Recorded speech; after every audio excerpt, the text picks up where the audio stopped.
as opposed to the other one. Oh, right. Oh, oh,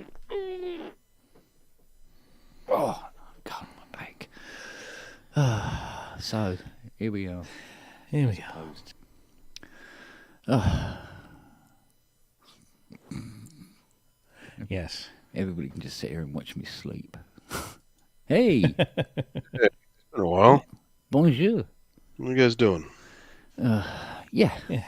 The sigh doesn't give me a warm fuzzy. Yeah, it's not a warm, fuzzy sigh, I must admit. Oh, man. It's lacking both fuzz and warmth, Oh, that's too bad. I think. Oh, yeah. No, it's been a heavy one. Yeah.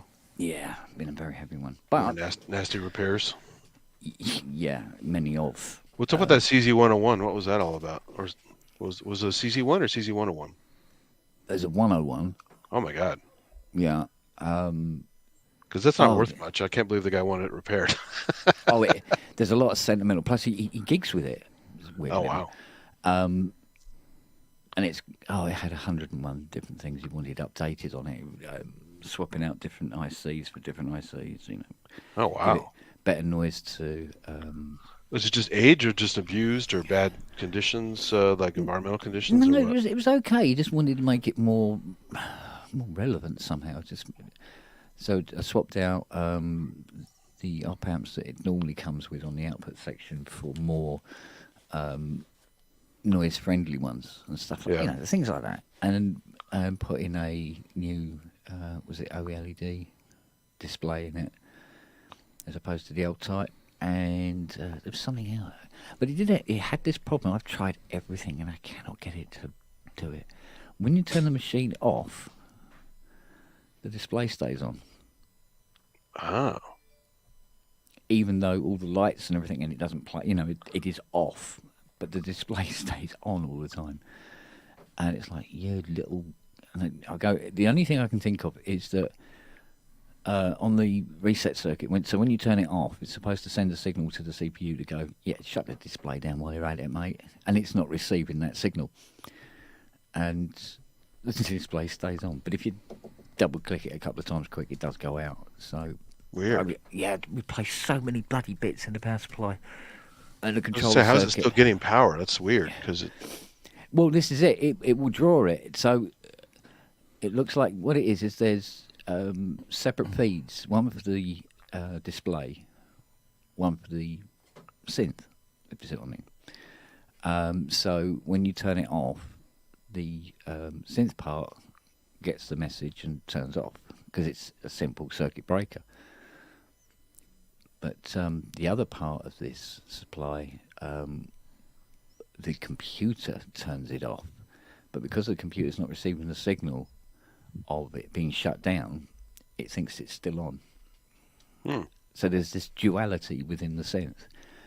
I suggested it was either double click it or just try pulling the power plug out. Also, I forgot. I haven't used mine for a while. Is it C batteries in that? Is that? Yeah, I've updated it to take a standard, little square PP3 9-volt.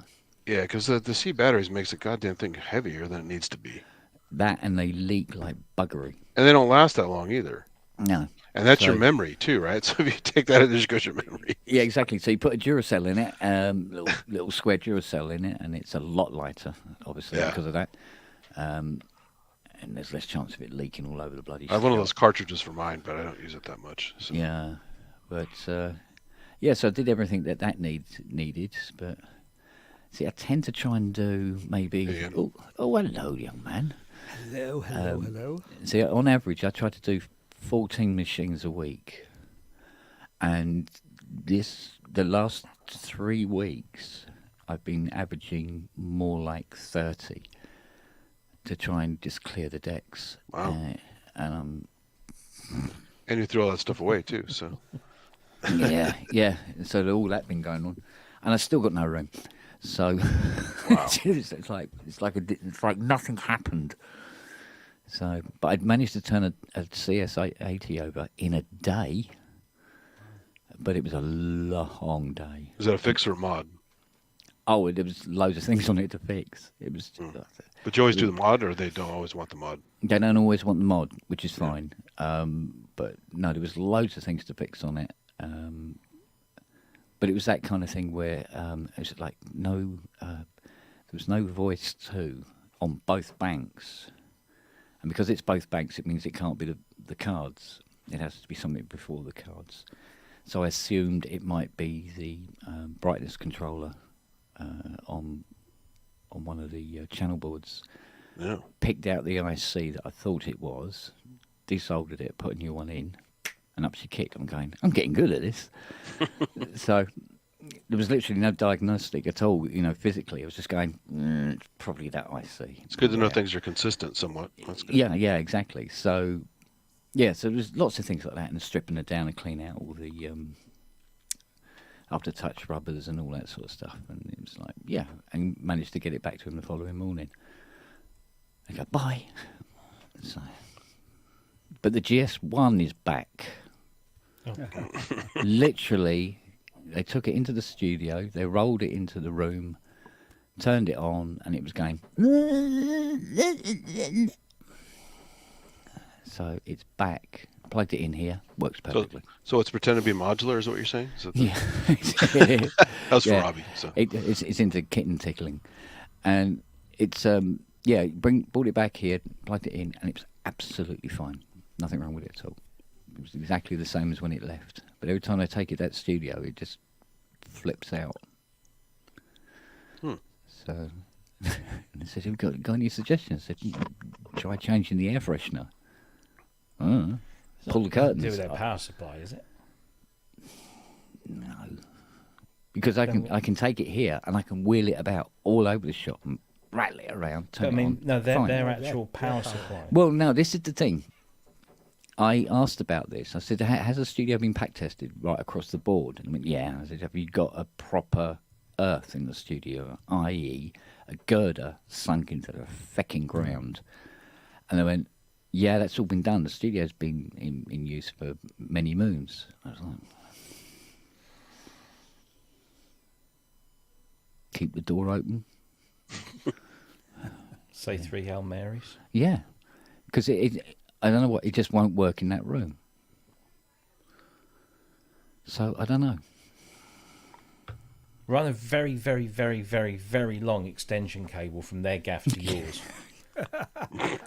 Yeah, but the thing is, I mean, this thing weighs it's about the same as 2 CS80s At least, yeah. and you have to stand it upwards to get it out the door. It can't go out flat, so you can't use a dolly, and it's just a nightmare loading this thing up into this massive bloody transit, and then wrapping it up in blankets and stuff. Send it back to them. Say, right, it's left my place, and here's a video and shit and everything. It's working. Yeah, we've done this. Okay, yeah. Send it back to them, and then get them to like FaceTime you or something and see what happens. And if it powers up and it goes, then just tell them to take it back out to the van and bring it back in again. Yeah, trick it. Because maybe one trip is making it good, and the other one's making it bad, and it's just something that's going like this. So maybe they just need to do it twice, or just tell them. Yeah, these are suggestions that have come out. Honest to God, because we are fucking straw clutching at this point, right? That's mental. And I did promise them. I said, look, once it's working, then I'll send you the invoice, right?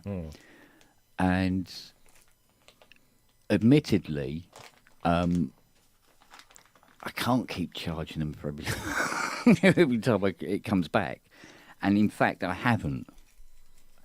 But I said to him, I said, look, all the hours, the parts, the research, everything that went into this. I said, we're talking, we're nearly 10K now. Jeez. Bill. So even though you don't like to go out, have you ever done house calls, or is that totally verboten? No, it's off the cards. Yeah. I'd be such a mess I wouldn't be able to work. What if on Hans anything. Zimmer wanted it? No, this is where we need to create the Kent Spong virtual reality synth repair rig. So Kent can just sit at home with the goggles on and his little things and do it all remotely. Tell a synth repair. Yeah.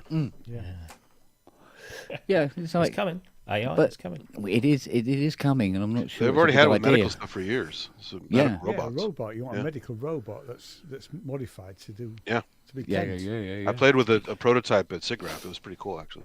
You just see little Kent's face on one of those little dollies that move around on an iPad. Yeah, thing looks like it's actually hoovering the floor. Yeah, but this is it. I mean, I think even if it was at the studio, I think it would probably not behave for me at the studio anyway. I think there's something wrong there. The I common honestly do. denominator is their studio. Yeah, It's got to be the earth, hasn't it? Or the power supply. Into the, God, into the there's something place. weird. There's something weird going on. I mean, So- do they have plenty of other gear that's not malfunctioning like that? Is it? I have no idea. I know they got a shitload of stuff there, you know, but I mean, is the GS1 temperamental, or is it just? They've not. no, it's never really been temperamental. Design It's isn't just- weird. So Yeah, they say, oh, we wheel it into the studio, and it does this weird shit, and then the card reader went, and then all this sort of stuff, and they wheel it back, and then they wheel it in another day, and it continues to be a twat. But if they leave it in the storeroom and they turn it on, it seems to work. And then when they bring it here, so I was going, well, there's something going on in that studio that's really, really upsetting that GS1. it's almost the same age as the CS80, right? Aren't they close in age?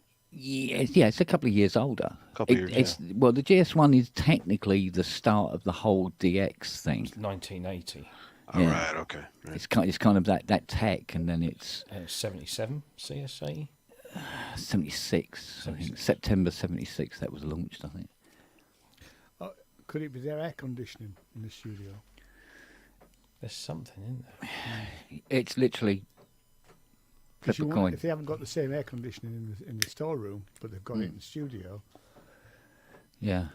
It's probably more likely they've got like a Tesla parked out the side that they're charging, Well- and the EF is actually affecting the whole bloody keyboard. You know. But Maybe what the made me extension cable thing. Plug an extension cable Yeah. into where they have it, and from then where just they run normally into have the it, studio. yeah.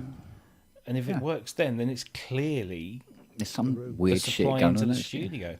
I'm just wondering. I mean, I've not frequented too many studios, and I don't know if certain studios have variable power supplies to power different equipment that comes from different places. You know, rather Yeah. than just buy an adapter for each or a converter for each. Do And they by a have- power conditioner, yeah. they've got some sort of conditioning going on, or something that drops and raises, and maybe something's not right, because that's just Well, at odd. one point, because we were having this huge problem with the card reader at one point, I can't remember who suggested it to me. Somebody suggested that they said, "Oh, who the hell was it?" I think it was one of my tech friends, and he said, he said, "Well, I heard on the grapevine that Steve Porcaro was getting rid of a GS1." I went, "Really?" Because they were making noises. Dire Straits were making noises about maybe it'd be easier just to buy another GS1. I said, well, it can't hurt, because then you got lots of spares as well then. And so when I think it was Mark. Yeah, I think it was Mark. He goes, yeah, I heard something about Steve Porcaro getting rid of his one, because he had a couple. And he says, getting rid of his last one and everything like that. I said, when did you hear that? How long ago? He says, oh, God, he says, I don't know. He says, but it might be worth pursuing. I go, at this point, yes, it is. So I tried to get hold of somebody who knew him and got his, was it his email? I don't think it was his email as such. I think it was his assistant or whatever. I've got his personal email. You got his personal, haven't you? Yeah. And I was thinking maybe it might be better to not speak to him directly via email, you know, just circumvent and coming from more usual channels, because it is asking about, oh, you know, that thing you got for sale, you know.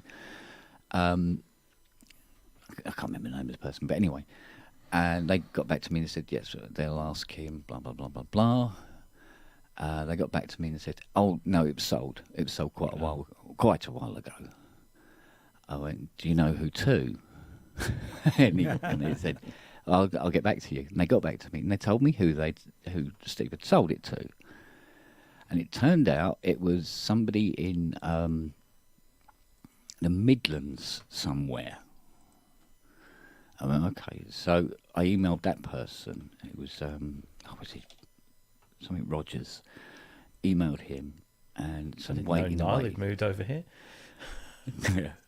But no answer. So I thought, I'll email again. So I emailed again, and I got an answer back.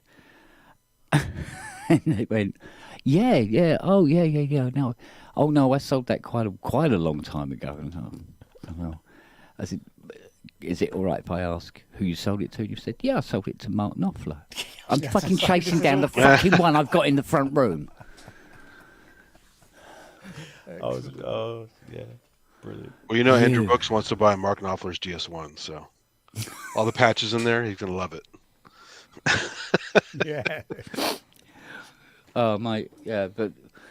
And the patches that come with this, because the memory upgrade that I fitted into it, and it says, I've got the email, so I've got the physical proof. The guy says it has the entire GS2 library on it. Now, the GS2 library is the same as the GS1, not as big, but it's the same amount of sounds, right? But some of the locations are slightly different.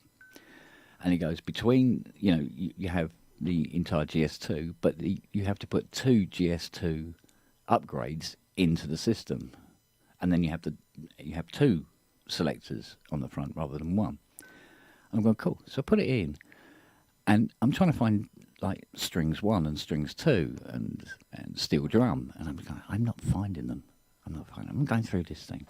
So in the end, like I did yesterday, because there's something not right, I pull out one of the upgrades and go right through all the sounds that are on this thing. And it's what they call part 2 of the GS2 library. Then I take it out and put the other one in, and it is also part 2 of the GS1. It's like, fuck me, they're matching. One is supposed to be part 1 of it, and one is supposed to be part 2. It's giving me two part 2s, which means it has a load of the test banks.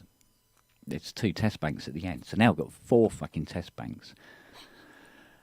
And so I get onto the guy and say, look, what you've actually done is you sent me 2 of bank 2, of part 2 and not part 1. And he goes, no, that's the entire GS2 library. And I go, well, I've got a fucking GS2 library book here. And this is only half the sounds, okay? So we've got that's going on at the moment. So, Kent, have you ever done an A/B comparison with a real GS1 and the Syntronic GSV or Zills Lab KOX? Not a direct, but I tell you what, it's one of these things where the sounds will be pretty much the same. Yeah. Just the but expression? Is it that you're missing the expression? It's just the sheer oomph of the girl. The KOX is way more than just... It's inspired by a GS1. It's not like a... It's got some GS1 patches in there. It's a mix of things, right? Yeah. Yeah, it's way... Yeah. It goes way beyond what the GS1 could do. How about the Syntronic one? Well, that's just Eric's sampled. Okay. So it's just a sampled one, which I don't know. I know Eric had his for sale. If Mark was looking to buy one from, it was about 25 grand. Yeah. It was on Reverb. Well, the thing is that I think I did point them towards that one. Right. While it was up. And this is while this one here was literally a smoking hole in the ground. So it would have been very viable for them to go for it, but they didn't. So, I don't know. It doesn't seem to be on there. No, it must have gone by now. I know we dropped the price on it.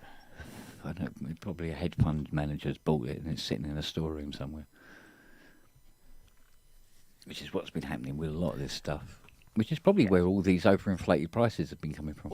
Well, that Series 3 Fairlight was owned by... he must have... All he said is he worked in this in finance in the city. Yeah. And when I went to pick this thing up, it's a gated community somewhere in Surrey, beginning with A. I can't remember where it was now. Is it Amersham? Ashford. No, that's. A shot. I can't remember. Anyway, it was Yeah, really, but anyway. really narrow lane, Money. and Yeah. like every house, 10-foot gates. And I pulled up, and it goes, zzz, and then I pull, and the front of the house kind of looked. I mean, it was big, and it looked expensive, but when I went in, it went back like forever. It just kept going. It was just a stunning place, and then he took me upstairs to where he got this upstairs. I mean, it fucking fell upstairs. And it was right at the other end of the house, and we go all the way there, and there it is in its flight cases, all the floppy disks and the pedals and the manuals, all in big plastic crates, and everything is very well kept. And he told me the story. He said, "Yeah, I've always, a bit like you, I've always wanted one, and a chance came to buy one. It was in America. I had it sent over, and I got it out, set it up, and played with it a little, and put it away." And that's where it's at for I don't know how many years. Yeah. It was the most immaculate and complete Series 3 I've ever had coming through here, and it was just some financial guy who was clearly looking to write a few quid off before. Yeah, a bit of a tax Ferris man. Bueller kind of usage. Yeah, and there you go. Well, No, it's still available. Sorry, the GS1's still available, and it's now 18.5. He's dropped nearly a quarter off it. Yeah. Yeah. I must admit, it's one of those machines that what it does really, really well. It's just that it doesn't do a lot of it. Honestly, you'd probably be better off finding a CE20 or a CE25. It's the same technology. It's operator pairs that cross-modulate each other, except that the CEs have only got 2 pairs. The GS2 has 4 pairs, and the GS1 has 8 pairs. I think I've got that right. I think. Yeah. That's basically what it is. But the CE20s and the CE25s were just home keyboardist versions of the GS before they went and did the whole DX but thing. I mean, the amount of GS1 there is on Blade Runner, and a lot of the other stuff he's done as well, and you'd think, oh, it's 80. It's not.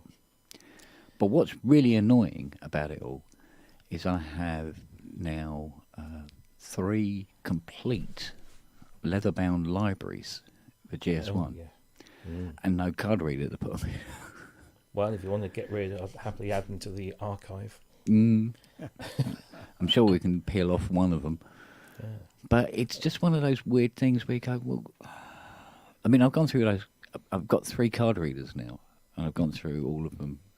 And there's this one custom IC with Yamaha printed on it. You just don't know what's in it. No. And it's been sort of like, it got the legs, and it looks like it was a big bit of breadboard, and it's dipped in resin. And you go, ooh, what am I? Ooh. And that's what makes that card reader work in that synth. If I put a different Canon card reader in it, I go, wouldn't know what to do. So it is what a amazing bastard, when you see what's inside the GS1, which is all. I mean, you would know better than I do, but it's just it's just tons and tons and tons of chips, and they took that, and within essentially, well, I mean, I know they've been building up towards the GS1, but by the GS1's 81, and by 83, they have not only condensed all of that down into a handful of ICs on the DX7, but made it even more powerful.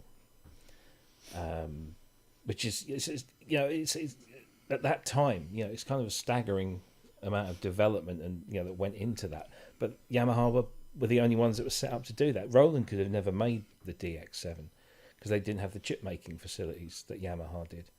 That's where Yamaha got it right. So they invested in chip manufacture from the very outset, and that's why they were able to bring out the DX7, which was, this kind of groundbreaking. Not just sonically, but it's just the insides. It's 3 boards in a DX7, isn't there? Yeah. Very clever boys and girls. Yes. Hey, look what turned up today, chaps. Ooh, very nice. Is Very that nice indeed. Is that the new one, Stella, or is that? It's just the standard one. I didn't Oh, need it well, to- they're all the same. It's just paint job, exactly. isn't it? I wasn't that bothered about the finish, and Yeah. actually, it's more expensive if you buy the standard one.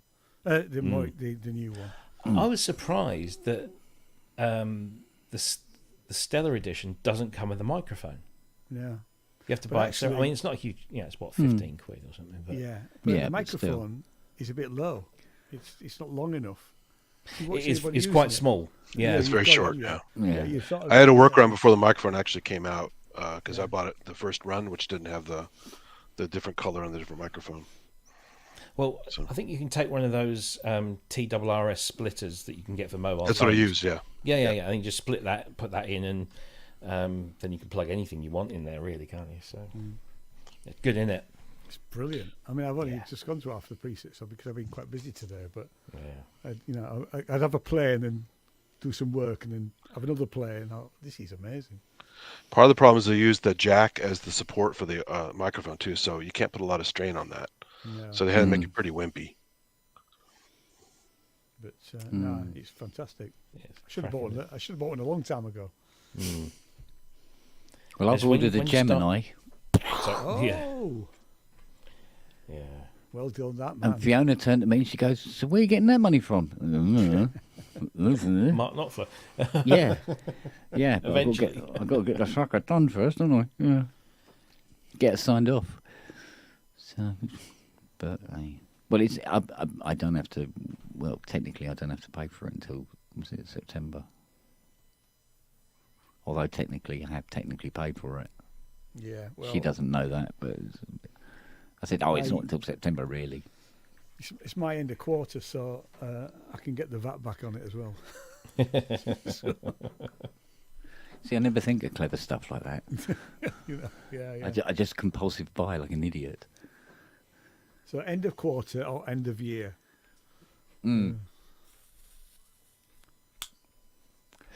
Mind you, I kind of, while I was buying it, kind of forgot that I was supposed to hold some money back for a certain Osmos that's very due. They'll hold it for you. I mean, I had to wait because I spent the money at NAM and I paid for it after NAM. So once it's on your list, it's there whenever you want it. It's just Yeah, it's not like you get into a huge line because you didn't buy it right away, right? yeah.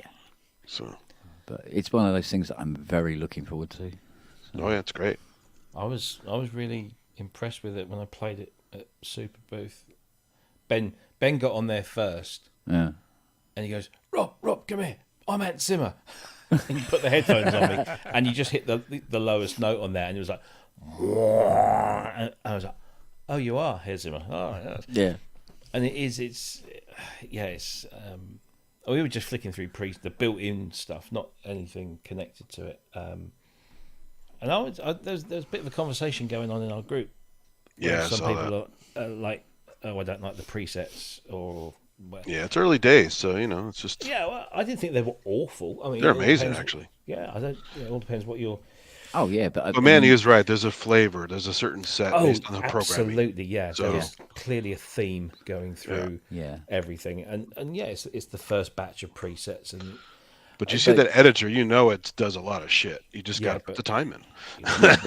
you shouldn't have to worry about what the variables that are available on it.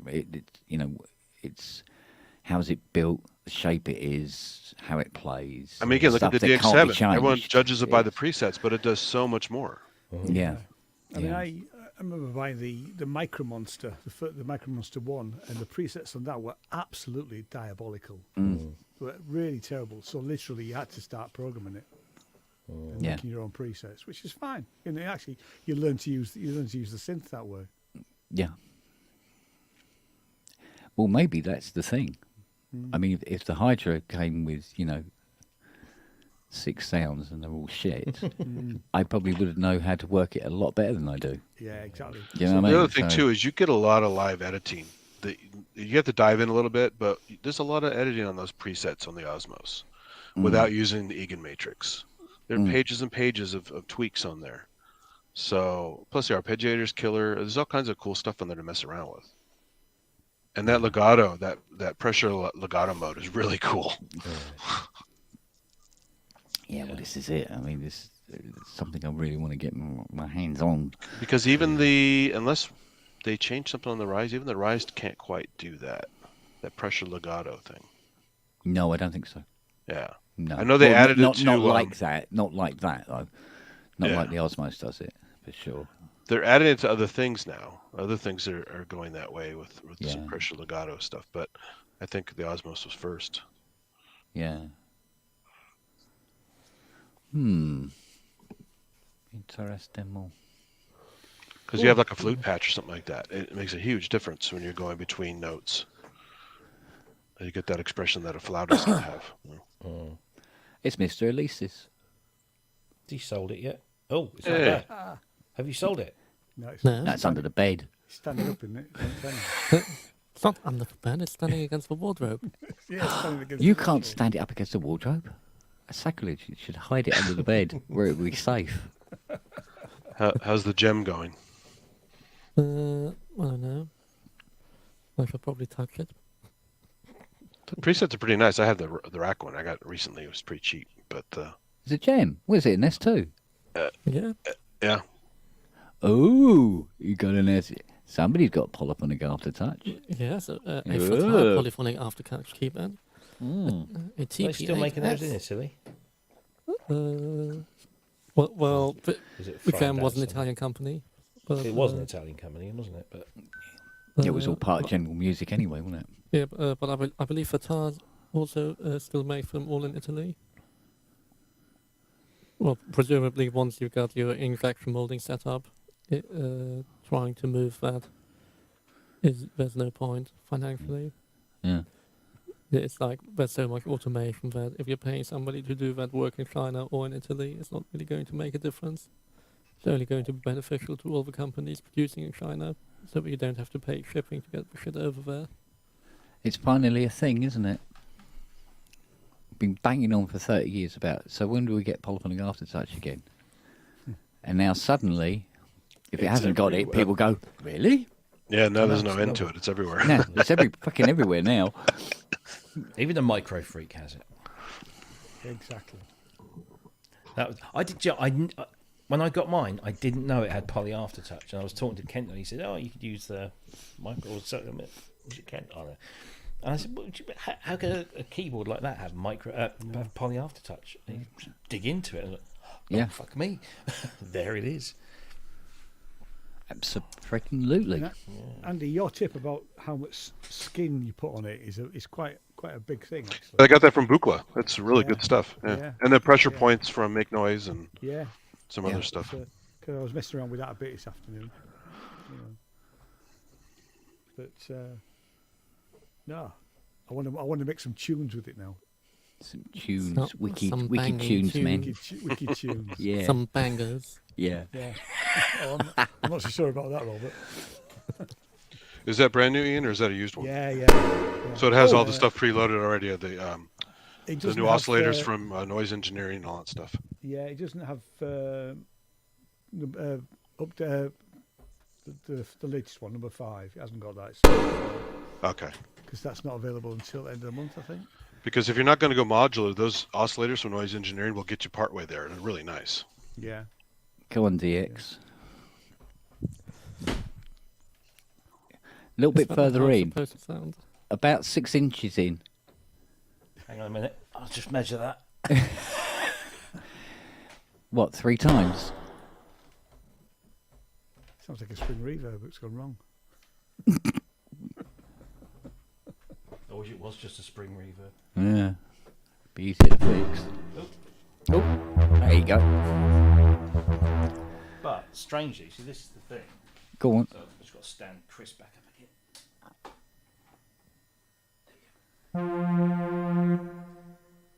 So no aftertouch. Yeah. Reselect the patch. So whenever one of those relays clicks in and out, so it's taking something.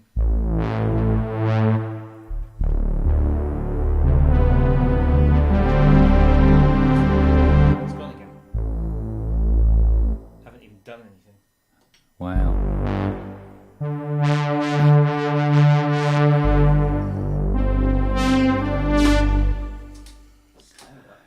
I would be tempted, young man. Flip her open, pull all the connectors off that interface board, and then push them all back on again. And it'll probably completely clear it out. Maybe even clean all the connectors with a bit of IPA, just spray a bit inside. If you Yeah. want to be really How many fancy. screws on the GS1, Kent? I'm sorry, the DX1. To open On the it. DX1, it's 2. What? On the GS1, it's One 2. One there. Oh, how about the DX1? DX1 2. DX1, 2. 2, really? Two very Yeah, long screws. but get And it's this. hinged on the back, so you... It's the same screws. Oh, wow. It's exactly the That's same like the, screws. it's like the polyvolver. Yeah. It's just a With few the little screws and you open it up. square locking washer. Yep. Yeah. Nice. You see, it's 80s 2 as well. I think it's a Yamaha thing. Even the SY2 is 2. It's the sensible thing to be doing. Oh! Fiona. Yesterday afternoon, I came into the front room from the workshop, and she was in the corner with her iPad, and there was very weird sounds coming from her, and it wasn't flatulence this time. Strangely enough. And she was looking at YouTube videos of a Yamaha D85. And she goes, "There's one for sale for 380 quid. Do you want it?" I said, "Do you know how big a D85 is? It's not small. But there's a little bit of 80 tech in it, so it's... I go, no, don't. Stop. No, we've got nowhere to put it." Oh, yeah, those electones are huge. Yeah. And the 85 is like, you know, the queen of them all. You get that pedal for it, and you can be like those Japanese girls that do all the classical stuff live on an electone. Have you seen those Yeah. videos? It's like a 10-year-old kid going all over the thing. But it sort of follows in the footsteps of the GX one, because the top manual is pressure. On the little top, got the little tiny little top manual. Yeah, I'm just looking at it now because it's not one I know at all. It's a big bugger, it really is. But it'll do like that CS80 guitar sound, you know, and stuff like that. It's quite rich, not very digital sounding, if you know what I mean. Weirdly.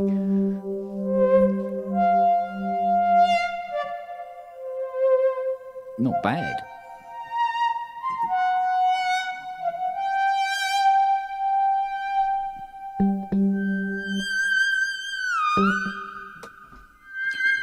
Makes you wonder why the S2 didn't do better than it did. I mean, this is Zebra rather than the Oh, are ST you? sound. I was going to say that was a bit lush, but I was enjoying the channel pressure. I have to admit. It does have great sounds in it. I mean, I never even heard of the S2 before I saw the rack. Yeah, it went under a lot of people's radars. Yeah, the US doesn't have a lot of gem stuff. So Yeah. you get the Arabic keyboard at gem, and that was really cool. Yeah, mind you, to be honest with you, I'm still hurting from the fact I had to pay £2,200 for a Korg M1. What? That's how much they were. Sounds even worse than the DX7. When? It literally when they were launched. Oh, when they were launched, right? Yeah, oh Christ, yeah. Not yeah, lately. Fuck that. Because I have the M1 advanced rack. It was only like $400 or something like Is that. that the M3R? I did M3R. That's the M1 in the rack. This is the actual M1 rack. What are you right. doing with the 85 parts, mate? Burn them all. Yeah.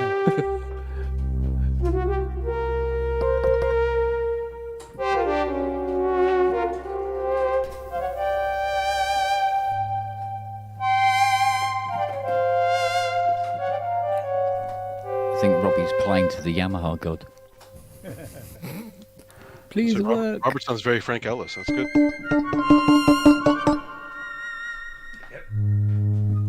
Hold my beer.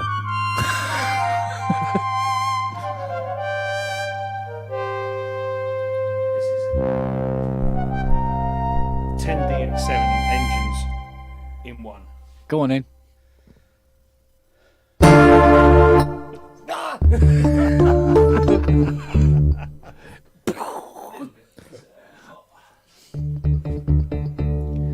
Fractured pelvis. Fractured skull bone. It's not so cool when you play it in shorts, though, mate. Yeah, it's not a good look, is it? It's not a good look, Robbie mate. shorts.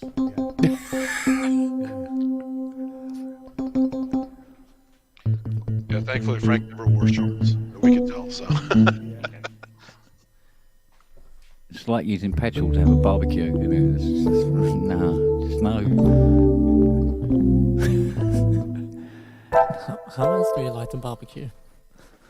Well, I tell you what, if you're sad at home, I'm fucking depressed beyond compare. Compared with the amount of bloody spare parts I got knocking around.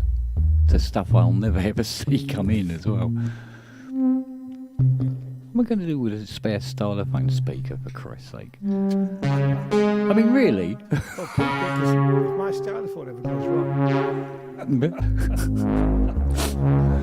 sad thing is, if you do want to have old stuff, you do have to keep the spares around. I mean, I have a few spares for Yeah. stuff just in case. You know? Yeah. You know, you can guarantee if I throw something out, that particular You'll model need it, will yeah. come in needing that part. Yeah.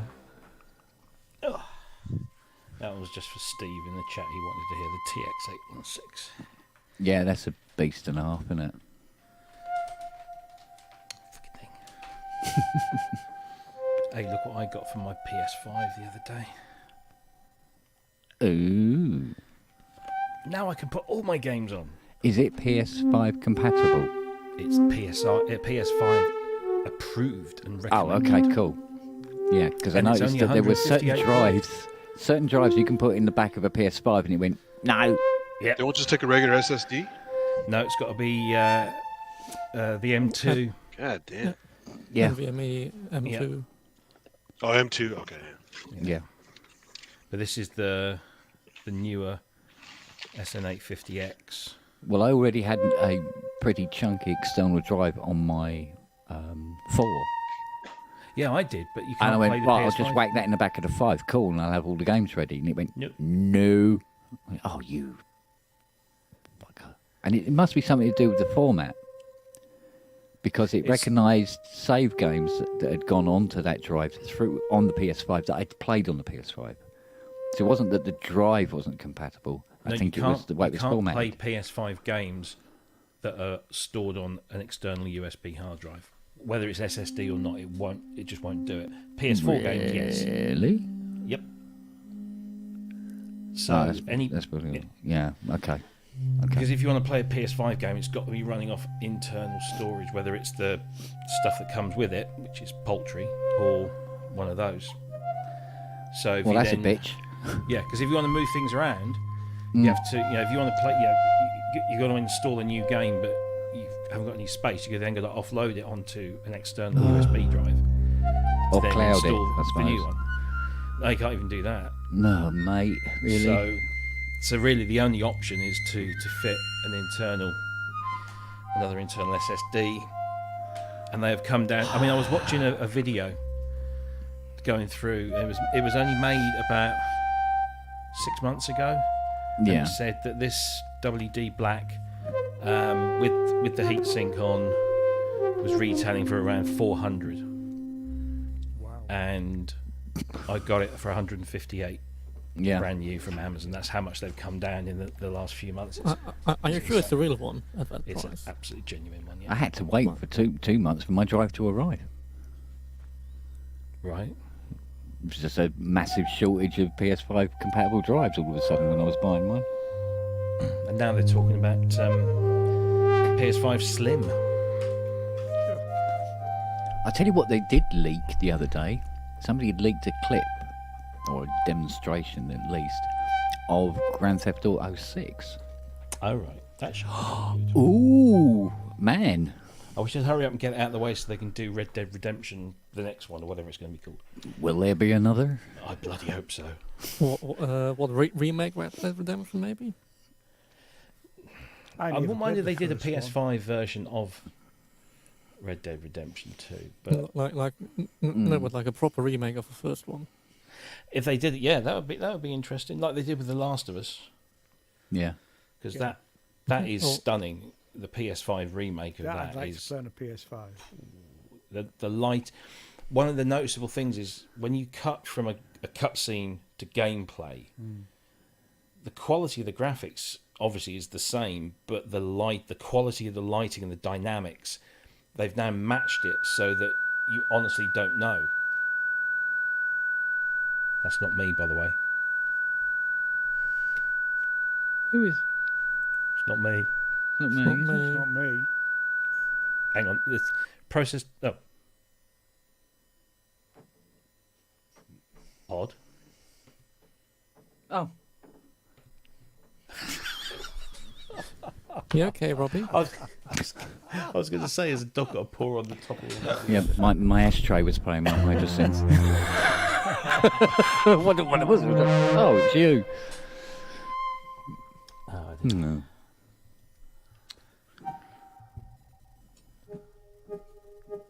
I need to get back into playing Last of Us because I was halfway through Last of Us 2 again the second time. Right.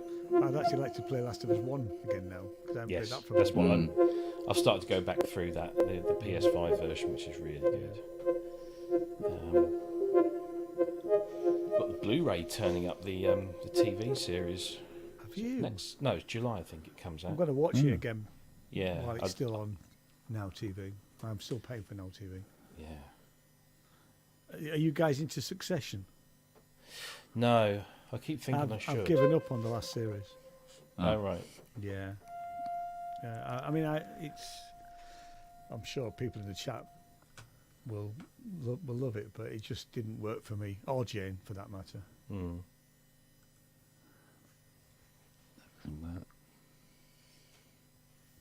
But I'm quite enjoying Silo. Yes. We just started that. Yeah.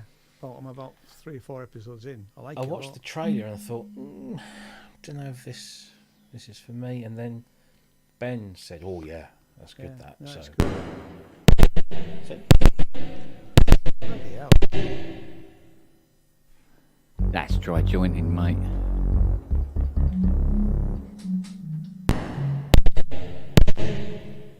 Wow. That is mega pissed off. The aftertouch just went. I'm turning you off, I think. Yeah. Well, before we see some magic smoke live on air.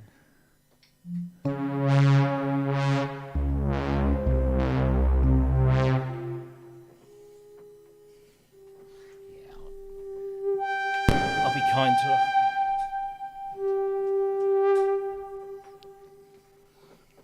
No.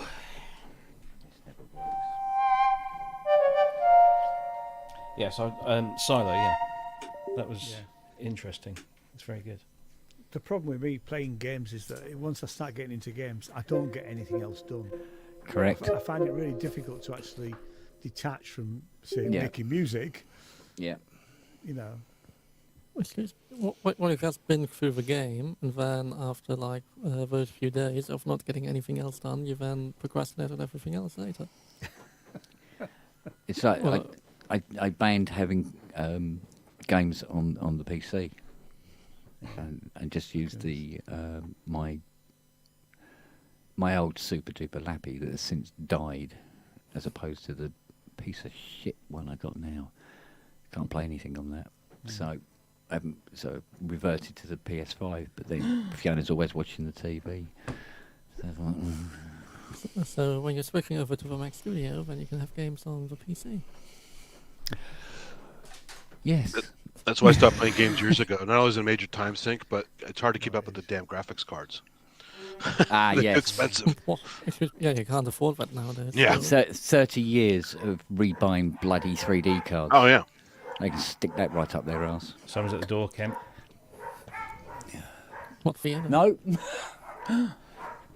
Kodama or Kodama, it's next. sorry. It's next door coming in, and they thought they'd let me know.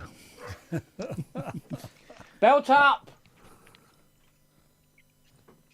Kodama have just dropped a new firmware 3.1 for. They've gone from 2 to 3.1 for the mask. Should we update it live on air? Yeah, I haven't had the fireworks party for bloody weeks now. Yeah. You really like that, Rob, don't you? The more I play it, the more I like it. Yeah. No, Ty wasn't like it. Until I showed him that Not that that. video of the French guy whose name escapes me. What was it? Jean. That's kind of typical, isn't it? Jean-Philippe Reichel. Jean-Paul Petit. But he basically, this guy is blind. He's been blind since birth, but he's an electronic I didn't watch the whole musician. video, but I saw a little bit of that. Yeah. Oh yes. And they just basically said, right, here you go. You can't see anything. yeah, yeah, And yeah, he's just yeah. flicking through the presets and he's making everyone sound amazing. Yeah.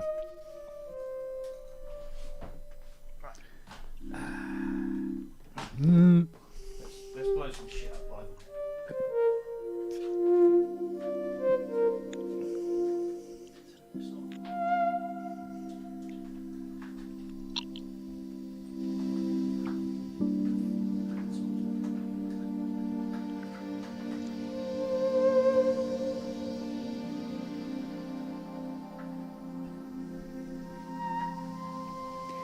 Hydra keeps just pulling these bloody tricks on me. Go, whoa, when did you start to be able to do that sound?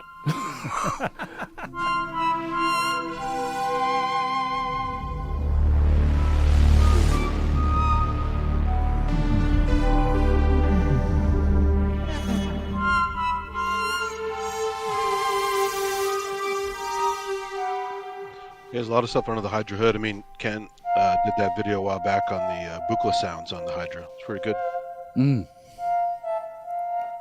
Absolutely. Mind you, I came across a video the other day that apparently I had done of me playing an 80 and with some little impromptu little tune I'd done. I'm listening to it and going, that's actually quite good. I didn't know I'd written that. Okay. It was actually quite nice. I thought, what happened? Because I don't fucking write anything worthwhile anymore. Your alter ego. Yeah, it must mean my sprung along. Your inner spawn. Hans sprung along. Spawn.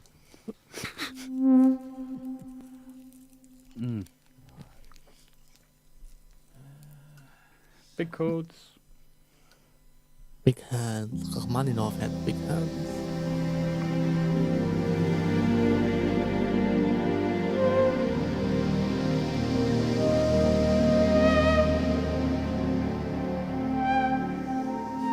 Chords I can do. It's anything interesting after that I have issues with.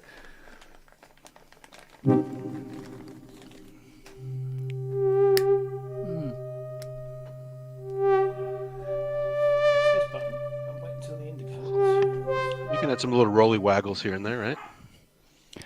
Yeah, true enough. But it's sort of like just taking the turd and rolling it in glitter. Really, it's.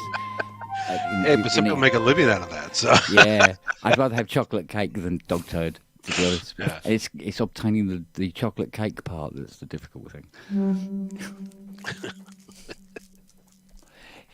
Andy, do you know? Did you hear about Babylon 5 coming back? I keep hearing different things. There was a new show that was going to launch, then there was going to Yeah. be a cartoon or some other kind of 3D thing, and then it's going to be live action. I don't know. I keep hearing different things.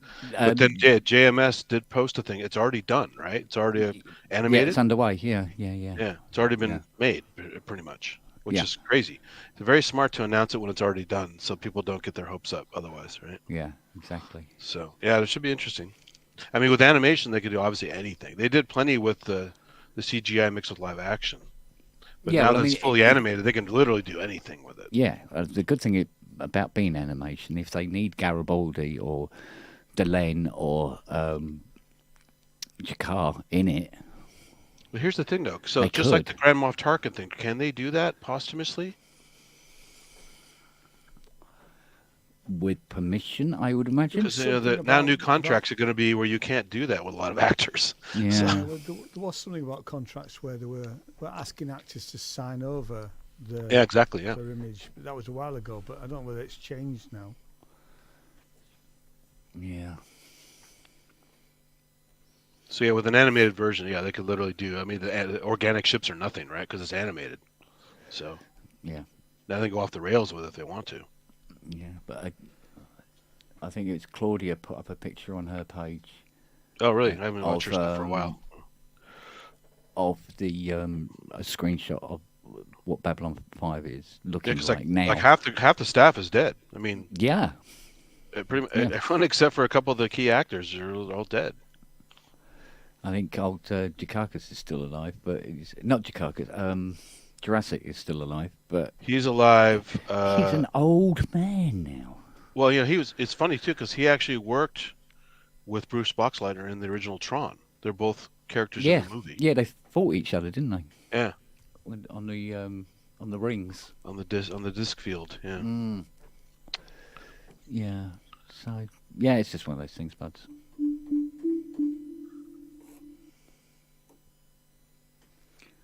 Let's go back to my old favourite. But Did yeah. he say? I just saw a hint. So is it a retelling or an extension or what is it? I think it's the continuing story. Continuing. Okay. Yeah. Because they had a good shot with Crusade and they totally fucked that up. That was pretty awful. Yeah, but it was that other one. Oh, There the was Lost a pilot, Tales? and that's as far as it got. The Rangers one. Yeah. The That one Hand. is so fucking bad. It's unbelievable. With Yeah. the woman fighting in the zero gravity and punching and kicking Mm. for shooting, that was really dumb. Yeah, that wasn't a very good look. That was really dumb. It wasn't good at all. Are we going to get Chris Franke back for the music though? I would hope so. Could do with it. I hope they don't use the guy they used for Crusade because that guy's soundtrack was terrible. Yeah, no, that wasn't a good soundtrack, was it? No, it didn't fit at all. I mean, it had some cool timbres in it, but it was just like dull and a little too weird. Yeah. You know?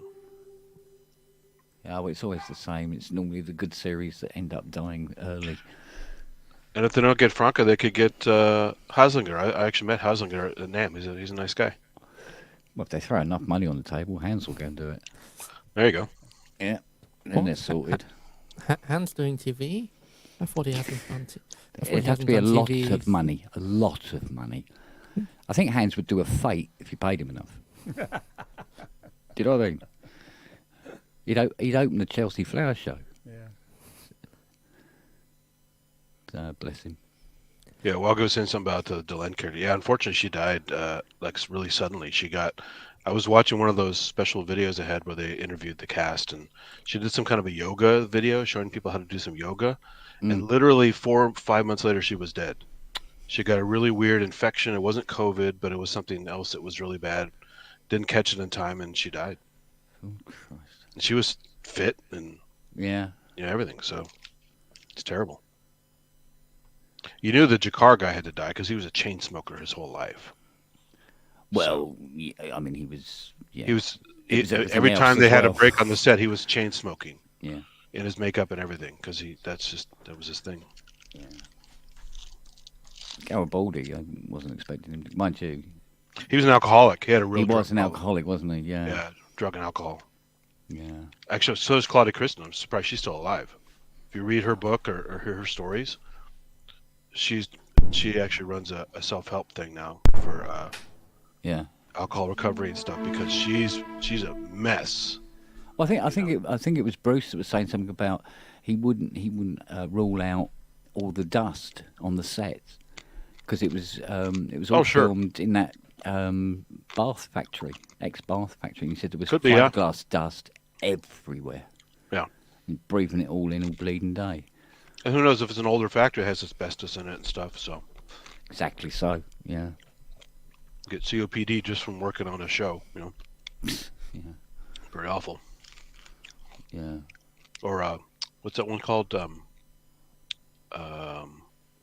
What's that one disease from the asbestos? What, asbestosis? Mesothelioma. Yeah. Nasty stuff. Yeah. Oh, don't remind me. I guess I had to read that of a new job yesterday through all the asbestos crap. It's like the magic fabric that keeps that building together. Well, we had our house scraped a long time ago. It was the old acoustic ceilings when I was a kid. Mm. And they did the whole thing where they wet it down and carefully scrape it and remove it just in case. Because it was about the right age to have that shit in it. Yeah. It's a shame about the aluminium saucepans being looked over for such a long time, though. Yeah. Well, although Teflon is pretty bad too. If you ever had parrots and stuff, Teflon outgassing will kill parrots. Oh.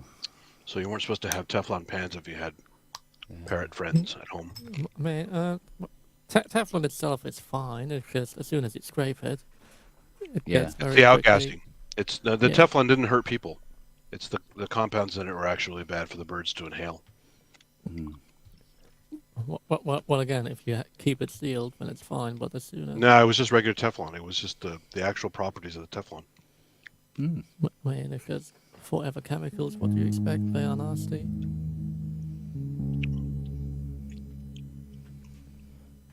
It's just, it's an edge case, right? How many people have parrots? So you wouldn't know until you actually had that situation. So, because I had Teflon for years and years and years as a kid. My parents bought Teflon stuff, and I'm only partly screwed up.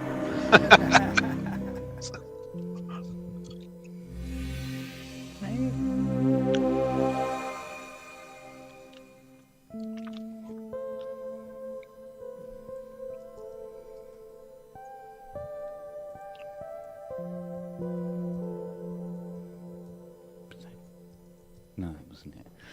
No, something else altogether. Have they answered your prayers yet, Rob?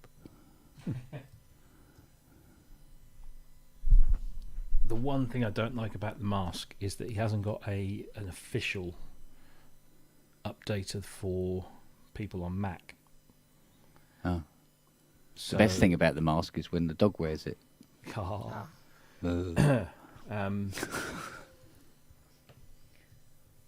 So Speaking I of just which, have to fire up my Windows VM and do it through that. hello, hello, my little girl. He's only gone and done an Essence FM update as well. Oh my word! Good lord. The guy's been very Nels. busy. Nels, Lily. Right, here we go. Come here, come here. Tell everybody what you got yesterday. Hey, go on. Sausages. No, this is Fiona for you. She was throwing a tennis ball for him. For her over the weekend. She goes, "Oh, my arm hurts." I know. I'll get one of those tennis ball machines. 200 bloody quid, Wow. right? And this little moo has worked out already that she drops the ball in it, and then she sits and waits for it. Already. You go, "Yeah, put your ball in there." And, she went, "Oh," and it went doing like that. And she went, "Oh, this is good." So, like bloody about 3 o'clock this morning, I'm laying in bed and go, "What's that?" And I hear, "Diddly, diddly, pa-choink," like that. 3 o'clock in the bloody, get in! He's playing with a bloody tennis ball in the back garden. It's all right, we're turning that off at night. That's Turning it funny. off. Thing is, she'll probably learn how to turn it back on. Yeah. She's a little Good. moo. She's so smart, that one. She We really had a is. dog used to open the door to the garage. We figured it out. Yeah, yeah. Yeah, we have to lock the front door because she knows how to open it. Yep. So, and she knows how to incapacitate any musicians that come in the front door as well. Yes, she does. And my lab loved the pool more than we did. They used the pool constantly jumping Yeah, in and swimming yeah. around. And Yeah, she's into water big time. You put the pool out in the back and she's like, thump, splashing about all over the place. But she has to bring her toys in with her. So the thing's like got about 14 bloody tennis balls floating on it. And chew toys at the bottom, to which she dives for. My favorite thing was my dog. He always wanted the tennis ball you had, not the pile. Yes, yeah. So, but if I threw in several in the pool while he's swimming, he would try to get 3 or 4 in his mouth at once. Yeah. And the most he ever got was 3. And then I throw one more, he drops them all and goes for that other one. Well, the thing about Nels is that her favourite tennis balls are the ones that have no more fur left on them. Oh, yeah. Well, my dog would bite through it, so it'd go. Yeah. Yeah. It has a big hole in it, Well, what this moo has learnt to do, because I bought another tube of tennis balls, and you can't buy the cheap ones because then she breaks into little pieces and spits bits of rubber all over the place. So I have to get the Sassenger ones, and she immediately defurs them, and it's a perfect like a peeled orange. Just licking him or chewing it off or what? Yeah, she pulls on it, and she just pulls the fur clean off the ball until it's just the rubber bit. Jesus. And of course, when she puts it into the ball cannon, they go much, much further than the ones with fuzz on. And they hurt when they hit too, right? Yeah. So it was like even today, like I was in the workshop and I'm working away, and suddenly you hear ka-dink, and then bang on the glass. And go, oi! Firing the bloody thing down here. Wow. Little moo. She really is. Another fun thing is you give them a golf ball and they chew through it, and then the pressure of the rubber bands expands it, and it starts shooting rubber bands in their face. Yeah, you go, doink, doink, doink, doink. Yep. That's so great. Yeah, she's a lovely little thing, she is. But my God, she's a little tornado. I think Noah's going deaf. He's not hearing very well anymore. Getting pretty old, right? Well, nobody really knows how old he actually is. Does he have any white hairs or anything? Any way to tell? Not really, no. So we checked her ears out. I mean, he hasn't got like loads of hair in it or anything like that, so it's not blocked or anything. But yeah, it's either that or he's just ignoring us. Yeah, he's choosing not to. I can't be asked. I'll pretend I can't hear him. It was funny. A friend of a good doctor friend of one of my aunts a long time ago. He'd be in a room. If he didn't want to listen, he'd turn both his hearing aids off and just tune out. It's awesome, right? Yeah. What?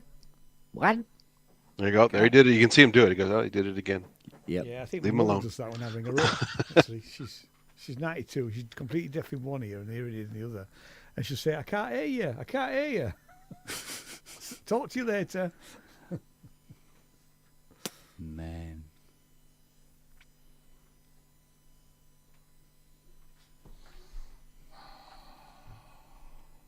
What's up, Rob? Now I'm just waiting for this thing to finish. Bloody Windows. Fucking horrible thing. Oh, well.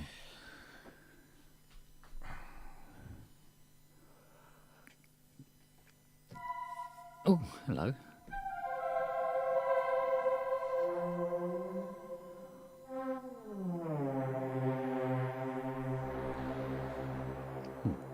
Okay. Okay.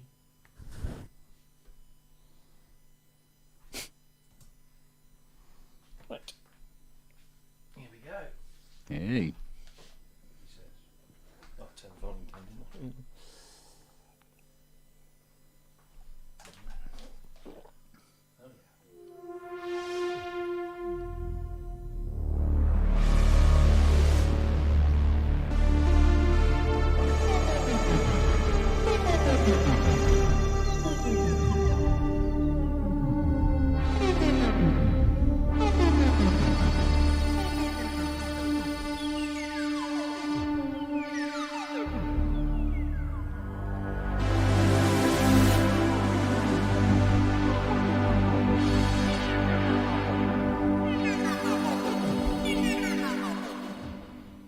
That works. Yeah, sounds nice. Now, Yeah.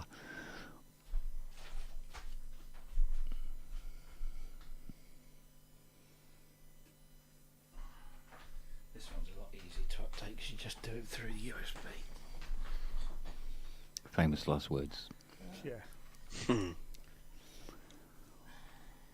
in the hole. Also famous last words. Indeed. No, don't do that.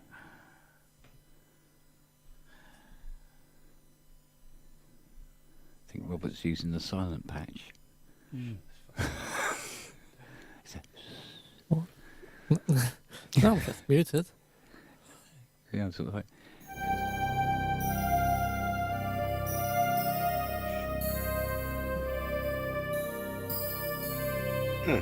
That's too hot for my chinchilla. It's an actual Tangerine Dream track. Yeah. Yeah. Well, I think it was a D50 on that one. Does sound very D50 like, yeah. Mm. It's funny. They pretty much had a little bit of everything because as I do demos on different patches on things, I go, "Oh, that was from that track. Yeah. That was from that track." Yeah. Oh, yeah, with Tango Dream, Canyon Dreams has a lot of D50 sounds on it. Yeah. Then, or Edgar did do some O1W demos, so I think Melrose has a lot of O1W. Melrose has stuff. a Waldorf microwave on it. Oh yeah, Journey to the Wave is even on Yeah, there. a couple presets are right off the microwave. Yeah, Clinics is on there definitely, and Journey to the Wave is, yeah. Or should it be called the microwave now? Or,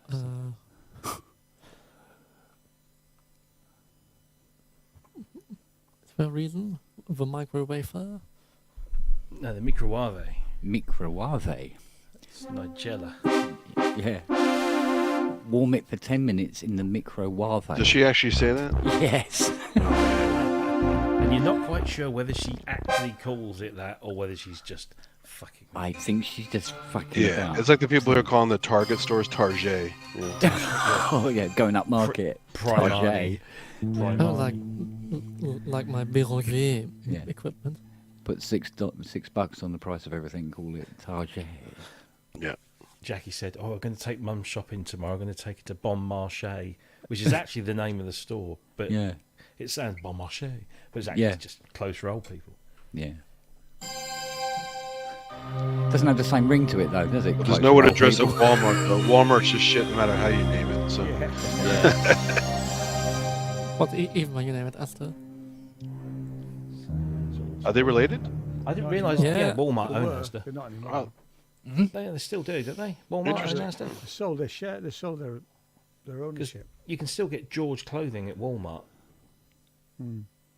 Because George at Walmart was George at Asda to start with. Who was what's the name of the guy? His name was George something, though, wasn't it? The designer. Yeah. Yeah, well the clue was in the name really, wasn't it? It was, yeah. A bit of a giveaway. George some geezer. Some geezer. Well, JFK Jr. had George Magazine for a while, Yeah. and according to the QAnon people, he's still alive and going to run with Trump. JFK Jr. Oh, is in still that alive case it and must well. be true. He's just hiding. I mean, Bobby Kennedy is still alive. Yeah. And JFK as well, of course. And Jonan. And And Hitler. Jesus. Well, because they always kill the doppelgangers, right? They're not really killing the real people. Yeah. Yeah. Every Elvis is down time. the chip shop. Yeah.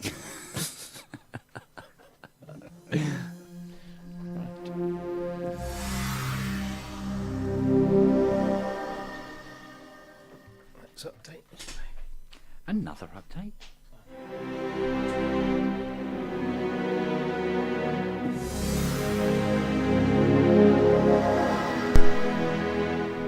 First time, well done. That's the first time ever I've managed to actually play it without having to think about it. But again, what was that? It was the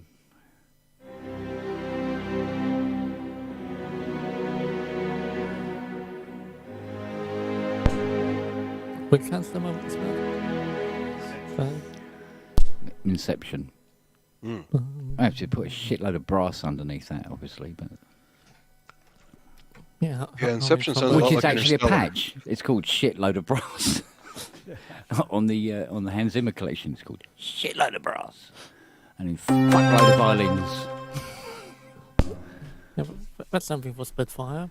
If they have the money, hands them a brass. Like Yeah. 120 trombone. I really want the like 50 trombones in that room. Because like the sheer deafening noise that would be. Because what is the? I'm trying to think where it. Do you know what? I can't remember where it is. Or worse still, I can't remember what it's called. It must have a name.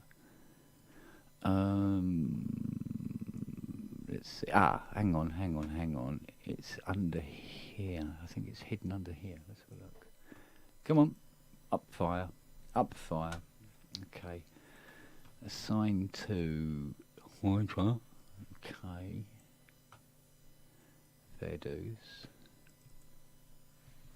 Where's the here? It's over here.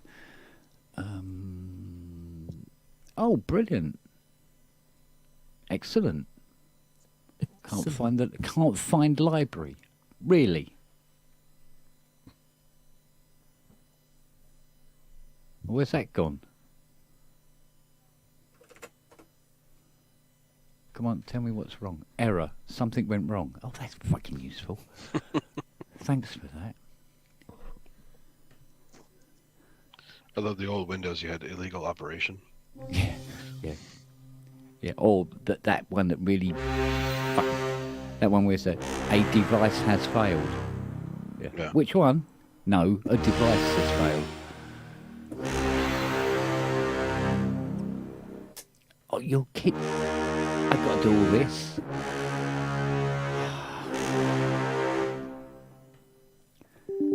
Go on then.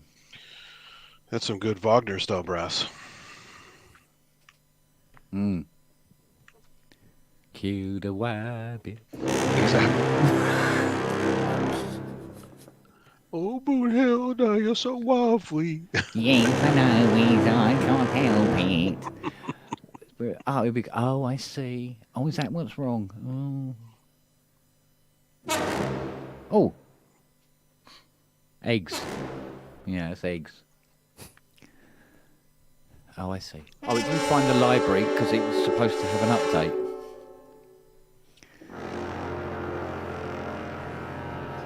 Oh, dear me. Getting into Fiona territory now. I'm so dead. You are, mate.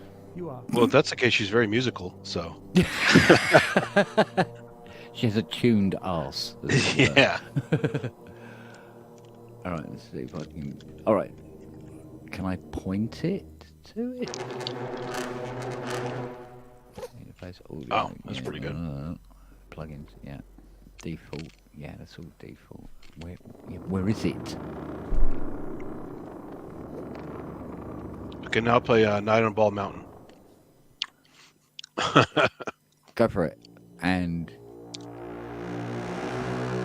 Oh, it's Jaws. Oh, Alien Corridor. Yeah.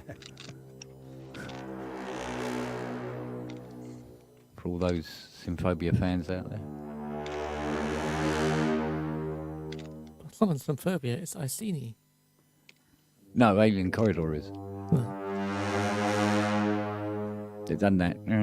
Well, type thing. the Alien Corridor is with string. It's low strings and low brass, isn't it? Yes, I think so. It's one of the multis, if I remember rightly. Okay, so that's brilliant. the Urcam brass stuff is really good too. So my £800 string brass library doesn't work. Cool. Have you ever used it? Yeah. But for some reason it's now going for no apparent reason. Let's see if I can maybe I can fix it from here.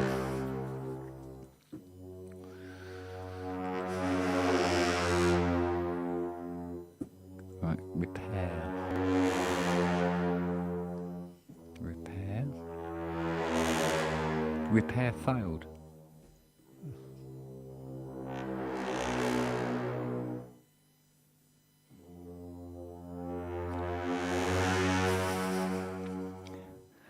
Apparently, you have a limited amount of time. Oh, sorry, a limited amount of goes of repairing your library. You are kidding. No, Who's after you the get- manufacturer? oh look, it's your man, Spitfire. Hello, darling. What? Eh? Hello. Hello. Hello, everyone. Hey, mister, we're talking about Mark Knopfler earlier.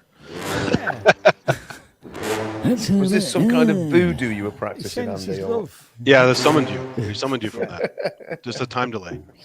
is that what it was? Okay. Yeah. I hope Mr. Knopfler's well and He was asking enjoying which his he millions. thought was his best album. We said it was making movies, but we weren't sure. Well, Wow. why are you doing this to me? Something to do, innit? That's all right. Yeah, I know. Well, I know why. Keeps us busy. Yeah, keep yourself. What do I know? Oh, what's he doing? Are you writing a film score, Robert? No, he's practicing his farting. Yeah. He's a Mr. Methane. He's training with Mr. Methane. Yeah, exactly, yeah. I love it. Microfeet turned up, Andy. Yeah. Is it the new one? Is it the old one? Is it the It's OG old one? It's the old Alright. one. Okay. You can put the new stuff on it. Exactly. And Oh, that's exactly Grace what I gave will me do. the date. Yeah. It's... Next Wednesday. Is it Oh, is Wednesday? it? It Oh, comes? right, Yeah, brilliant. it's something like that. Because we were talking about dates of when we were going to do our Hampton we're doing Bridge. Hampton Bridge Jam Yeah. for Hardware Jams Festival, which is coming up. It's about, I think they want 10 to 15 minutes per sesh. So we've been talking about what we're going to do, and she mentioned that the firmware upgrade would drop on this date, and it would give her a day or two to play with it and work out what was going on with it, which is cool. Brilliant. So we're going to be doing that. That's next week when I'm on half term, which is joyous. Hmm. So Yeah, I'm already. I've loving got- it. I think it's great. I've only practiced about with it this afternoon. yeah, it's very. I mean, I've played with it a few times, obviously around at Grace's, and the sounds are fab. There's a lot in there that's very familiar from, obviously from Emily Gillet from the Platts. You get the particular oscillator, and you go, oh yeah, no, yeah, and oh yes, that. So it's got all of Platts in it. It's mad. I know. It's mental, and plus all the other stuff. I find the keyboard a bit weird because one the slightest touch it triggers, Yeah. but it doesn't necessarily trigger how you think it's going to. But that's the point. It's different. It's a different expressive. You have to have a surface. relationship with the keyboard. You have to Yeah. develop. I mean, Yes. Well, I ran my tongue all along it and wish I hadn't. I quite liked that about it, because it's What, running your tongue along it? What happened to you? Just messing around with Ooh. pressure and fingers and all that sort of stuff. Because it's not. I mean, it is completely different to an instrument, but I'm in Yeah. that. Yeah. I'm in that zone already. So no, but I like. No, I think you'll love it. I think was it'll be wondering right. which effects unit to use with it. It's got its own built-in, hasn't it? No, Has it not? no. I was quite Oh, surprised. Yeah, it doesn't have Alright. everything. Yeah, it's. All right. Yeah. Okay. So I need I mean, I think Grace is just sticking it through a Zoom MXR, CDR 70, yeah, CDR 70. MS 70 CDR. Yeah, I mean, and I think she's got loads of it, and the Chaos pad. It's great. Grace has always got. I've got a Chaos. I've got the. It's not the Chaos pad. It's the other one, the red one, which is the effects unit. I was going to try that because that's. And Chaos pad. Well, no, she's at Chaos pad 2. Quite an old one. She had the original. Then she got that one. I mean, the original Chaos pad. The original Chaos pad that Korg released was all over the Chillage People album. Yeah. That we did, all over that. I mean, there's barely a sound that's not gone through Korg. The Grace going. Great, actually. I mean, Somewhere. they're still pretty cheap. I mean, that must have been because it came out in 2000, so that must have been around 1990. 1998 or 1999 when Grace picked that up in Japan, and she got it before they were on general release. Everyone said, "I'm showing you this. You can't get these anywhere." So I got this in Japan. Like Japan's a secret hole for electronic goodooberies. So anyway, I've not said hello to people. Hi, Robbie. Hi, Kent. Hi, Robert. Hello, darling. Hi, Andy. Hi, Ian. And hi, Andy in the top right corner with no camera tonight. Yeah, well, I'm doing stuff on my face. You don't want to see it, so. Fair dues. Yeah. What's he playing with, Robert? What is that actual machine? And what's happened? The actual machine is the kind of the music S2. Oh, is it? Yeah. Oh, Oh, that's yes. Are there sounds coming from that, or are you playing them? No, right. So you're just using it as a. Just using it as a Sounds on her good though. yeah. Yeah, it's one of those curious machines that always seem to be. What do you think of it? Or have you had this conversation already, and I'm just repeating old No, we ground? haven't. All right. No, it's a great keyboard. It's a TP8, one of the old style, Yeah. with polyphonic aftertouch. I mean, what is not to like? Is it really? Yeah. Oh. Sound-wise, it's sort of M1 territory, but a lot better, and Yeah. not used on every record of the 90s. I think the name just put so many people off because they associated it with crap bits of Italian auto accompaniment stuff. So, but yeah, I always thought it was, even back then, I thought it was something that was interesting. I never ever got to see one or play one or hear one, so I'm intrigued to hear what you want to say about it. No, I mean, I haven't dug into it at all, sound-wise, apart from So, is it a new acquisition that have you just picked it up? new. What means new? Like a month or two Yeah, or more? okay. I can't remember. Yeah. It probably arrived about a month ago. Cool. Yeah, all the presets on my S2R is like D50, ONW kind of flavor. A lot of soundtracky stuff. Yeah. But yeah, it has filters that over time actually sound really good. And then the samples are like they're the same sort of standard as you'd expect from the era, but they're not the ones you've heard every time. And if you have the advanced upgrade, it'll actually support more formats into it. The rack is automatically advanced, but the keyboard you had to update. Yeah, well, this is the turbo, so you can Turbo, that's what I mean, yeah. over sample dump or floppy, you can import your own samples into it as well. Mm-hmm. The display looks nice and bright, which is pretty cool for a machine of that age. Yeah, it is. I mean, probably an inch away from the. Yeah, it's about a foot down, isn't it? Need a magnifier to see it.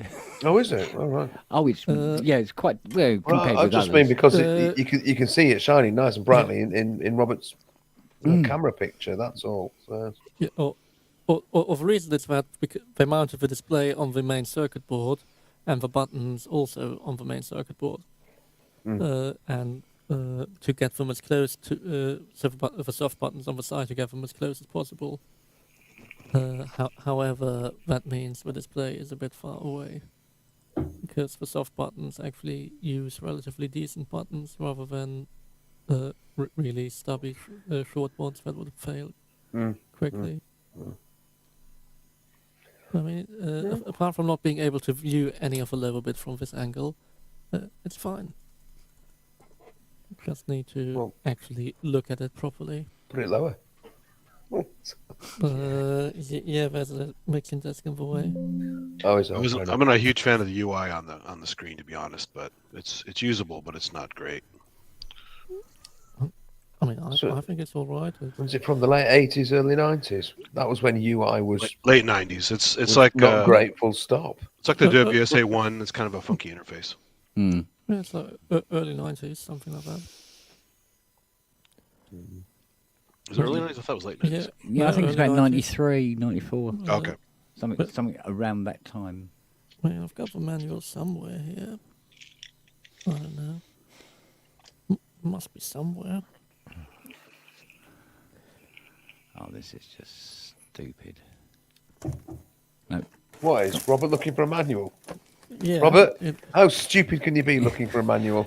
No, They're normally up here. He can just recite them. It's like, yeah.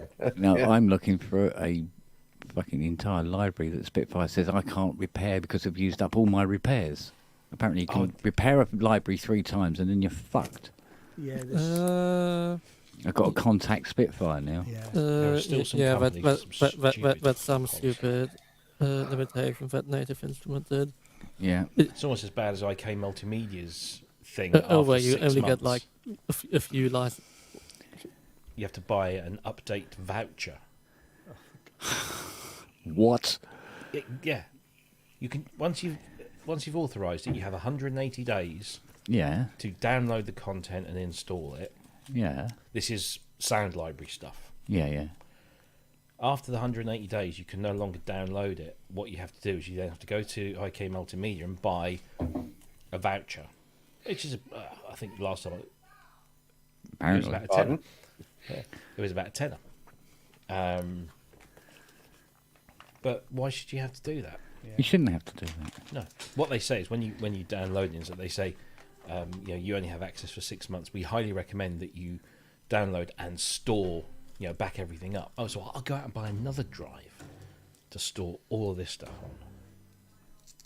Christ, I mean, they must make most of their money from Ty Yeah. because he never remembers to download stuff. Well, he can just buy it again He anyway. just buys it again, yeah, and then doesn't download it again. Yeah. But yeah, so this nice manual says 94 in it, and it's also nice and chunky for where you want it. Vintage Synth says 92, 93. So Yeah. There you go. and The, So is that Gem the same company that did my Wait. Gem Mini Combo Wacom in the Yeah, yes, it's General Music. Yeah. yeah, yeah. sorry, 92, 98. Actually, that's a big that range. was the first organ I ever bought. Oh, well, they probably had too many parts where I had to get rid of.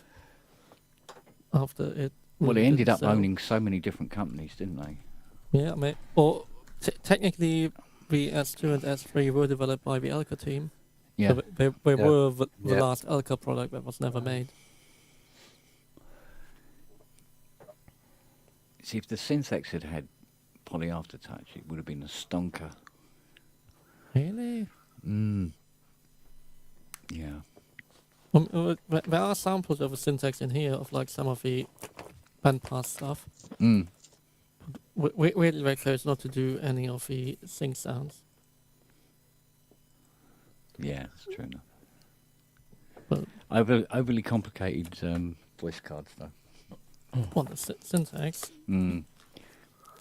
Oh, yeah. The most complicated oscillator design that is completely crazy. But only a Graphics crazy person- Environment Manager.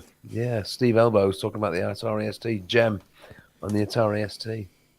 Yeah, that's right. Yeah, it was. That's what the Yes. user interface was called, the Gem. Yeah, it was. That's right, yeah, yeah. cameras. I'd forgotten that. Thank you for the reminder. Yeah. What a great operating system. Well, it worked. It's also Yeah. a female cartoon band, right? Gem, isn't that? Or is that spelled differently? I don't know. What's the reference? I missed it. A cartoon band. Gem. Like It's called gorillas. Gem. I might be spelled differently, but there was a thing called Gem. There we go. Email about a mini Moog restoration. Let's have a look. Dear Kent, I've got a mini Moog. He's knackered. Will you fix it? Thanks, Bob. It kind of Yeah. says that, It's got, pretty much. Doctor. Yeah. It's got RA Moog written on it, and it's It's got Serial number that's 2. That's not worth anything, mate. Yeah. Now, No, bring it give bring it- it round here. I'll take it off your hands for a tenner. I'll give you 40 quid for it, mate. I'm feeling generous. Take it for 500. Do you a favour. Save you the cost disposing. Ooh. Ooh. Oh.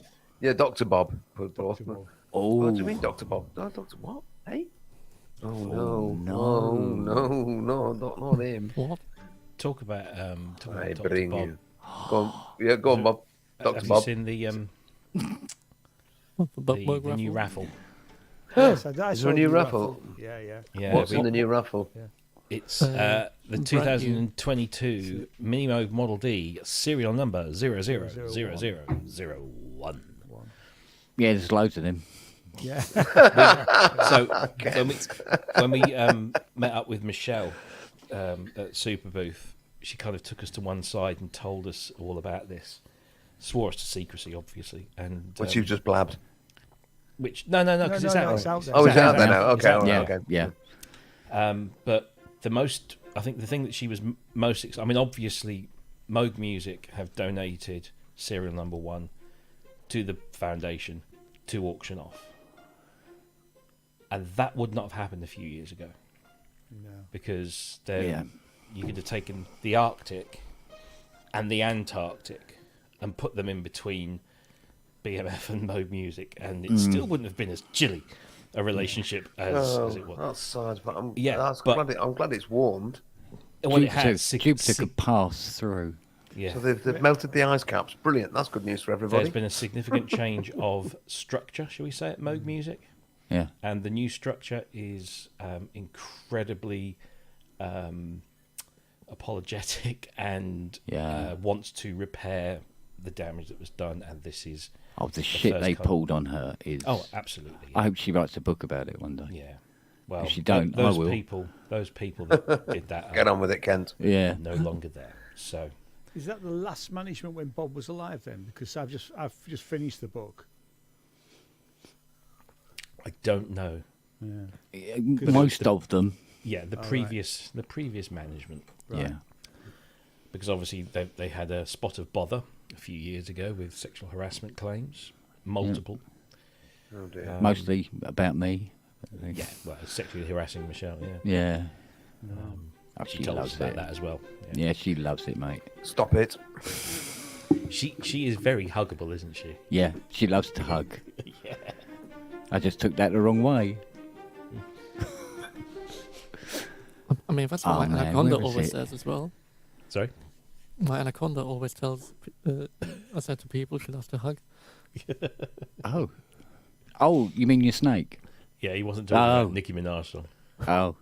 I was going to say, I thought you went, does he refer to his knob as an anaconda? My anaconda don't want none. Yeah, that one. Mr. Mix-a-Lot. Yeah, it's like, what the hell? Did I tell you the story about the bloke on the S-Bahn when we were coming back from Super Booth? There's me, Jim, Ben, Michelle, and I can never remember his name. We just called him Hopper. Eddie. because he looked- Eddie. Hobby. No. What was it? Greg Yeah. or Craig. What did Ben call him? Hopper. Hopper. Because he looked like Hopper from Stranger Things. I He's see. he's the funniest, loveliest bloke.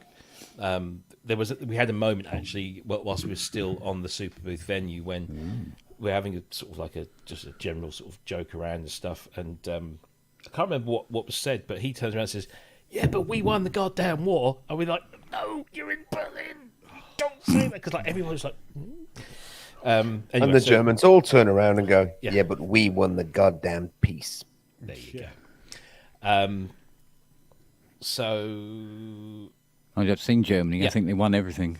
yeah, so we're on the S-Bahn, and we're chatting away because we were talking about documentaries, synthesizer documentaries, and I was having a gentle dig at, well, obviously not dig, but just a gentle prod with Michelle to find out if Oh yeah. Electronic Voyager is any closer, and she said no, they're still trying to raise enough funds to clear the licensing and do the final edits and stuff. And then the conversation moved to this Fairlight documentary that I'm trying to sort of help this guy get off the ground. And this young man over the other side of the train, completely nothing to do with us, turned around and said, "Did I just hear you mention Fairlight?" And I'm like, yeah, what's it to you? I didn't say what's it to you, but I felt like, We're in Berlin at Super Booth. No. yeah. Uh-huh. Oh, yes, I think, the Fairlight's a wonderful thing. And I said, yeah, I know. And he Yeah, starts got telling three me in the about, garage. he starts telling me about the Fairlight. I go, okay, all right, yeah. Then his mate, who I recognise from the synthesizer event in Cambridge, another English guy, turns around and says, "Oh yes, I've just finished reading that audio book," which was in and of itself was quite funny. The new Bob Moog book, and he was making some comments about that, and he obviously didn't clock Michelle, but Michelle didn't hear, and I just wanted Michelle to turn around and say, "Tell me, how did you find it?" But no, it didn't happen. man. It was one of those and when I told her it happened, she said, "You should have told me." It's a good book, but frustrating. I was so frustrated for Bob, Yeah, yeah. you know. But it's well written, and it's a really interesting story. You know, I enjoyed it a lot, but I just, you know, We got some really lovely Bob stories over dinner, which was really nice. You know, so, like just times when it was just her and him just gone out for lunch somewhere and little things. Apparently, they went out for lunch somewhere, and they paid the bill, and he'd given the waitress a credit card, and she goes out back, and she comes back, and she's like all a fluster, and she goes, "Are you someone?" Clearly, you know, somebody in the back Well, said, I'm here. "Oh my God, that's Dr. Bob Moog, like the man who invented the synthesizers and stuff." But she clearly didn't know this, but just latched on to the fame thing. And he says, apparently turned around to Michelle and says, "I don't know, Michelle, do you think I'm someone?" And Michelle says, "You're my dad." And Bob just turns around to the waitress and says, "I'm her dad." And that was brilliant. That's actually lovely. Yeah, it was such a sweet little story. It's just No. lots of little things like that. And then some fucking useless hip hop dancers that weren't dancing to hip hop came and interrupted our dinner, as you all saw and heard. yeah. Oh, We had two lots of those, and they emptied us out. I mean, I just gave them all my euro coinage because I wasn't going to use it anymore. So I gave them all my euro coinage, and then about 10 minutes later, another troop turns up, and they come around with their hat, and I was like, "We gave it to the last guys." And they were looking at each other like, "Well, give us some more." I said, "No, we literally gave them everything we wanted to give to them. Should have come around sooner." Yeah. And then 10 minutes later, some guy with a bloody accordion. Oh, Fantastic. that's It wasn't worthy even of a playing sharp knife. Well, if he was playing traditional German music, then yes. Oh, But he wasn't. painful. He was playing No, like you don't Italian want that. stuff. You don't want traditional German. You really Yeah, well, don't. if No, you're in you Germany, don't. you do. No, If you you're Or if don't. you had that Yes. cool Roland MIDI accordion, right? Oh yeah, yeah. With Widdy. Oh. It used to be on ARD jeden Samstagabend, and you get all this shit thrown at you. People wearing awful clothes, singing songs which were far too happy to be realistic, while you wanted to just puke in a bucket. and honestly, the fact that the complete country that artifice. gave us Beethoven, Brahms, Kraftwerk, Tangerine Dream, you name it, and then they've got all these blooming Schlager things going. Oh, I Excuse me, loathe it. that- I have loathed it with such a passion. It made me so angry. Excuse me, don't take too much of a dig at Schlager. It's only post-war Schlager that is for shit. Before Yes, Second you're World right. War, it was just standard light pop Well, music. they were standards. They were No, different. but I mean, it was only once pop music got going. Plus, that they it gave us did- high note. Come on, really- high note's great. If you're in the right mood, yes. It's not the accordion's fault, Andy. Yes, it is. Yeah, No, there's plenty of I bad like- accordion stuff here. The Mexican ranchera stuff that's everywhere is pretty awful. It's not accordions that kill The Cajun- people. the It's Cajun people stuff's that alright kill in accordions. I just think it's really funny that Kraftwerk or Kraftwerk, they were trying to sound as un-German as possible. Yeah. And actually a sound which we now associate as being so archetypally German. And they were trying to sound as un-German as possible. Well, Zydeco has Sound- great and- accordion and- work. All that yeah. Zydeco music. well, no, it's just like Tangerine Dream. They took more interest in classical music, Yeah. in German classical music than in the popular music of Popular. the time. In the Or they were trying to avoid it, Well, in the consciously avoiding it. I mean, I think Dieter Möbius, he talked a lot about how Schlager in itself is actually, post-war Schlager, it's very political, Yes, but it it is. tries to have no opinion at all and tries to be as light and... And therefore becomes, and by its very nature, therefore becomes political. Yeah. Yeah, interesting bloke to listen to, Dieter Möbius. But Tangerine Dream's cool too because they had song structure and tempo changes like classical music. I mean, they're very interesting. I mean, I've ever only Slater. Did Dieter have his own ring?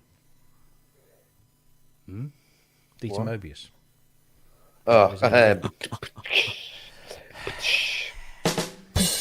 Although He means technically he had his own wasn't strip. he? Wasn't he technically Swiss because he was born in Switzerland? oh, I don't know. Maybe it was. Well, has anyone seen the? There were a couple of the matches. There was a brilliant German one on YouTube about krautrock and all of that. All of The that. BBC Berlin one, the Crowd scene. Rock series. There's but there was a German one as well where it's all in German, where the BBC one is mostly in English. Yeah. There was a German one which a good 3 hours. And so they're talking to all the guys. There are obviously overlaps in this because they're talking to the guys from Faust in that sort of barn wherever they are, and they want the concrete mixers and all that sort of stuff.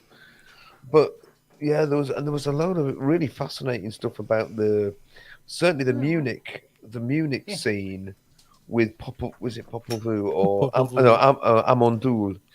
Amondul and the overlap there with the Bader Meinhof gang, the Rote Armee Fraktion, and that overlap there. They were all mixed up. They were all in the same. Well, it's all the youth of '68. Yeah. Well, but it goes back earlier than that, doesn't it? Yeah, but it's all the same generation, all born in the '40s. Do you know the name of that thing that was on the German? Oh, I've tried to find it since and not been able to, Andy. Okay, I'd like to see that. It was a big slab of a thing that went on for hours.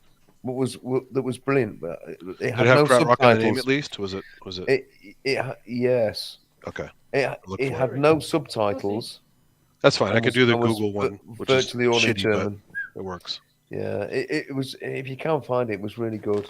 It was really good. But there's definitely some crossover with the Krautrock documentary that BBC 4 was it? Yeah. Got out? Oh, Yeah.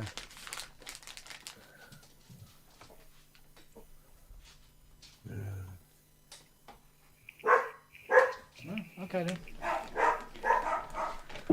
Do without. I thought the Pet Shop Boys thing on BBC Two the other night was a little Kept it lacking. all. It was all right. Was it? The best bit is when they're sat down talking with Dermot. Yeah. Because everything else is just clips for the Hyde Park gig. Yeah. But Fiona that was had quite nice. the subtitles on, so I could never see what bloody keyboards he was playing. Did you see the state? Did you see the state of his PPG? Did that need rebushing or what? But he was playing the Excuse me, M. it's called Way for a reason. Keyboard. Robert. But he had one set up, didn't he? He had the That's the thing I like about E2. watching. Yeah, E2, And a- 2.3, and a Fairlight. Yeah, but he was playing there the was an E2 OB8 as well. sounds Oh, on yeah. the over here. the non E2 sounds on the E2. With them, when they showed that clip of them when they did Hello Space Boy with Bowie. So you got Bowie's centre stage, obs, and then Chris and Neil to the side, and he's playing a Call Prophecy with two hands. Yeah. Oh yeah, it's all show. But did you see the best bit Well, of that? no, I can play a Pro One with two hands. Yeah, you'll only hear one note at a time. Yeah, but I'm still playing with two hands. That would confuse people. Did you see the clip with on Wogan when they had Liza Minnelli? And I've seen that clip. got the performance tour rig, Yeah. which is these I think it's 4 banks of S1000s, Yeah, it's massive. MC500s, MC500s, that's right. S1000s. all the Roland MIDI stuff as well, and then 2 was it A50s, the big Yeah. controllers. Or It was the big ones, I think. Yeah. three. And Is it RD300? No, Something that's not like right. that, yeah. But yeah, A80s. A80s, that's the one. That's the one. But Bloody heavy bastard. I've got the performance tour program. That's when I saw him at Whitney Beer. When you Aye. open it up, they've got a big picture of that rig Yeah. and then everything is detailed as to what it is, and so it's a complete wank fest for gearheads. That is that. Speak for Was that yourself. not published in Sound on Sound at some point? Might have been. I think it was because I know that spread that you're talking about. Yeah, but it's in because the program is it's one of those big glossy things. When you open it up, it's this big sort of image of complete. Well, after that Whitley Bay gig, I met Chris in Walker's nightclub in Newcastle because it was a night of ill repute, and I was there with other people who were also of ill repute. And he was standing at the bar, looking completely anonymous on his own with his cap on. And this, stood next. We'd gone up to the bar to order, and I turned and I went, "Oh my god, that's Chris Lowe." So I turned and I just said, "Oh, could I ask you a question?" He went, "Yeah, if you want." I said to him, I said, "Did you really use the PPG for the bass sound on West End Girls?" and he turned around, and he just looked at me and went, "That's the best chat-up line ever." And then we actually had a chat about it, and he went, "No, it's a layer of this and this and this." And and we had a nice little chat in Walker's Night. Oh, that'd been about 1990. Yeah, DX7 Minimo, PPG. They always said it's just a layer of different things. It's like strings. Everybody thinks that the strings on West End Girls is E2 Marcato strings, but it's not. It's a PPG. Layered with. Have we really got that sad? Yes. Are we really that sad now? Of course.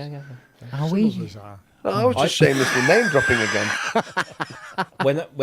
So on the Saturday of Super Booth, Yeah. me, Ben, and Jim went out with Mark Reeder for coffee and record hunting and flea marketing and stuff. Oh, that was ace. That was brilliant. All in Kreuzberg, the Space Hall record store, which is brilliant.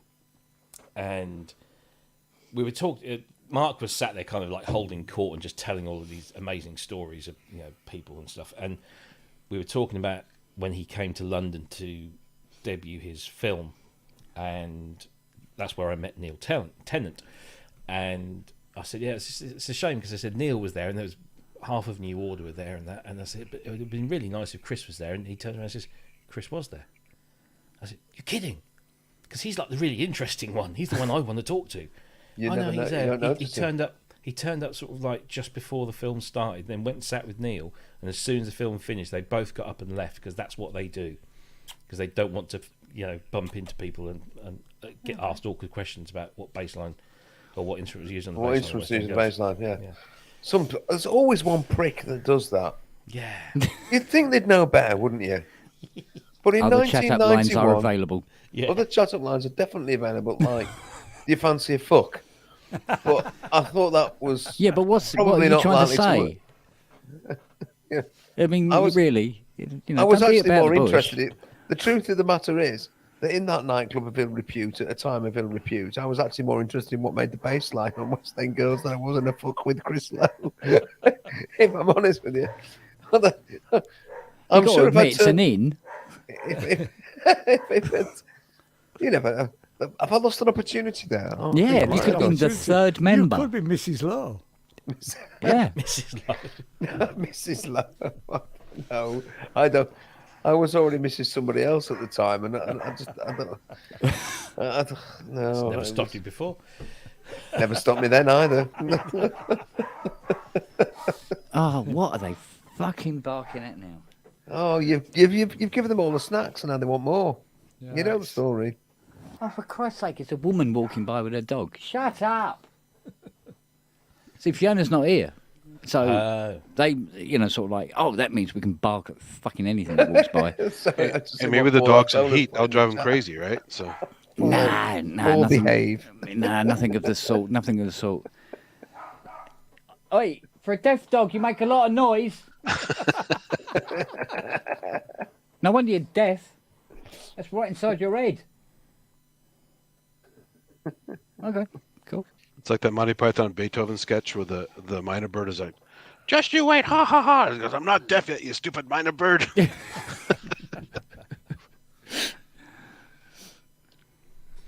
Oh man. Can we have a moment of silence, please, for which Evadne one is Hinge. it? David Evadne Hinge. Yeah, and Dr. Evadne Hinge. Dr. and Evadne Dame Hilda Brackett. Dr. Evadne Hinge. Mm. Oh, yeah. I saw that this morning and had a little moment of, oh, no. Oh, But haven't they? well, yeah. I can't remember the guy's name now, but yeah. Yeah. Dr. Evadne Hinge has passed away. He was the piano playing one. Yeah. I saw him a couple of times at Edinburgh. Hi, Jim. Fringe. Yeah, Brilliant. I'd love to have seen that, Ian. Kitten I'd tickler love- extraordinaire. Really Kitten great. tickler. Yep, Jim. I'm determined that becomes a arrested for that, genre. Jim. That has to become a genre, right? Kitten tickling. Yeah. Also, Jim Brown just died too. He was a famous blaxploitation guy as well as a football player. Yes, yeah. That was on the news too. There was an actor Yeah, went yesterday as well, wasn't there? Oh, damn, I've forgotten his name. now. Well, his last famous thing was Mars Attacks, I think. But Matey Yeah. boy was in Thor. In Thor, he was in a couple of Star Wars series, wasn't Yeah, he, as well? that's right. Yeah, he's in Ahsoka Yes. Yeah, when it hits. when it comes out. Yeah. Yeah. And famous sex offender Rolf Harris died. Yeah, we're glad he's gone. Yeah. Who? Less of the tax. Rolf Harris. Less for the taxpayer to pay that. Yeah. But it's Jim. Sorry, it's Jim. As Wagyu points out, once upon a time that would have been sad news. But yeah, exactly. Yeah. It is kind of Yes. conflicting for our generation that grew up with him Grew- as growing up with this him. consummate entertainer. Yeah. Yeah. I know the name. Was it a talk show guy or what's the? No, No, he it was was, Australian. He was for face on the stylophone. Yeah. Yes, Yeah. he was. Yeah. And He was an Australian. He was a like, very, very good song painter. Yeah. Dance man, wasn't he? Yeah, and he did painting as well. He's great. He was an all-rounder. He was, He even painted the Queen. And then, right. The Well, then Queen. it, took ages then to it wash came off. out shortly afterwards that Yeah. he hadn't been a very good boy with his two little boys. Well, that was. Well, I'll say it was- With his big wooden knob. Come on, you coming up for this? It did always used to fascinate me when he was painting because he used to paint with like a 4-inch wide brush, and he would be dabbing. It was be dabbing this paint all over the place. And you think, and it was quite clever. Can you see what it is yet? No, Rolf, we fucking can't. It's just a whole bunch of. Oh, there it is. And it was the last bit that he would do was just Calm, pop it all slow in, down. wasn't it? Slow down. We're all flawed, sadly. There's my new toy, Jim. Show me yours. Yeah. Give it a wiggle, Jim. Give it a wiggle. Let's have a Over look. here. Let's have a look. Hang on. Has it Getting landed? the one. Yeah. It's there. Is that the new analog heat? It is indeed. X plus FX plus FX everything plus else. LGBTQIA. Yeah, all those and What's the everything in A stand between. for? It's fantastic. Yeah. Yes. Also, Also. yeah. No, it's Sorry. It's It's just every all- time I hear it, it's got really more good. letters on it. Oh, I know. So if you know anybody who wants to buy an analog heat Mark II from a pet-free home, never been gigged. It's not a pet-free home. You have gigged it. It wouldn't be Never been here gigged. either, would it? Can I borrow it for a bit, Jim? Yeah. Well, I've got the Mark II, but now I see this new one. I want that one instead. So Oh, no. Can we Mine's talk about bigger the than elephant in yours. the room? Yeah, thanks. Can we talk about the much is elephant it? in the room, please? What? We need to talk that? about the elephant in the room. What's Is that? here again? That's Bob's What belly. the Sorry, I did my thumbs up. fuck has happened to Andy's kitten tickling kit? I What's know, going yeah, on is there? it all gone, Andy? What? Yeah. All your stuff. Which Andy are Yeah. you talking to? Me? You. Me? Yeah. Yes. Well, Oh, we no, can't it's in see the- the other one, can we? No, well, It's just taking these X. this was all dismantled to take to the Hardware Jams meetup because we needed tabletops and surfaces of the X stands and the pieces of wood that were on top. It's all makeshift tables. It's actually quite a good way of doing it, really. I'm pleased with myself that I've wangled that one. And I've just never set it up because the ultimate plan is to take everything out, have a good hoover and clean all the corners that I just can't get to with my hoover. It's a pretty, oh my God, have you seen it down there? And so I want to take it all out And the then carpet. yeah, exactly. And Yeah. and just have a rethink about the way things are Yeah. positioned in here. That's what. And I just thought, well, now's my opportunity. And then all these different things keep happening. Like, oh, I've got to, so I've not set it back up deliberately because it's all propped up. There's X stands there. There's stuff in the hallway. So Tell me about it. That's all. I mean, it's deliberately not been done, but I might have to because I've made a commitment to doing stuff for Mhm. things. Do you have and- carpet cam in the corner there? Yeah. No, Andy's not been around yet, but carpet's not. Okay, there we go. Oh my God, fathers. That's the carpet. It's very, very charcoal grey. I'm not sure what I'm looking For a at. second, I thought he was going You to got say no sticky. trousers on. Thought we were My getting trousers are quite charcoal intimate grey as there, well. Andy. Oh, I was No. going to say is No. it his pants? I think What's going on? Well, I mean, we sort of like. I think I'm blushing. It's only gone red. Jim, I'm glad. Yes. See, still got it, Andy. Yeah, Actually. I've still got. I needed some I've burlesque just music got- for that. That was Yeah. I've just got more than I had before, but not when I Actually, wanted it. I'm Yeah, still well. glowing from baking in the sun for 2 days at the weekend and dehydrated as well. Sun. What is How were your plans for world domination going Oh, there? well, Jim? apart Have from they- the car accident and then locking my Oh, keys in the car, Yeah. fine. Yeah, slightly I'm- hindered my plans. Can I just say at this point, you knobhead, right? I just wanted. I just thought, honestly, of all the things you could do, Oh yeah. but anyway, you made it in the end without having to smash your car window. Aren't Yeah. you Matt We'd have Radcliffe's just used best a brick. mate? You what? Sorry. Aren't you Matt Radcliffe's best mate now? Well, not that, but he does like my stuff, and he Yeah, gave me a no, shout out both on stage when his band were on, and Oh, also on wicked. his radio show the next Yeah. day, which He's is a cool. really good. He's a On really Radio nice 6? guy, actually. Yeah, Radio Yeah. 6 Oh, Music. wicked! Oh, wicked! I've not brilliant. listened to it yet. I got a Famous mention. person. Yeah. Yeah. He'll be playing your tunes on Radio 6. I can't wait to hear that, Jim. That'll He be will, nice. actually. And you If deserve you it. send him some stuff, he'll play it. Yeah. okay, Jim. How much do we have to pay you to come on here from now on? Well, don't encourage him, Andy. And how much do you think you'll get? Tuppence here, mate. They'll be glad Get a of few it. sausages. Yeah. I will take payment in abuse, and yeah. All right. Oh, not bad. Guaranteed if I get value, it mate. in abundance? Well, you should have seen me spending. I think it took me 10 minutes to get out of Fiona's smart car yesterday because I couldn't get the key out of Oh, you ignition. should say 10 minutes get out of Fiona. Get Sorry. off of Fiona. Hey, Oh, yeah. There's always one, isn't there? There's always one. It's I usually think there was him. more than As one. Usually, man. Oh, Yeah. no. Yeah, I couldn't get the ignition key out. No matter what I did, it wouldn't come out. I was like, I'm fucking doing something wrong. It's turned off, but I can't get the key out. Apparently, you have to have it in neutral, Ah, yeah. even when it's turned off. Yeah. hey? Yeah. It's a safety feature, Yeah. apparently. It's so that you can't reverse out into a van. So that it rolls down the hill, basically. Yeah, it will. It'll roll down the hill, won't it? Yeah. Yeah. I had a few cars where you could pull it out while it was running, so Yeah. it can loosen up. I don't know if like that once. Mind you, she's got an advantage when you open the door on her Lovely. car, it doesn't come away in your hand. Yeah. Still got to do that.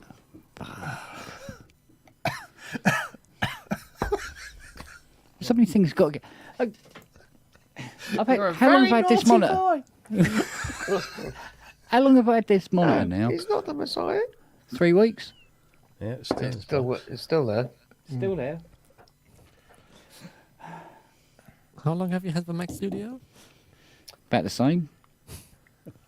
Is that still in the box as well? And No, it's sitting there. I mean, I literally had put that in my library this very same day, despite everything else that happened that day. Yeah. Priorities. Yeah, absolutely. Well, if I can, once all this works out of the way, But yeah, no, I do need to sell my analog heat Mark II to pay for this, really. So How much are you trying to get? I'm probably about 500, to be honest. They're generally going for more than that. But It's probably fair. Mm. Which is a lot of money for a distortion pedal. yeah, it's more than I know that. it is. Electron, I know the it is, value. Jim. I know it is. I know it is. Resale value electron stuff is quite amazing. So. Yeah, Yeah. Yeah, that's good. Yeah, 600 quid on reverb. There's two of them. yeah, there you go. Yeah. So I'd sell it for 550 5. on eBay. Yeah. So if you're getting 500 for it, it's a good price.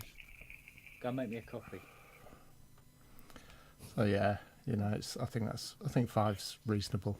Yeah, So, it is. you know, it has been gigged. It's been looked after, but it has been gigged. There's no mistake about that. But you know, there's not a mark on it. It's absolutely fine. But, Only a couple of cat hairs on it. So. Yeah. yeah, oh, bloody hell! Literally, as soon as I put the new one in, cat hairs on it. I'm just like, what? It's like box fresh, and now it's Yeah. covered in cat hair. I mean, it could be worse. It could be a Dalmatian you had. I can guarantee you Or that husky. Black and that white spots on monitor it. has husky hair on it, and I haven't taken it out of the box yet. I guarantee it. Guarantee it. I don't know how they get in, but they get in. I tell you what though, Jim, I quite like the keyboard on the Microfreak. Yeah, I get it. Yeah.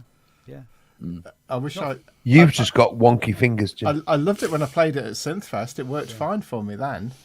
It just didn't work in my flat. Did Don't- you use don't run it off a power brick. supply, or did you have it I tried every way of powering everywhere? it. Every way. The only way it worked would be with was with a power brick. Yeah. Oh, that was So good. you are a Yeah. guitar player. You might have calluses on your fingers that are impeding the performance. Yeah. If all, I tried did you loads of things. consider wearing an earth strap connected to the ground of the device? Because that's that? normally Oh, were you considering wearing a jock strap connected to No, a no. wall? I an didn't earth have, strap. I didn't have a strap on to hand, Robert. Not during daylight hours. You And know. they have a go at me. Not all of us work in the adult film industry. Mm. Indeed. Well, it's convenient from the studio in your bedroom.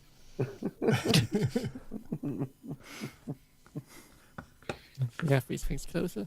You're not going to fall asleep. So, yeah, maybe my flat has an earthing problem, but I did actually check the mains Yeah. with a mains checker. No, it's not even that. It's just earthing yourself to the audio ground, so but it has to be To be honest, correct reference. I think it only worked when I wasn't in Ground. any way connected to the audio ground. You see, we're all So, positive and you're very when I had a negative, Jim. When I had a That's the floating problem. power supply. Yeah, I think that's it, Andy. You're inverted somehow. Yeah, you need a polarity switch of some kind because you're opposite. Put a battery in your Mr. pocket. Scott, change the polarity. I bet the GS1 wouldn't work in Jim's flat. Yeah, No, it wasn't, no, Absolutely probably not. the legs would No fall chance. off it. Yeah. Don't try a I wouldn't like to theremin try and get either, one Jim. up It would there. end up where you don't want it. The theremin. Oh no, I love the theremin. Yeah, but your polarity's wrong. Well, Theremin's bigger than a Volca, so you can't really put it there. You know, so Oh dear. I saw Jen S bought a Volca today. And she posted it on Facebook. Something about getting a Volca to shove up her ass. I mean, play.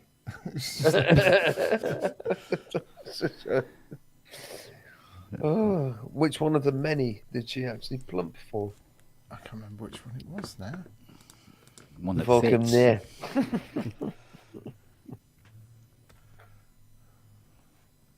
Let me have a look. Anyway, no. So good. No biscuit. It wasn't faulty because it worked fine before and after the guy who I bought it off sent it and returned it. It was fine for him. It was just me that it didn't work for in here. Just me in here. I mean, I don't know. are you living on one of the ley lines, Jim? The I'm the centre of the universe. I've no idea what it really All was. roads but, lead to Jim. Really odd, really odd. But I loved the keyboard when I played it at Synthfest, though, and when I used it off the battery pack, off the power brick. But yeah, it's really, really cool and expressive Very and cool, isn't it? yeah, I really like it. decent. we have a dopey place here in Santa Cruz called the Mystery Spot, and it has all these optical illusions in it to fool the dummies that don't understand science. And the purpose is obscure quite your a view lot. with these fences. It looks like a ball's rolling uphill when it's really not. Yeah. But they call it the Force. Oh, you come here and you have experience the Force, and it's like it's on the ley lines and stuff. But it's just this big scam. It's hilarious. Well, they just put loads of Escher paintings everywhere, and people suddenly think that that's the concentric. Well, it's all envelope optical of illusions force. and you're like force perspective and all kinds of stuff. So like if you stand on this one board with someone you're familiar with their size roughly, you suddenly look much taller than they do. Yeah, Ian's And room. stuff like that. It's just taking advantage of your brains freaking out with force perspective and a bunch of other stuff. Especially if you're a taller person. Well, that's the thing. So we took Oh my God, you're so tall! my Oh my friend God, and you're I much at the taller. time we had our bird field guides with us, and so we had a standard, and we put it on both ends of the board and go, "Yep, see, it's exactly the same." You know, there's no force here, you assholes. Ian, that's the diddiest bottle of Estrella I think I've ever seen. You need a much bigger bottle. It's not that small. Oh, we've had this conversation, haven't we, Ian, about Fits how- in his hand. Sorry. Yeah, all right. Oh, hello. Sorry for letting the side down. Lidl, You've all got like Spanish Yeah. stuff. Ian, Yeah. Lidl. Yeah. Co-op. Oh, cool. Cool. The coop. Marks and Spencers. Eindcoop. Eindcoop. Finger. Eindcoop. Have you ever heard of them? Whom? Eindcoop or Eindcoop? Eindcoop. Yeah.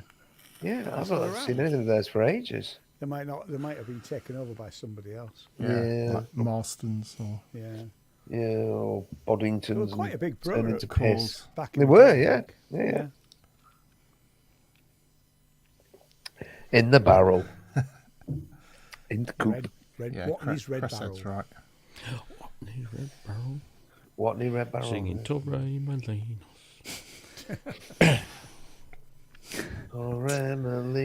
Remolino.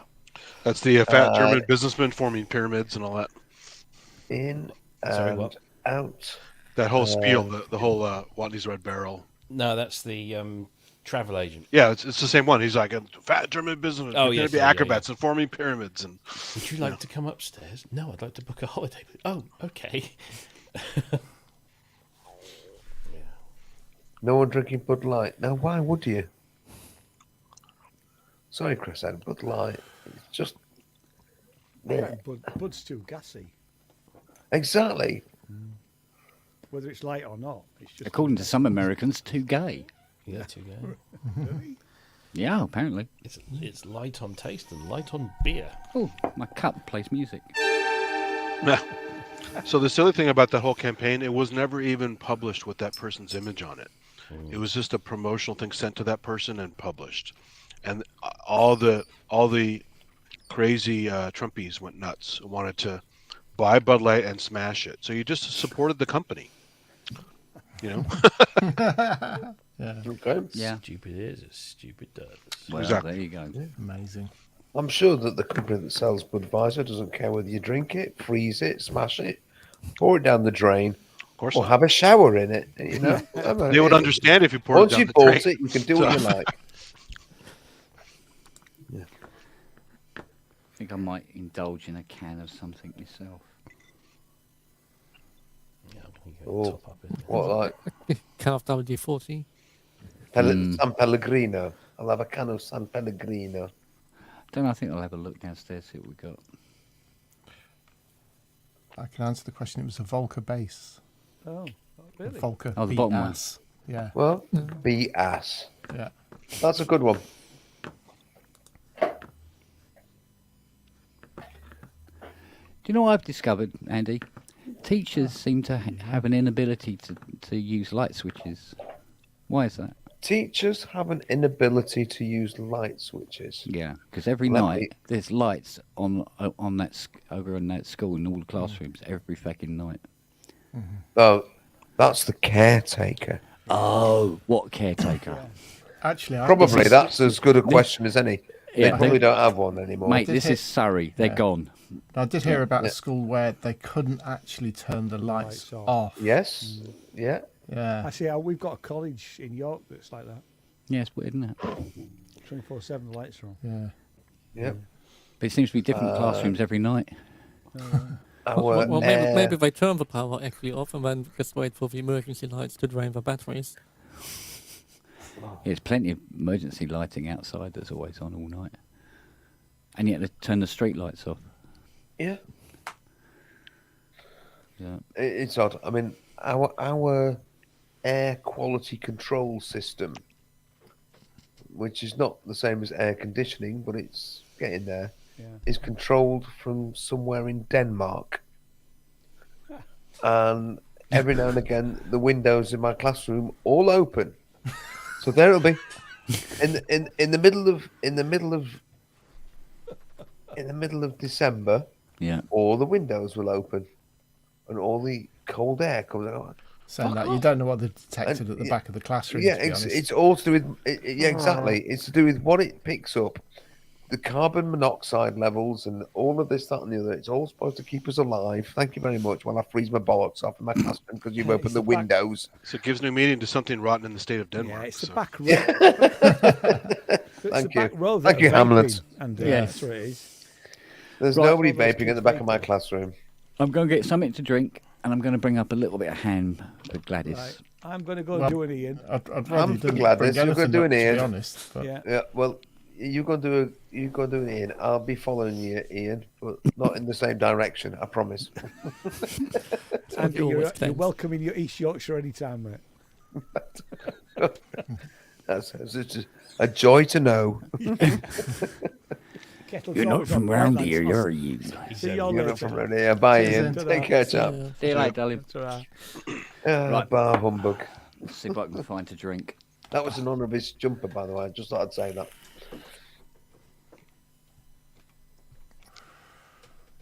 I thought Kent was wearing a kilt then. Well, that camera's super responsive now. Did you see how fast that moved? Yeah. Holy smokes. Exactly. All you need to do is fix a gun to it, and Yeah. You could shoot hands. Please don't.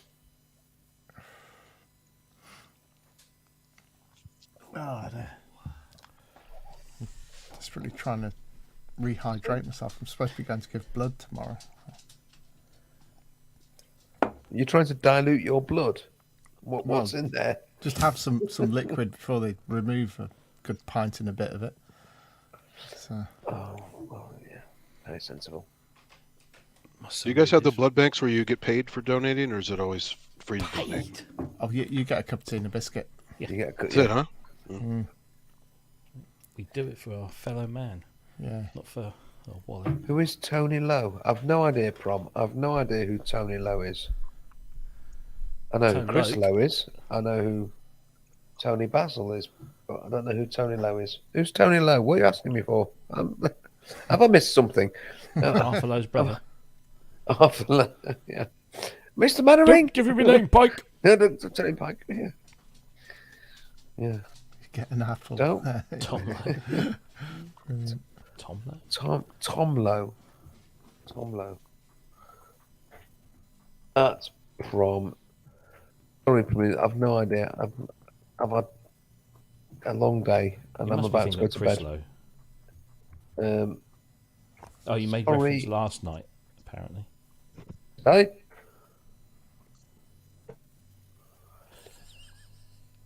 I made some reference last night on the hardware jams thing when I was trying my damnedest to keep up some pretense that I was from Yorkshire all the way through and failed miserably. Tom, I have no idea. I'm sorry, I haven't got a bloody clue what you're talking about. Kent Yeah. moves fast.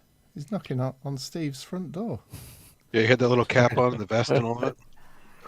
Yeah. Well, I had that. Honestly, that flat cap. Would anybody like to hazard a guess at who that flat cap actually belonged to? Fred Dibner.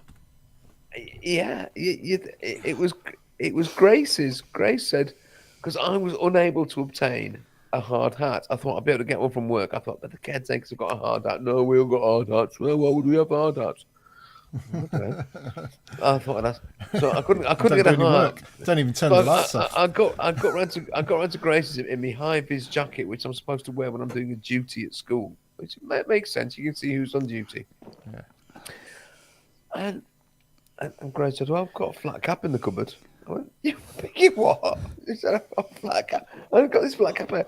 And it fitted perfectly. And I put it on. I went, "God, I look like fucking Fred Dibner." and the scary thing is, I bloody did look like Fred Dibner. It was like, I'll go and clamber up there. Except the problem was I couldn't go into Lancashire. I had to stay in South Yorkshire because it was Sheffield. So I had to keep all my vowels like really that, and all I wanted to do was roll my R's Don't like go that crossing the pretend, Pennines and now. pretend I were Fred Dibner going, "Oh, that's a magnificent Oh, you've steam. gone a bit- Well, I think we you've gone a better bit go and West jack Country, that one up."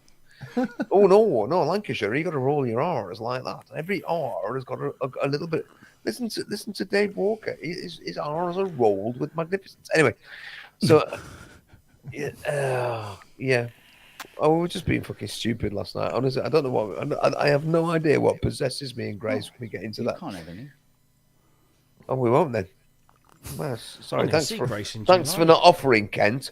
Yeah, we'll do without. I tell you what, don't get these Blade Runner glasses because they're almost impossible to drink out of without spilling it down your Oh, front. because they're square. Yeah. Yeah, You've got to drink from a corner. There's like those sake cups, the wooden sake cups there. yeah. Have you got a square gob, Kent? No, It's You just just the way need he a walks. very wide mouth. like depends. that. How badly Fine. do you want one? Mm. Oh God, that's Wide. lovely. What have you got in there? Pure vodka. Pure vodka. Yeah. Now, I can't drink alcohol. I get very amorous and do stupid things when I drink alcohol. How would we tell? I once had sex with a tramp. Well, I had no change in my pockets. You can't just walk by, can you? Kent, where did that come from? Oh, I'm full of them, lad.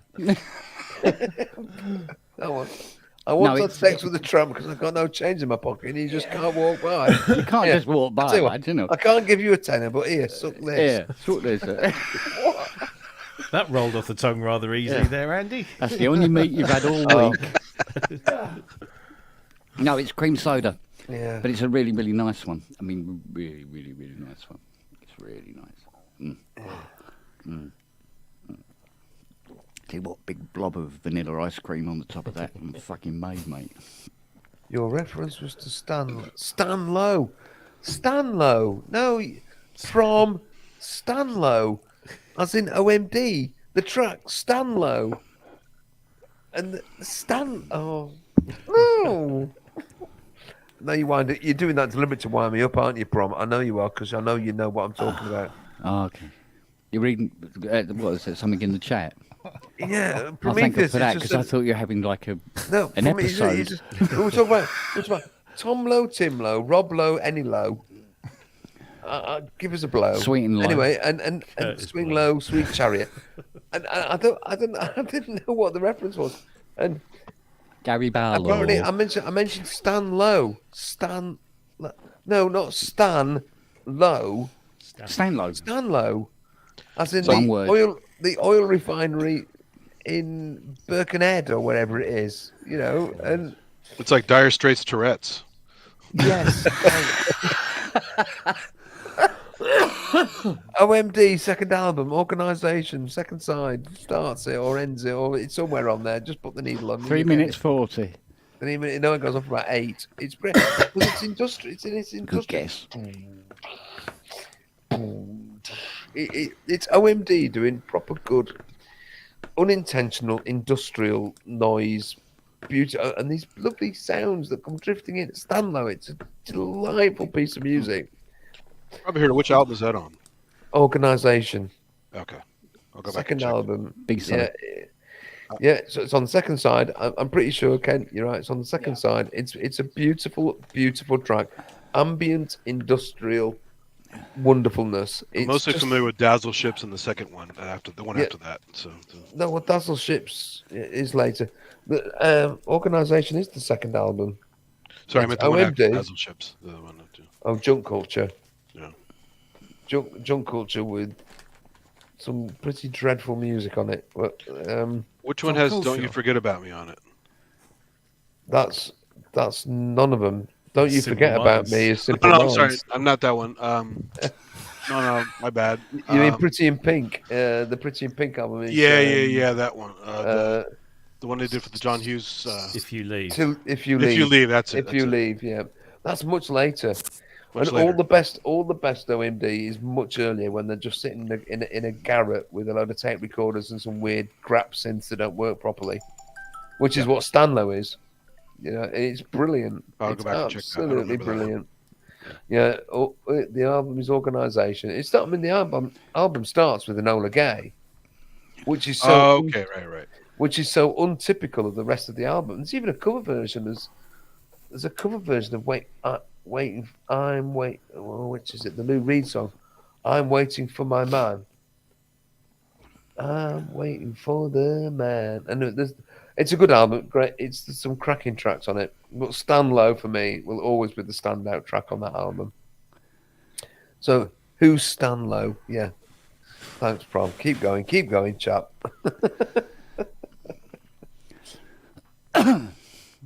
Indeed. It's an oil refinery in Runcorn. That's it. That sums it up. Wow, that's all I remember. 1980.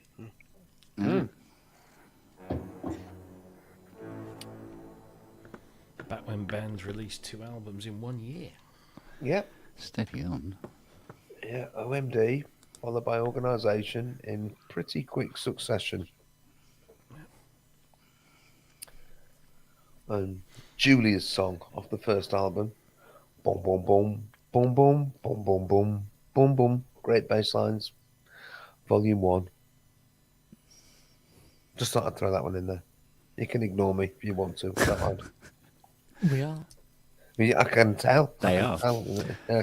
No one had a comment to make. Sorry, did someone say something? No. No bed. Sorry, Jim. It's all right. Like I said, take payment and abuse. Yeah, that's right. Yeah. I think those beer bottles are too big for you. You need Ian size ones. Yeah. Oh, he's not here. Stop it here. Just. Oh, poor Ian. On the subject of mopeds, E-Mom's Kent. Oh yeah, has Kent Seymour. Ty and or Ridge make any noises when they're... The noise is now leaning towards August. August the Just don't Then, look at the end of August. August the. Yeah. Oh, it's got to happen. It's got. I think you just put a pin in the calendar and say it's happening then, and we will come. Yeah. You name it, and we will come. Surrey won't know what's landed. Oh, I don't know. Well, it might, really. Mind you, I was playing a CS80 in the garden yesterday. Full reverb. Oh, man. What a big sound. Even What do your outside. neighbours say? Ken, shut can't- up. No, we can't hear I him. can't hear them. Can't hear him for the dogs. Yeah, can't hear the dogs anyway. Yeah, that's true enough. Bloody hell. Oh, hello. Oh. What? Oh. Fuck off. No. Okay. Okay. What? No, fuck off. What? Guy's got Oh, a, what? What an do you think we are, RA tramps? Yeah, guy's got an RA Moog, right? Mm-hmm. He took out the oscillator board and put a modern oscillator board in it. Took out the filter board and put a modern filter board in it, and now he's complaining that it doesn't sound as good. Right, okay. Define Yeah. good. Yeah, it's been my New Year's resolution as of the other week to just not deal with morons. I can't seem to help it. Yeah. They find me. You can't took work out in the good corporate bit. life and stay away from morons. So You took out another good bit, you put in a less good bit, and another less good bit, and now it sounds less good. Yeah. Does he have the original bits? Does he still have them? No, he says he still Put them has back them. in. Well, Yeah, put them but back this in is it. then. He wants me to put them back in. I'm going, well, you took them out. You can put them back in again, or did you forget? It's 4 screws, 2 slots. There's not much to go wrong. Aye. Maybe clean the contacts. whilst you're Yeah, at it. maybe. Although technically, the dirtier the better. What on the because out- they might stay in place. Yeah, then the RAs what you're just, talking about, they Ken, love it. really, The to be dirtier honest. they are, the better they sound. It's ridiculous. I'm saying nothing. I don't want a dirty toothbrush. I know. What? I get through toothbrushes like Billy O. I don't want to do. I'm I sorry. hope nobody's thinking what I'm thinking. Why? What Are those song lyrics? I'm Did, losing did everything. somebody just have an aneurysm? If you're going to pick something up and scrub it around the inside of your gob, I don't want it to be manky. I want it to be fairly decent. Hang on, Thank what are you. we talking about now? All right. How dirty often do you in the- change your toilet brush? Robert's lost it.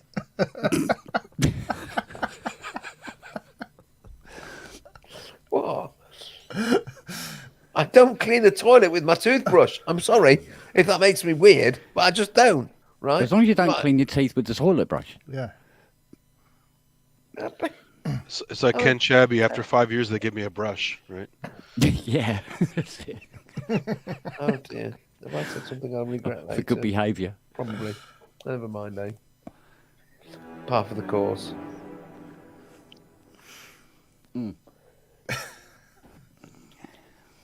Anyway, Stan Love's a great track. Go out and listen to it. It's fab. Stan who? Yes, him. He wears a flat cap. And he wears called blimey trousers. And lives in And a he lives council in a council flat. flat. Yep. No, let's go back, son.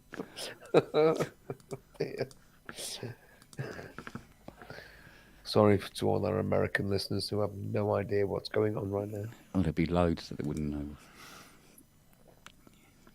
Do you know how ages ago we spent ages sorting out loop back so it worked properly?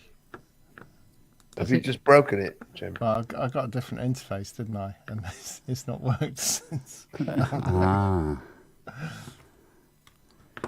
Right. I'm going to see if I can...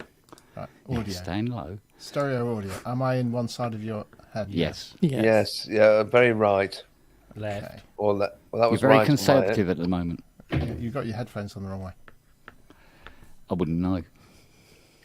It's very left. Is that left? Very left. Still Yeah, left. yeah, no, yeah. You're very liberal Right. Democrat. Yeah, you're more left than Keir Starmer, which doesn't take much. Oh, Well, if you lean to the God. right, you're still more. To the left. To the left.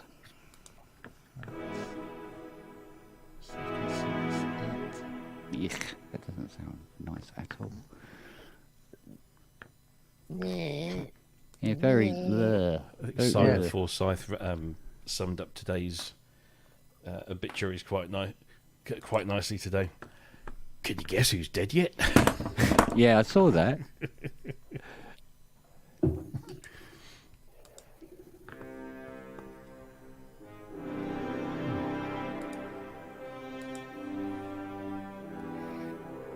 Oh, I know why. I know why. Wagyu says there was a whole 8-hour episode dedicated to Richard Hilton's loopback setup, wasn't there? There was. Yes, which we judiciously Am I sampled still left? and made it. Yes, Yes. and made a whole track out of. Called Every Single Fader. So if anybody wants to go and listen to it, check us out. Hardware Neil Jams Fellows Volume got 2. married today. Who? Neil Fellows. He's an Who's that? electronic musician from round these parts. Oh, yeah. Oh, hello, Neil. 2. Congratulations on your marriage. Yeah.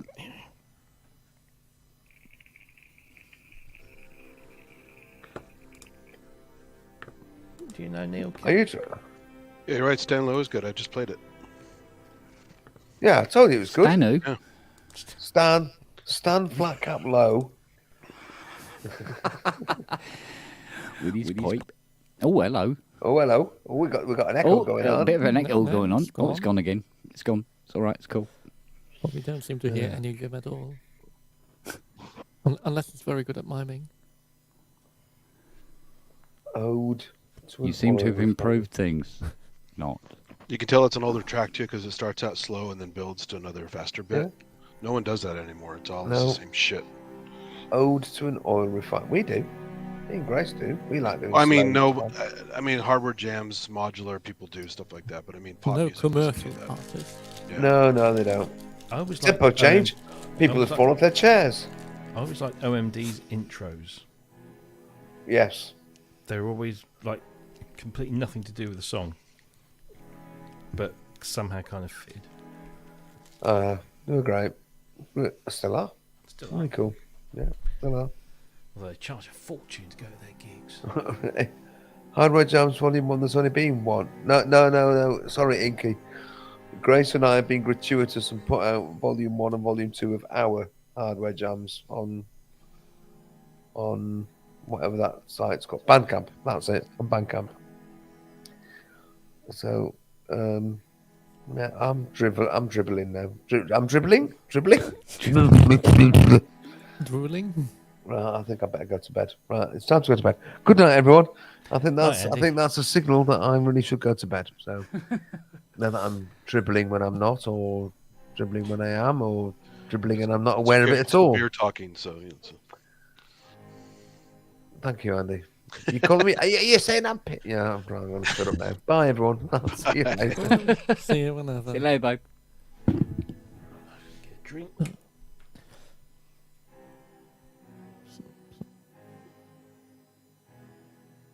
It's too straight.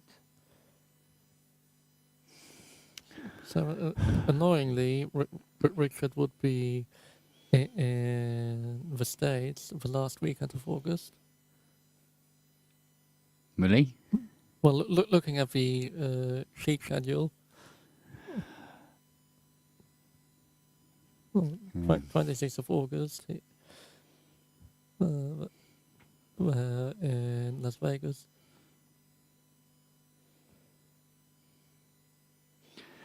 It's going to be one of those things, isn't it? Ooh, hello. Echo.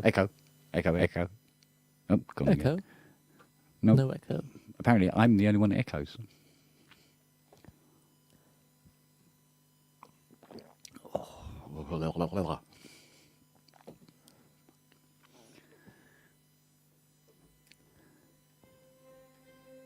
Money was working.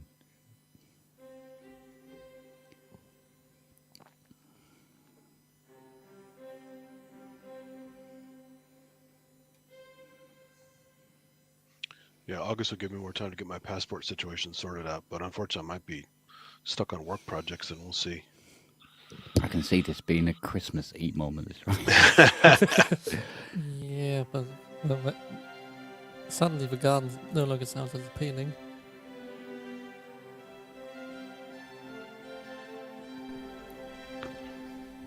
Can you hear me? No. Yeah, Yes, but me twice. I can't hear anybody. Can just do a massive circus tent in their backyard. Any season will work. Can you hear me? Yeah, we can hear you. Right. Well, They're gonna- there. Is there an echo? Yeah. This is like the electronic medicine album, Tangerine.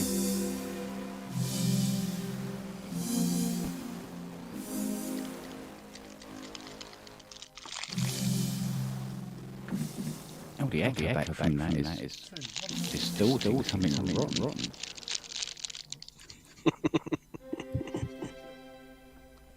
This sounds like that Richard Hilton stream.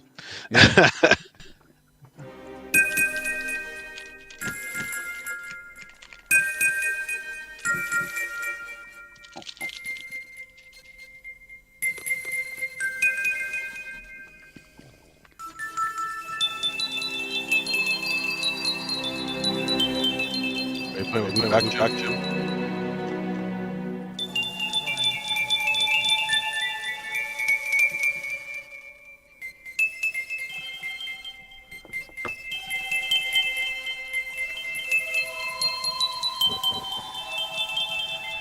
Hey, Robert, just for comparison, how many did your Because mine is pretty sparse. What? I have trouble understanding that.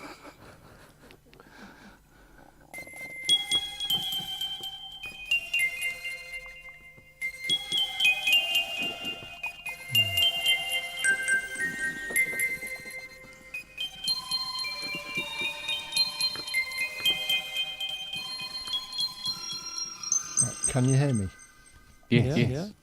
Yeah, Oh, yeah, I was on like Delay, an X echo. delay. And that's twice. Right. Oh, damn. Oops. What about now? One. Hello. Ah, That's better. Oh, that's better. Is that okay? yeah. Seems Okay, okay. I can hear myself twice, but I can live with that. Oh no.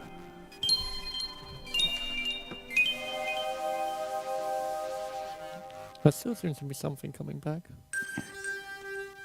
From you, there sounds to be. Yeah, not for me. I can't hear myself. The tail of your S2 sort of like Two. 1, 2. distorts as it fades out.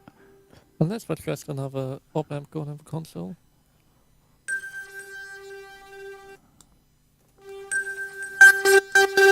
Oh, Yeah, that's but nasty.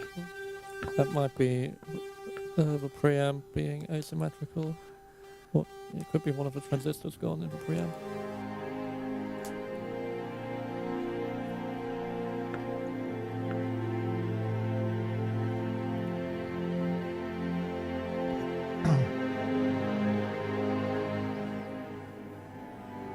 no. We do some massive attack now. Yeah. Unfinished sympathy. Yes.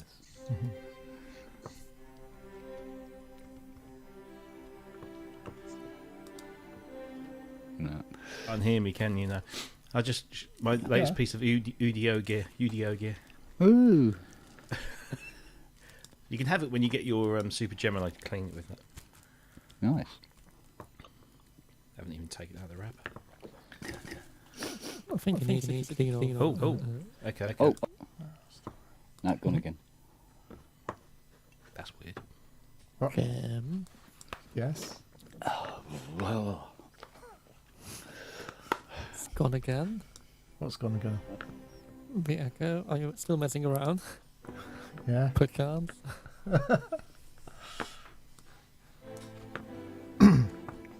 Man, I would like to help, but my normal day rate for audio is probably a bit too high. Yeah, you don't know what my day rate is. Jim is trying to be the George Martin tailoring the sound of the podcast.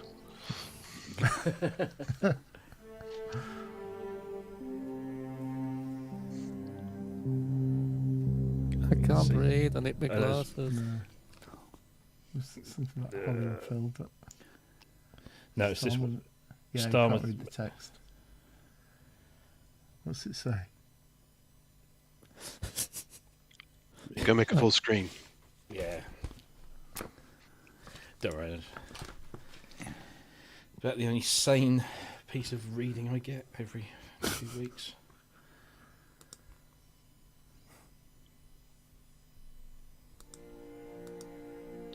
So, what's your local equivalent to Fox News? GB News. GB News. Yeah, is it worse or better? Good question.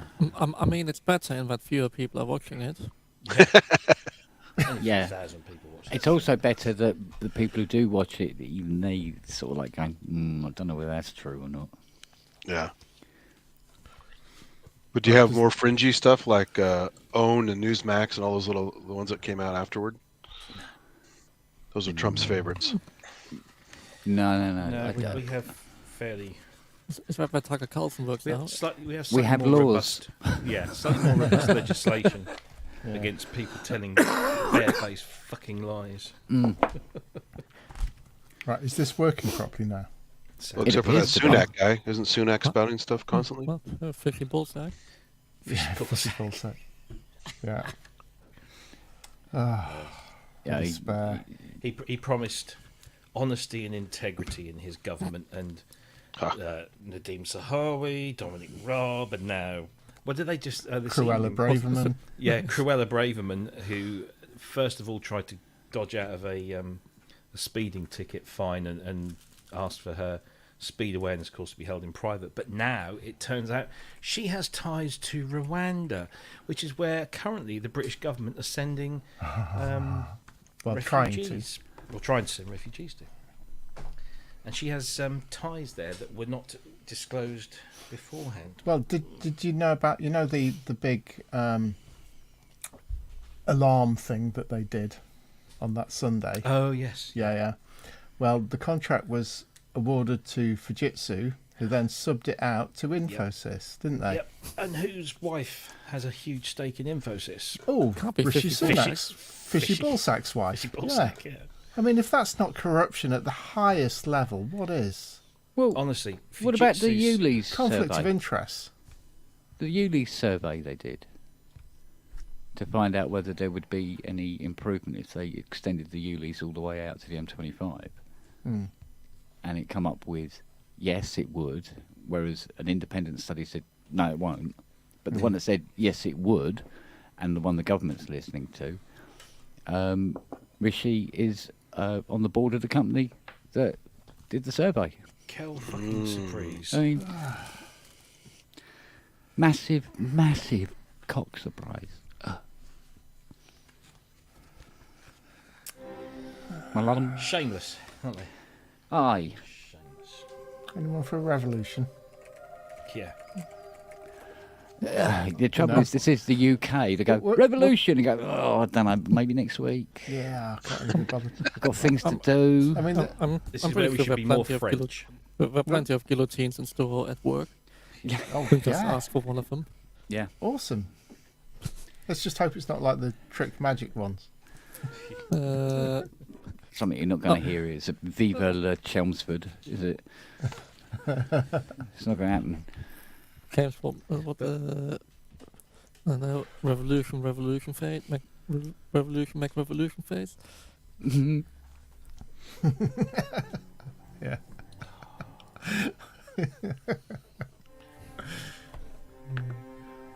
I miss drawers. We should put some on there. Well, I got rid. Well, I say got rid. It's still in the garage, but I promised it to my son.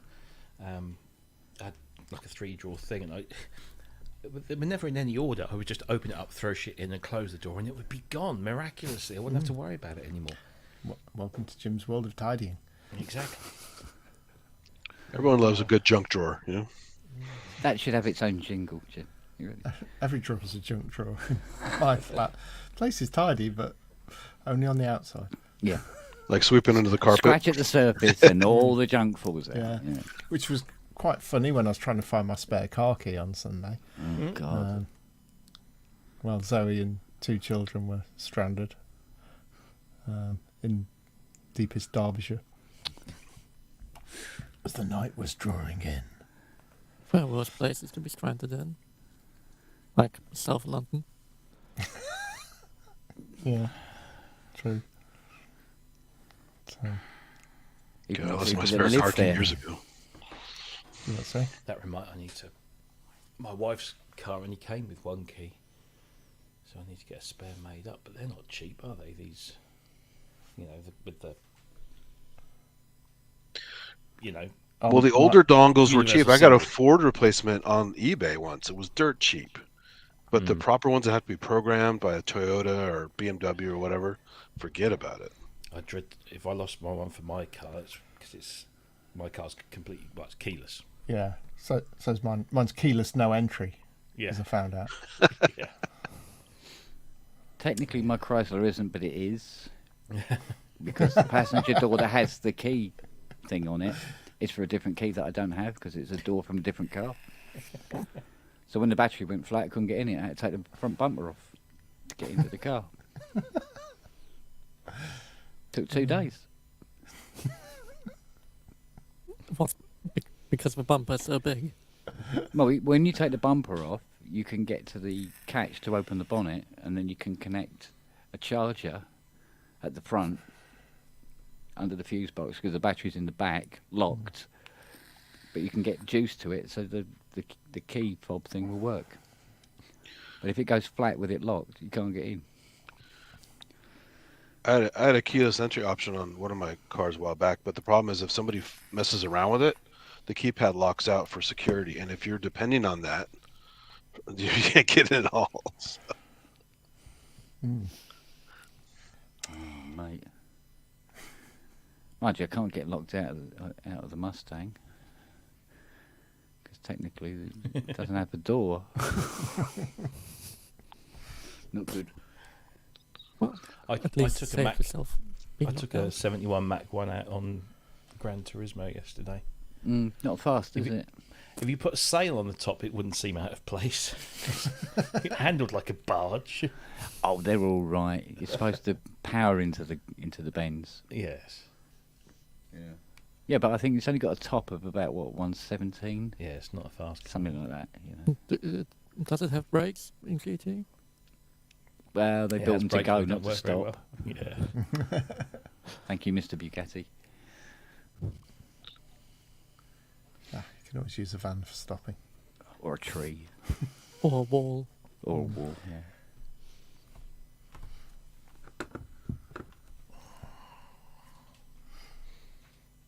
You're right down there, Fruit. I mean, a lot of the muscle cars are more about the sound and the feel. They weren't necessarily great race cars. No. They're good for their short drags down the straightaway, you know. Yeah. And the pussy. Well, exactly, yeah, because that roar, right, gets them Yeah, going. I've been so. beating it off with a stick since I bought that Mustang. Cat's Not a always whiff. sitting on it. Not a whiff, mate. Yeah, it's nice and warm for the cat, and it vibrates. Perfect. Yeah, absolutely. That's true. Friend of mine's dad used to build these, drag racing cars that are based on like Ford Model Ts and stuff like that. And, Yeah. do the whole thing. He was Hot rods. really into that. And he got up one morning to start work on this car, and he started the engine up, and there was this awful noise. And the cat had gone to sleep inside. Oh, yeah, the engine compartment, yeah. Because it was warm. He'd been working on it till late at night, and it was nice and warm. Cat had gone in there. And then, the next morning he started her up. Oh, man. Yeah.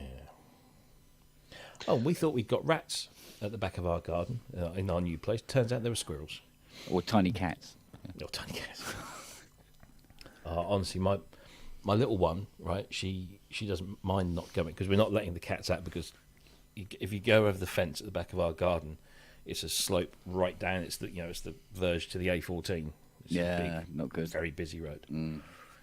So we decided not to let them out. So the little one doesn't care because she only ever used to go outside, do her business in the garden, and come back in again, and that would be it.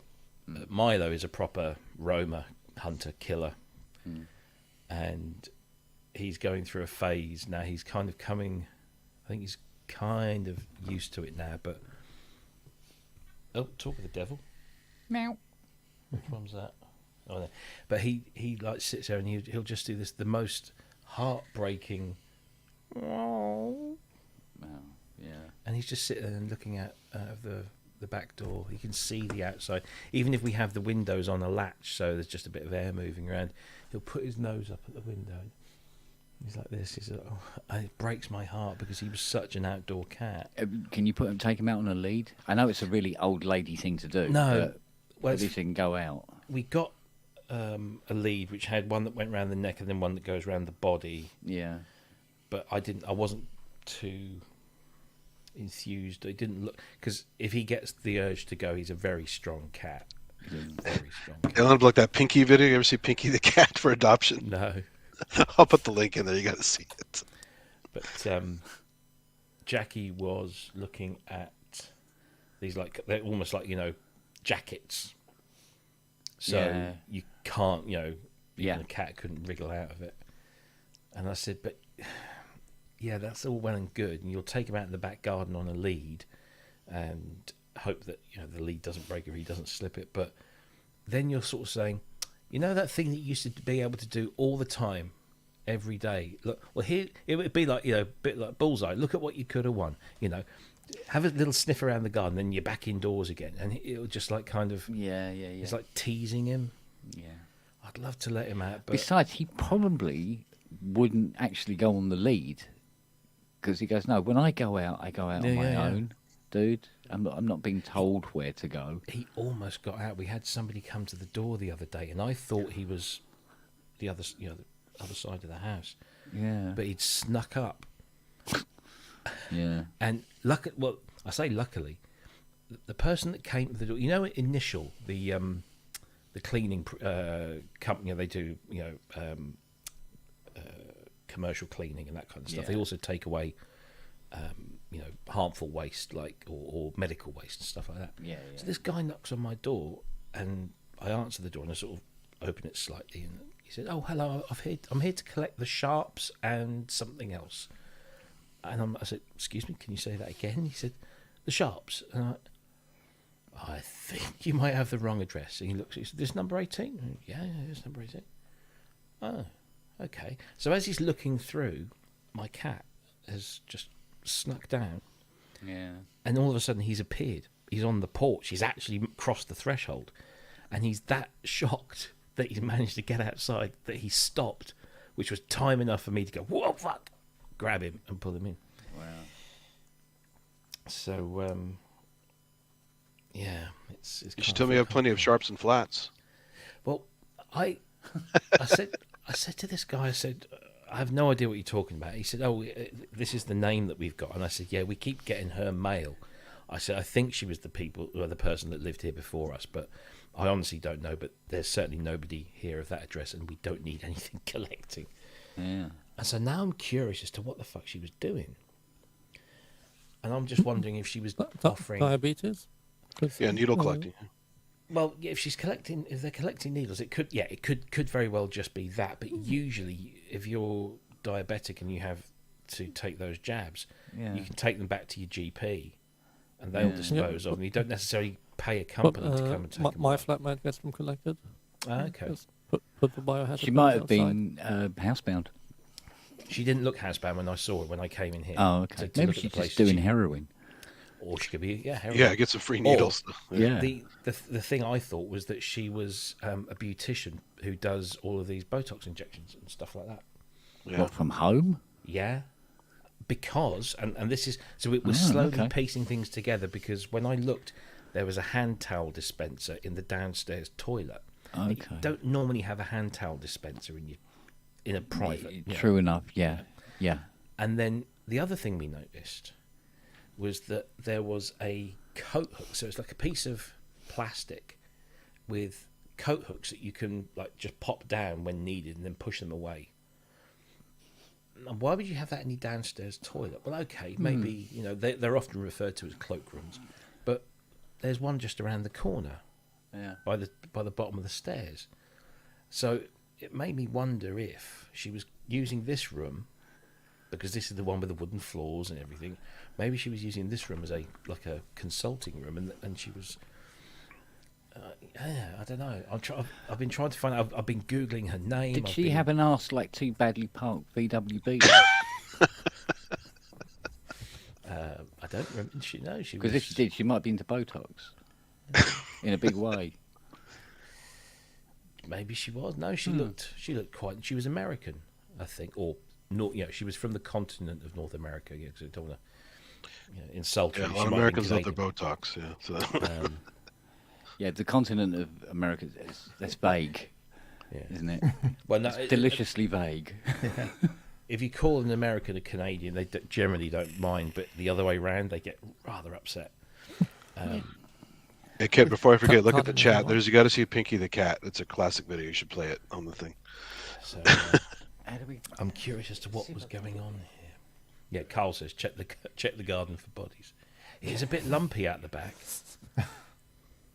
It's funny. What's There's so also hard about you should see a doctor about that. Yeah.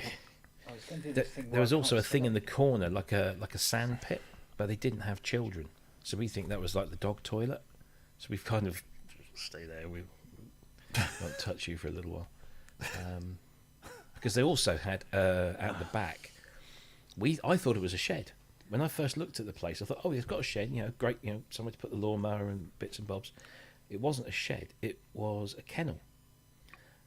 And it was in two halves. There was one half where you put the dog, which was kind of sealed off, and then there was a hole that fed into this part with a wire mesh front on it. So it was a I don't candle. think that was for dogs. Oh, did I? Yeah. It's for the GIMP. Yeah. Zed's dead, baby. Robbie, when you got a link in the chat, how can you select it? Click on it. No, if I click on it, it just says show or hide.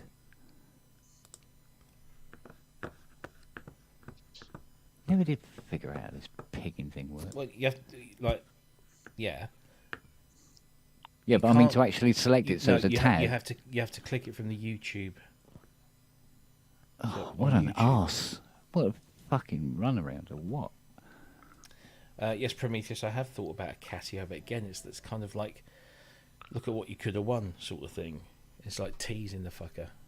He was a proper, or he is, or was, I guess, a proper cat that would go out climbing on shit and do all sorts of crazy stuff. Ken, I also put it in the private chat if you want to, if it helps to stream our private chat. All right, see if that will work. It's not sand, it's cramped bone. God, you're a bunch of weird people, you really are. Ah, here we go. All right, okay, let's see if we can get this across. See if that. Oh, then you can't get out. Oh, you. Oh, mate. Fucking. Sorry. Good one. Right. Oh, Right, hang on. Oh, poor cat. Yeah, exactly. And this guy's supposed to be an animal expert, right? Okay, I think I got this to show up. Yeah. Guys, are Okay, moron. let me see if I can get this done. There we go. They have Go- several outs and they don't take any of the outs, right? Pinky. Hi, this is Pinky. Wait, start again. Hold on. Go.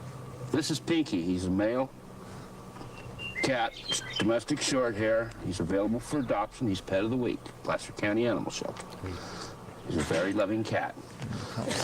Annoyed he is. Please. Oh, here. Pinky. Pinky. Pinky. Whoa. Whoa, whoa, whoa. Well, we got a wild cat on our hands. Pinky, settle down, bud. Careful, Cole. Careful. Well, I get a catch Cole. Somebody got a catch Cole. Just set it over. Get a catch Cole. Catch off over, get him. Yeah, because I'm not going to grab him. Dude. Watch it, he's caught up in there. Just disconnect it from the deck. He's gonna fuck you up. He's gonna fuck you up. Yep. Cat's revenge. Yeah. You got him back? Excuse my language. Yep. Cool. When a cat makes those kind of noises, you back off. Do Yep. not put a box in its face. Do not manhandle it. You could If I tell tried how that with the annoyed, bobcats, I would be dead. how annoyed that cat was right from the off. It's just Exactly. like, It's already that's- pissed. Yeah. What you should have done was, in this box is a cat for adoption. Yeah, Here's it's a a picture. photograph of the fucker, right? He's a lovely cat. Yes. Very loving from a distance. Very loving when it's not terrified. Yeah. It's- Yeah. Feeling like it's going to be strangled by that leash. It's like, I had a cat many years ago, and we were trying to introduce it to the outside, so we had it in for a few weeks, and we got this. It was a leash, but it was on a very, very, very long cord. It's like a slightly springy sort of cord, and on the end of this cord, the other end to the cat, was a big metal corkscrew that you put into the ground. So we did that. We got the little cat out and we put this thing on her and make sure she was settled, and we sort of put her down on the ground and got her used to the feel of the ground. And then we sort of stepped away, and we were just hoping that she would just sort of gingerly walk around the garden. Yeah. But she wasn't like that one. She said, no, fuck this shit, I'm off. And she legged it down the end of the garden until there was no more cord, and then she Yeah. sort of came flying back, went off again, and ended up underneath the shed for the next like 5 or 6 hours and refused to come out. Yeah, I had to move a few times with a cat, and they just hate the location change, and they freak out. And These two were absolutely It's- fine. My last two would hid in a space for like 3 days, wouldn't come out. These two was just like, okay, what's this? And they were just wandering around. Within a day, they would, okay, yeah, we found our spots. And Yeah, I mean Bluebell. I mean, when Zoe is here, or Zoe's here with the kids, she's just kind of like, I hope they're not going to take me away. Bless her. one of my grandmothers kept bringing animals over to our house because we all loved animals, and so she'd be like, "Oh, I'll find a home for your cat or dog or whatever." One time she brought this little cat over. It wasn't that old, but it wasn't tiny, and it freaked out and it took off, and we didn't know where it went in the house, and it was literally like 2 or 3 days, no sign of it. Did it get out? Where is it hiding? Whatever. And one day I was sitting in this chair, and in the corner of my eye, I see this little movement, and this creepy kind of pale white cat slowly emerging from this drawer of this. I didn't know the drawer was open on the back of this cabinet, and just kind of peeking out with wide eyes. I'm like, it's like a ghost, you know? It's like, what the fuck? Where did this come from? Wow. Yeah. But it had to be starving. It was like 3 days. Yeah. Poor little scrap.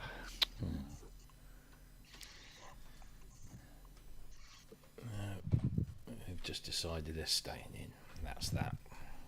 We spoke It's to the bad. vet. I lost cats to traffic and stuff. It was sad when the cat gets run over. So We spoke to the vet about it and said, look, what do you think? And they said, no, you're doing absolutely the right thing. That close to a major highway is just... also cheaper vet bills, right? And all the attacks and all the extra boosters and all that shit. So Yeah, well, Bluebell makes, no signs of wanting to go out at all. When I come in, she greets me at the door, just looks outside, but then turns back and leads me back into the flat. Yeah, it probably won't be long before he's just like, okay, yeah, this is it. This is my life. I mean, we play with them, and they've got loads of like scratching posts, and they've got the cat tree in the kitchen, and we've got lots of things that they can play with, and they do have a little. Every day there's sort of like a little mad 5 minutes when they chase each other around. they can still watch birds from the window too. My cat used to sit there and go. Yeah. There's weird little Chatter, noises when it watches the birds. A little chatter. I feel awful because I feel like I'm denying him, but I'm also, No, you're saving its life. It's good. Yeah. Long road. Yeah, in the long run. And it's it is a better. domesticated animal, so it's okay to be indoors. So. Yeah. Yeah. That's it. Indeed.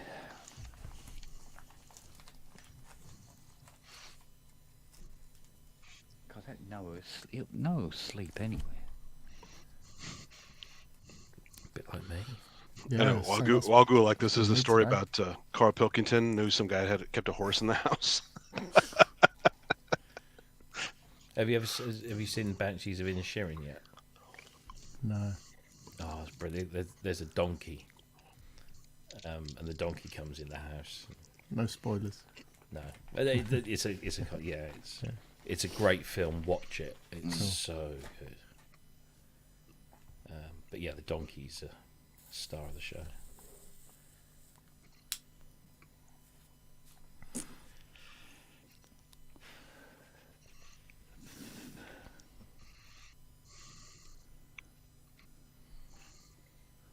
Oh, I didn't get any ham for bloody Gladys, did I? Forget me head one day. Well, the window's hardly ever open in here, so there's not really any flies getting in. So she's eating ham. Did you actually compose that photo you took, Kent? Or was that the ham in the vice? No. Okay. No, I think it was a meme that was knocking around at one point. If you're happy and you know it, clamp your ham.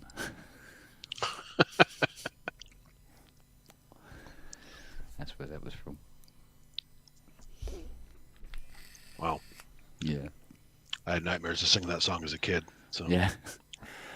Actually, there's a lot of pictures that I've collected over the years, and some I've made as well. You make your own memes and stuff like that. And I've often wanted to use them for the show, but they're always too big because you've got a limited size. that you can display. So you can't always get everything in. I keep thinking I should resize it, but never get round to it. Although I've got Final Cut Pro on this Mac Studio preloaded. Bloody cocoa for that price. Well, well, I still had to buy it. Well, you actually bought Final Cut Pro. Yeah, and had it preloaded on the machine. I used to have free perpetual licenses for all the Apple products, and I worked there, and then they only lasted a couple of years after I left.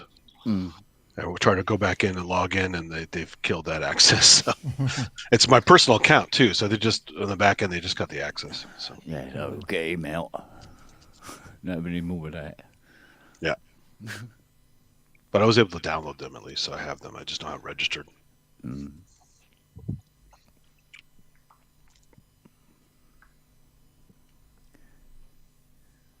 But yeah, I used to like Final Cut Pro back when it was like Premiere, but once they changed the interface and made it more like iMovie, I hate it now. Oh, when they went from 7 to 10.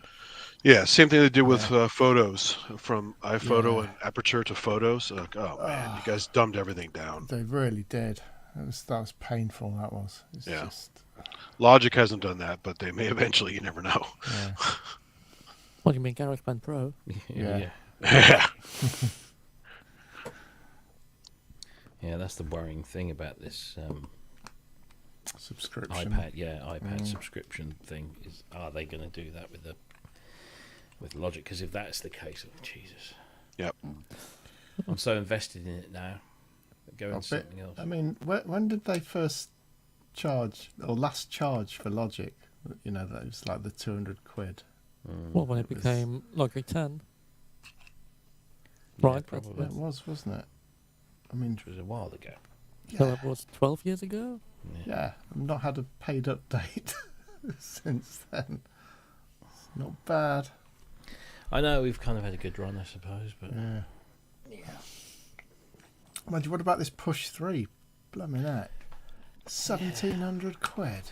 yeah, but it is. It's pretty cool though. Is there like standalone Ableton in there? Or? Yeah. It's basically standalone. Stripped down Ableton, unless Yeah. you've I mean, got the... presumably like the same as the Machina Plus. Where it's Unless you've spent 600 quid on the full suite on top of that. You know. But you can also get Max for Live in there, which is really cool. I can see loads of possibilities for it, but it's just kind of like... Phew, it's steep. There will be you know, get plenty yourself a of people very who nice Mac for that. Stimming I've did a got great lot demo more on with it, so it's really So, cool. The standalone version obviously comes with stuff built in running on an Intel processor. Yeah, but an i3. Yeah, it's not the best thing in the world, but No. I guess it's a one-trick pony. It doesn't need to. It doesn't have to run. It's running Linux anyway. It's a isn't system it? on a chip, isn't it? I think because you can get the upgrade kit, you can just plonk it all in.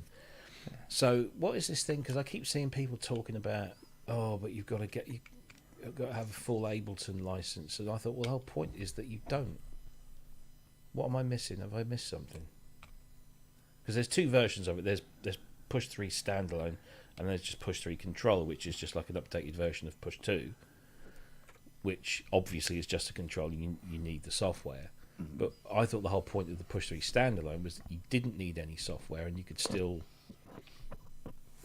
Yeah, you should. It's like Machina Plus. You should be able to do everything just on its own. But you also hook it up if you need to use it as a connected device. Yeah, I mean you can.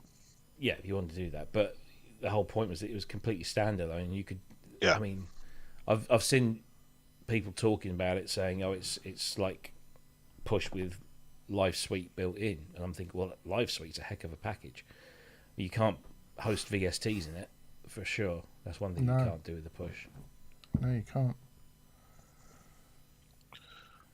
But he was doing a demo. The stimming guy was doing a demo of the bunch of libraries with the MPE control, and it was amazing control. It sounded great. All the Spitfire stuff. So imagine Spitfire on a mobile device with MPE. It's really cool. I like the Surface, because I saw Ken Pierce did a quick little video today of the MPEs. Do you know what it reminded me of that? NORAD Mark II Mono, which I keep going on about. With that, it had the same sort of pads on it, that pressure and velocity sensitive, but also if you can rub the surface up and down for modulation and left and right for pitch. Very much that sort of vibe to it. But so Inky's saying, where was it? Standalone comes with a locked version of Ableton that you need a code to unlock it. Well, that doesn't make it standalone then. It's like I guess You pay 1,900 quid, or no, it's actually 1,600 quid, isn't it? 1,900 euros is about 1669. Yeah. I need to read up about it. I mean, I was speaking to somebody today at our gear news place who's quite close with Ableton, and he's saying it's absolutely fantastic. And I said, yeah, but Ableton's one of these things that I keep thinking I absolutely should.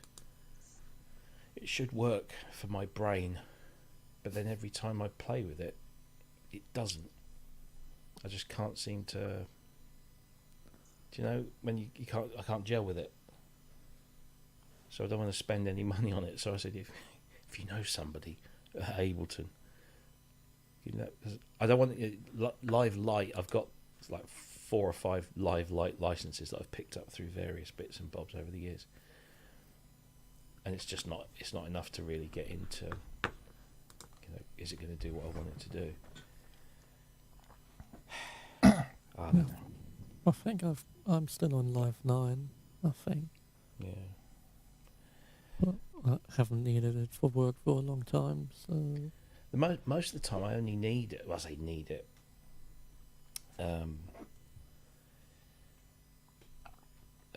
The only time I ever want to use it, most of the time, is because somebody sent me something in a live project, or I need to review something that's in live. So whenever that happens, I always bat it back to somebody else because I can't really, can't do it. And I contacted Ableton. I contacted their PR department or their marketing team or whatever. And I said, I'm sure you get many, many requests. But I said, look, I write for a few places, and I get asked to do Ableton reviews, and if I had to buy every platform to test everything, it would cost me a fortune. So I was just wondering, on the off chance. And I got the snottiest email back. I mean, most people just say, yes. Some people, if most people that want to say no will say no in a very polite way, but Ableton were like, basically, if you're not this important, why do we need to give you a free license? Ask your editor; he will ask us. Okay, fine. Yeah, they're a bit so.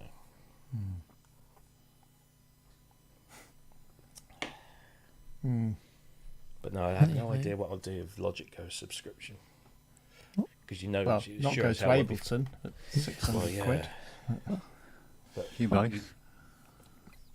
Well, yeah. Reaper. Again, Reaper. Again, I've got it. Yeah. I've never paid for it, which I ought to. But Reaper can kind of be what you want it to be in many ways. Bitwig is great too. Well, if not Studio One, it's probably the closest, if you like Logic's one window workflow. And I've got Studio One, but I've got Harrison Mixbus 32C because I got that on a stupid deal once, and then every time I upgrade, I wait until they do the really, really stupidly cheap upgrade for like $49 or something. So I'll upgrade it, and that's really good for audio stuff like mastering and. But I don't really fancy working in that like I do with Logic. Logic just works. But I bought Studio One for the Mac when I turn it on, and because of the that single window aspect of it. Because the idea is to have less monitors, a lot less monitors. It's too bad they don't have the device that runs Falcon, and you can do that stuff remote, single off without a computer. I mean, to be honest, I'm kind of going the other way anyway. I'm using Adore as like a tape recorder. So I always did.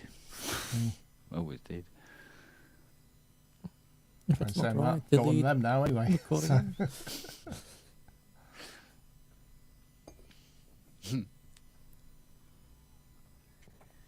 You're right, I might, I do need to go back to my old uni and check whether the tape recorders have been binned or not for the last Revoxes. Or whether Save them. because well, the problem is the head of sound he left. So the agreement no longer stands that I could buy all the stuff for little money. Right. Because Cool. I really don't have a space for free PR99s. Oh, the PR99's nice. Very nice. I mean, it's just a B77 with I think two of them at least have the balancing cards in them properly. Although I would probably assume that it would be in their interest to keep at least the one in the dolly that I maintained. So that if somebody does want to dig out the tape from the archive, I could play it, although it would probably just die instantly. Because, I mean, they're not kept well. I mean, most of the tapes are just in a cupboard with a big window next to it, so they're probably all heated nicely.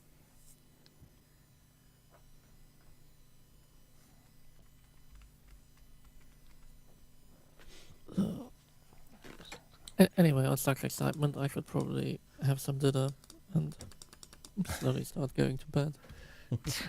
Food's for the losers. Yeah, I know. I always keep telling myself that, and my Yeah, body okay. disagrees. Oh no, I've lost again. Have another meal. My body just goes, "Oh no, you want to eat?" I just can't help it. I'm sorry. Just happens. Yeah. That cake just disappeared. Those 3 sandwiches over lunch, they had to go.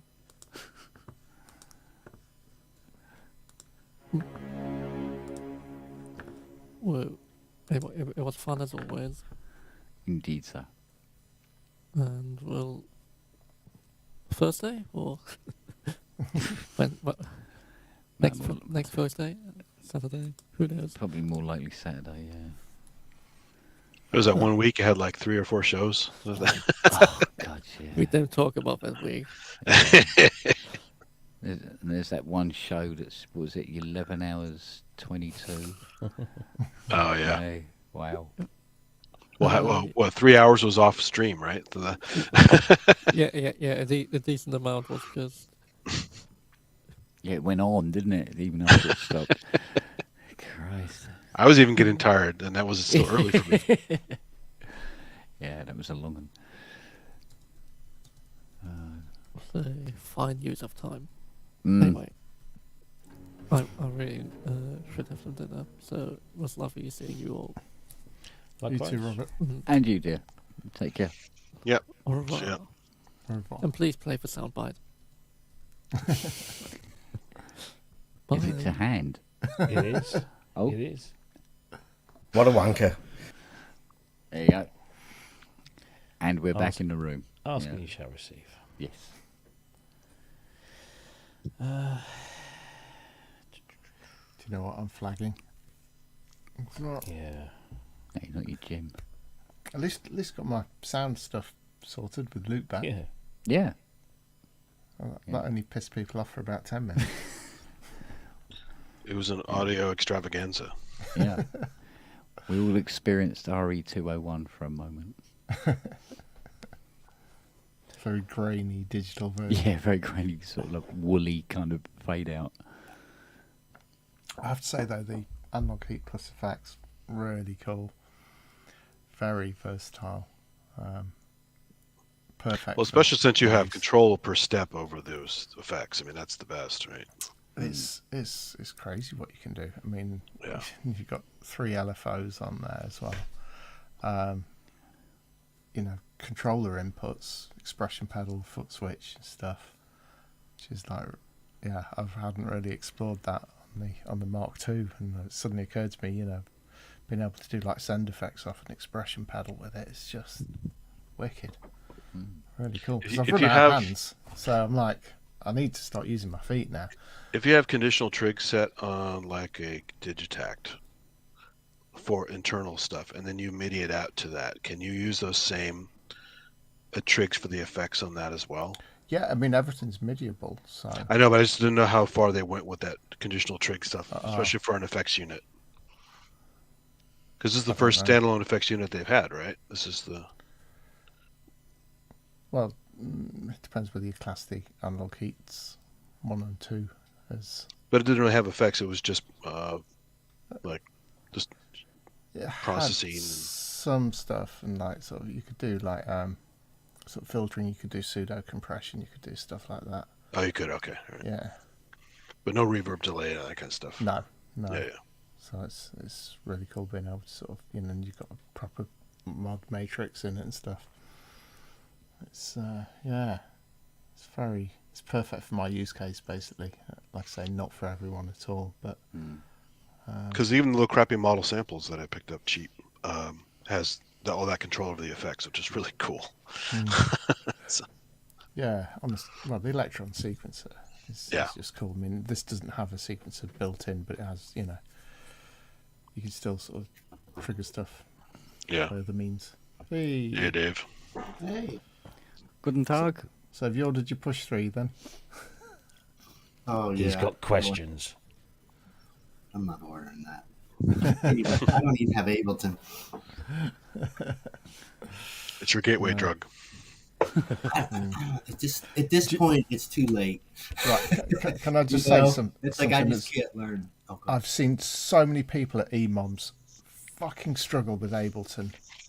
Getting it working, honestly, more issues with that than anything else. Yeah. Just Interesting. just there, like literally, I had a guy at the last Derby one tearing his hair out. He was so pissed off by the time he came to play. But yeah, I've had people just abandon sets because of Ableton. Wow. So I'm quite happy with my reliable Swedish mafia stuff. Oh my god. It's just like getting larger and larger. It's cool. How's it going, Jeff? Oh wow. Doing well. How are you? Hello. Alrighty. Good man. I got a new toy too. Ooh. Go on. Ooh. Hydrasynth. Ooh. Finally. That's it. You're the last person now. I've got it. I've not got it. Do you know what? I played with what I had expert tuition from none other than Ken. Mr. Ken Flux Pierce. And whilst I liked what I heard and I liked what I saw, Listen to him, guys. it didn't like go fucking come on, bastard, buy me. Yeah.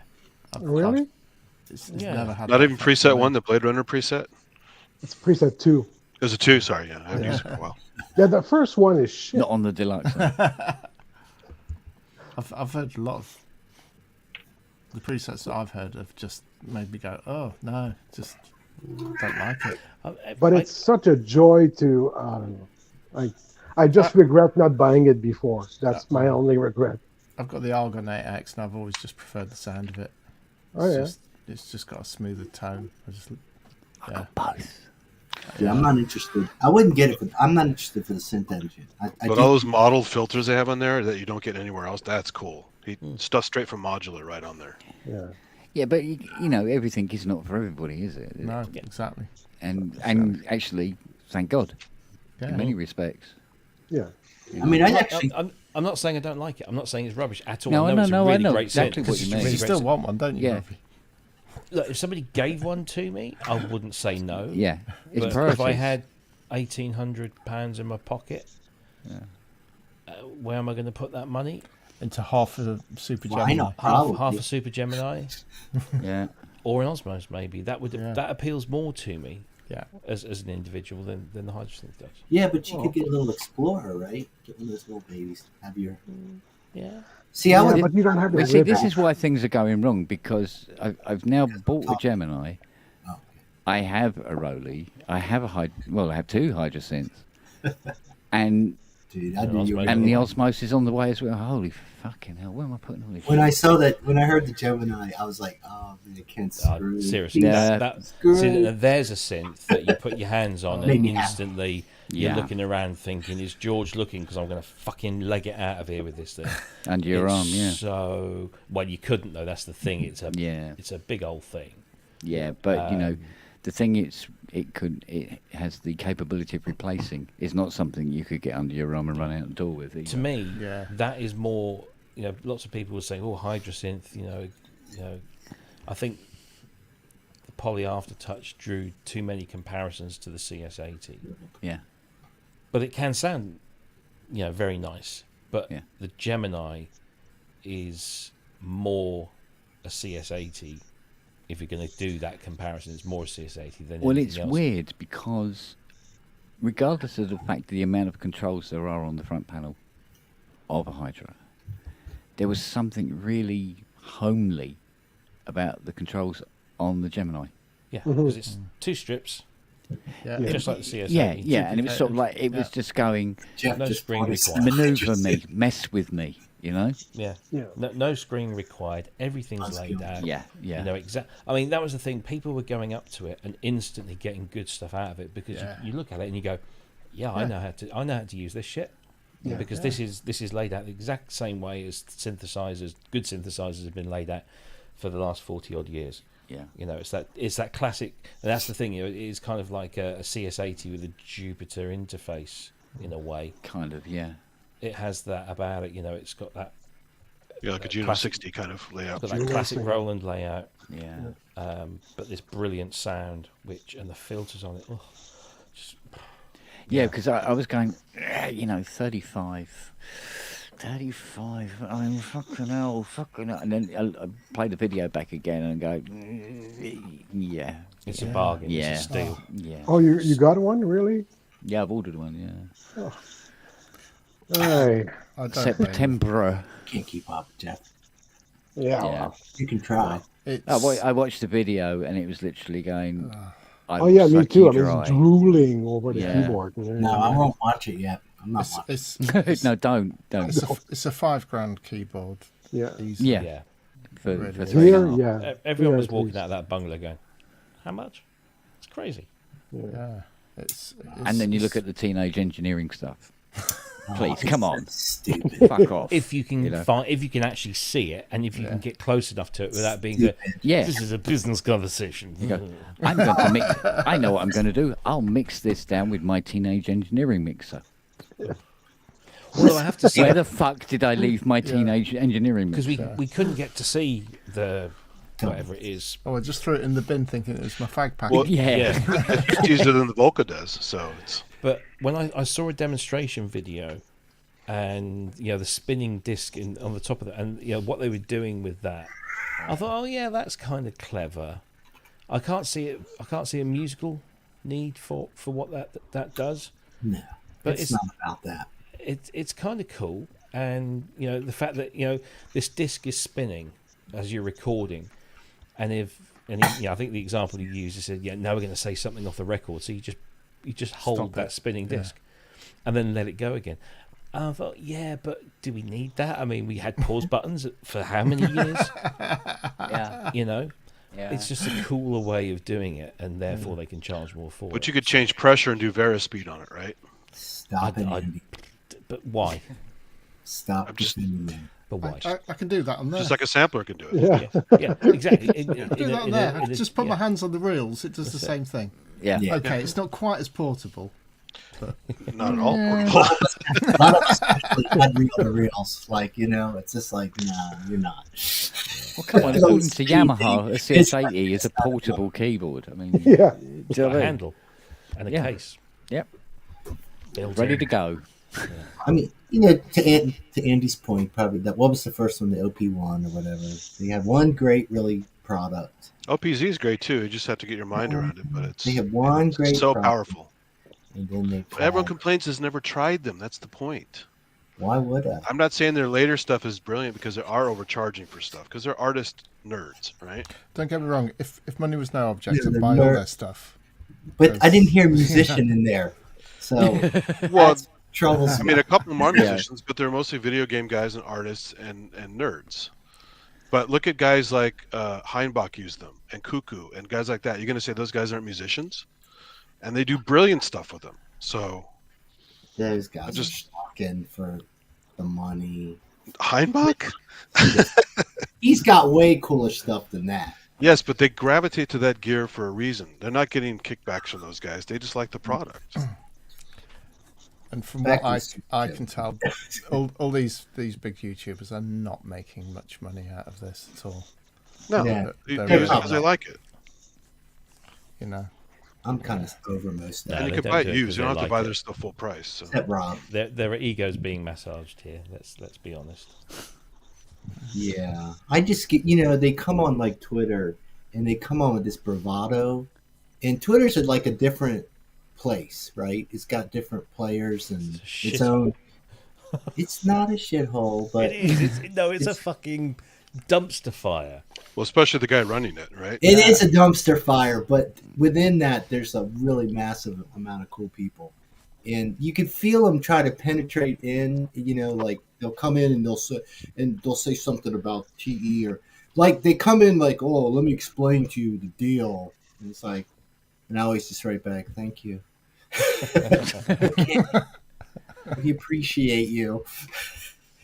And then they go away. And they're really just doing it to kind of do their whole analytics, I've got to be on Twitter and, it's just tiresome. They don't, in fact, they don't even have a conversation with you. They can't even be bothered.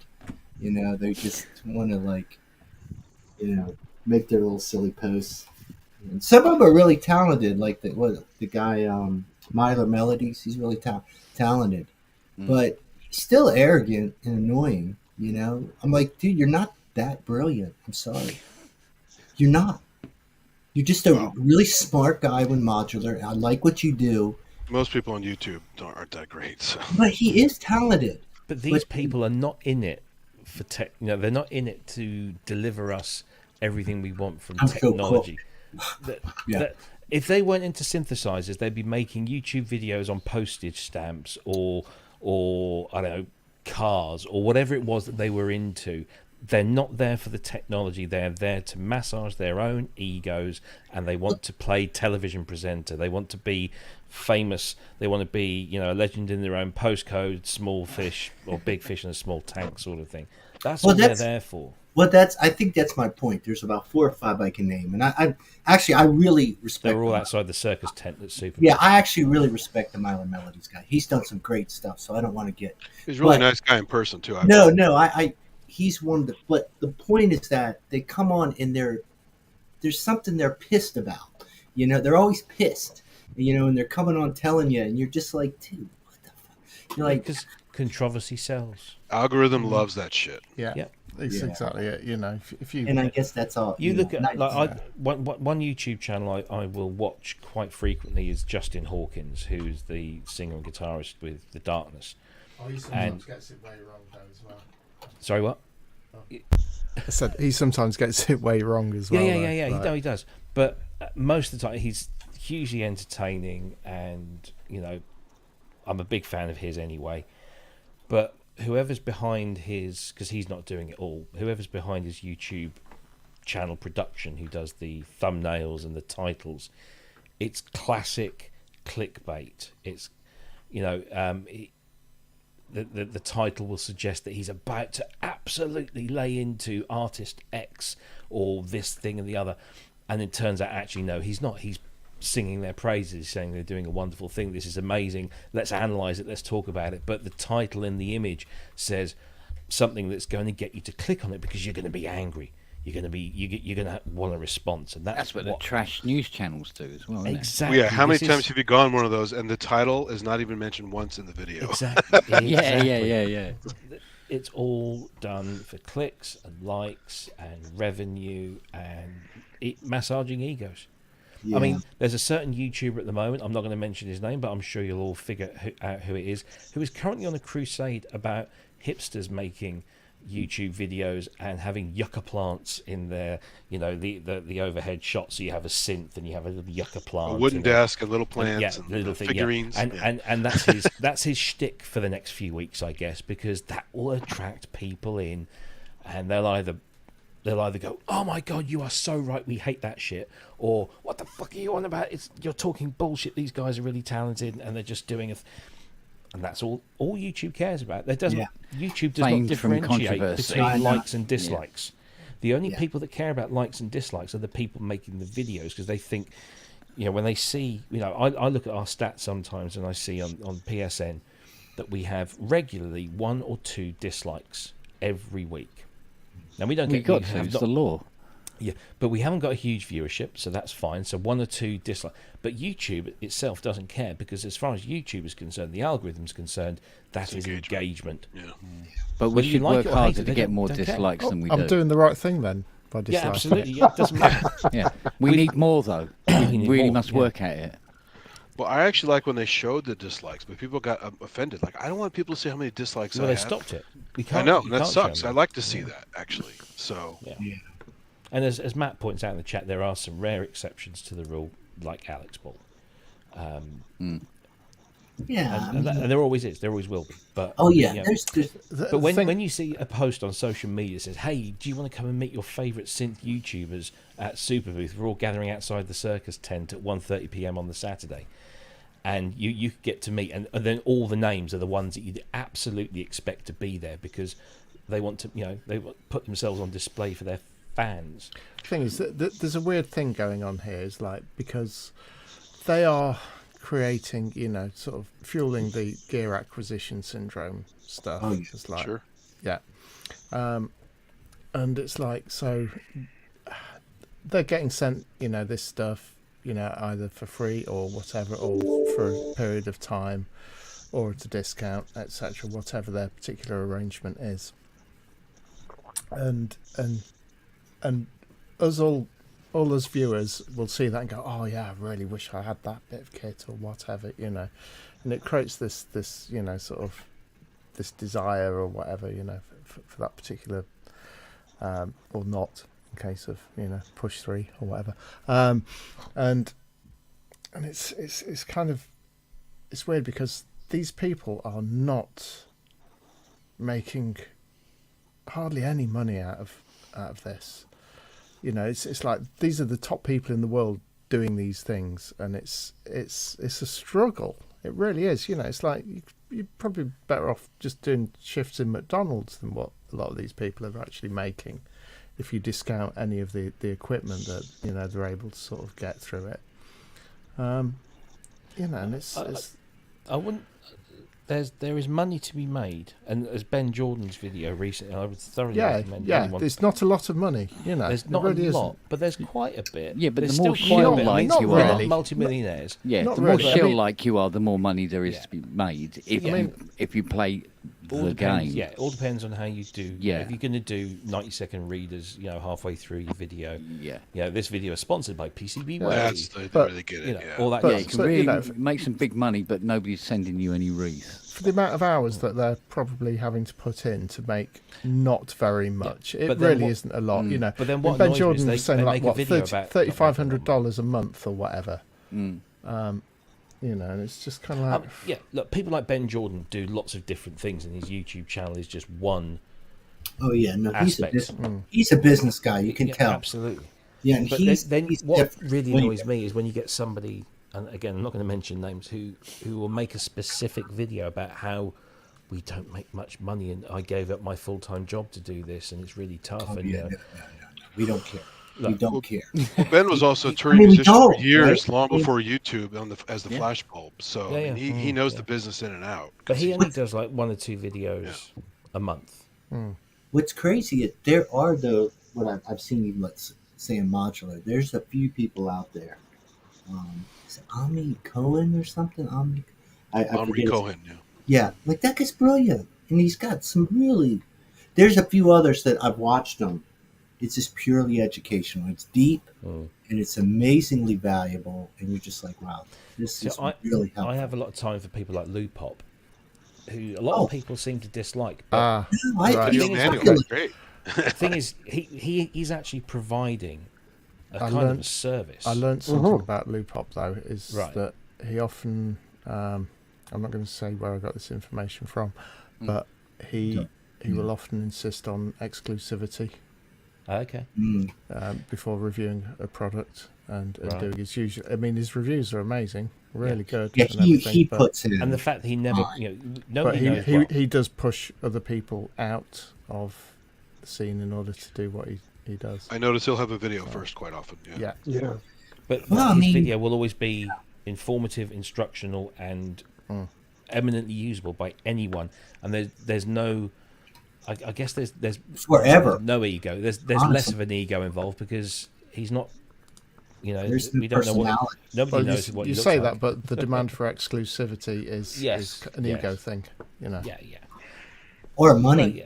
It's a money. business. It's Yeah. a business decision. It could. I know what you're saying, though. I mean, none of us likes to see any of that. Really, ultimately, But I mean, companies love, obviously, they love the exposure. But if somebody's willing or capable of producing essentially a video manual for their product, that serves a greater purpose, in my opinion, than somebody else who's just saying, "Hey, look at what this people, I just going to unbox it here and look at this. Isn't this cool? 20 minutes." It means Look that at in me." this country, the thing's not getting sent back in the 14-day window because Exactly. you know Honest, people well, are going I mean, to go, "Oh, I actually know how to use it now and keep it." exactly. So yeah. So I think it Well, that's why doesn't Cenk was surprise so me. popular at Electron, because he was basically making little video manuals. Jank, And his Jank tracks was are great. Amazing. Yeah, his You tracks know, are amazing. This is it. Yeah. Jank. Now, as a Oh, yeah. musician, Jank just wiped the floor with Yeah. virtually anyone else who ever touched an Electron box. So good. His music was so good, and Super it nice guy wasn't- too. Yeah, I've never met him, but yeah, it's just. Well, you want to see mean, the that- ultimate YouTube wankery, that Toman synth reactor they had a few years ago? Did you guys watch that? No. Well, they invited all the top YouTubers to come to Yeah. Germany and to Toman shop and do videos and play and talk about stuff, and it was pretty wacky. So, It was very contrived. yeah. Yeah. No, I sometimes sit and think about ProSynth Network, and you know what? We've got 2,800, getting close to 2,900 subscribers. We have over 100 people watching every show live. Most videos will clock over 1,000 views, and then some will build more than others, and we make a small amount of money every month from advertising and from donations. That's fine. I don't want us to get. I really don't want us to get any. I don't want us all of a sudden to become 100,000 subscriber. It opens up Not a that whole we- new can of worms, doesn't it? Really. that you got to deal with. I think it feeds into our authenticity as well. The fact that we're just a bunch of guys, just like everybody else, or girls, or whoever. We're just the ordinary people. We're not here to make money. We're not here to be exclusive. We're not here to get all the latest gear. Well, I've had a customer say to me, "Oh, I saw one of your pub nights. Do you promote that anywhere?" Like, no, I don't. No, well, you should. No. If people fall into it and they go, "Oh, what's this?" Fucking hell. Stumble through the door. And they go, "Oh, I'll stay," then fine. I said, "But I'm not going to, no." Yeah, then once they get used to the smell, they hang out for a while. Exactly, but it's. I mean, this is one of those. It's show where it doesn't say it's going to do anything. It doesn't demand anything. Nobody knows what the fuck is going to happen from one minute to the next. Yeah. Sometimes they're brilliant. Sometimes they're just. It's different things, isn't it? It's just sometimes it can be informative to somebody or not, or lead them down the garden path and end up cutting their wrists, whatever. It goes anywhere and it does anything. And I must admit, the first few shows, I was getting like 750 views, and it's dropped right down and stayed consistent at about 300, because Oh, really? people watched the first few and gone, "Oh no, this isn't for me at all." Oh no. Oh dear, no. No. I thought they were going to talk about synthesizers, and they did, but not in a way I thought they were going to talk about Sorry. synthesizers. I know some people. I do, and I know people that are really trying to play the analytics and constantly doing shorts and reels and this and that, and it's weird because I don't look. It is what it is. It's just I just don't really understand it. As someone who just likes to play music and do my little art thing, you know what I mean? I'm just like, I'm not really trying to I very briefly show danced with that little fairy light when somebody contacted me and said, hey, you know what would really help your channel is if you did XYZ, and they were sharing with me videos that it was funny because they were sharing YouTube videos of people who had discovered how important the thumbnail was on your video. Not just the words, but the picture and what have you. And I sat and watched it and listened to this person talking, and it was Cleo. Wait your turn, Cleo. But it was interesting, but almost it was more interesting because really, that's if I have a picture of the piece of gear in my thumbnail and then me going like this in the corner. Yeah. That apparently generates more clicks and links and likes and certain keywords, yeah. Yep. And again, certain keywords, and you have to position things, and there's a lot of effort involved in making that kind of stuff. But this one guy in this video that I was shown, he had made a video on YouTube about a physics. It was basically a physics experiment where you throw a basketball off the top of a dam. And you spin it as you throw it. Spin it as you do it. And the ball travels like this, rather than just dropping straight down. It actually kind of does this thing. And he put this video and it got a few thousand views.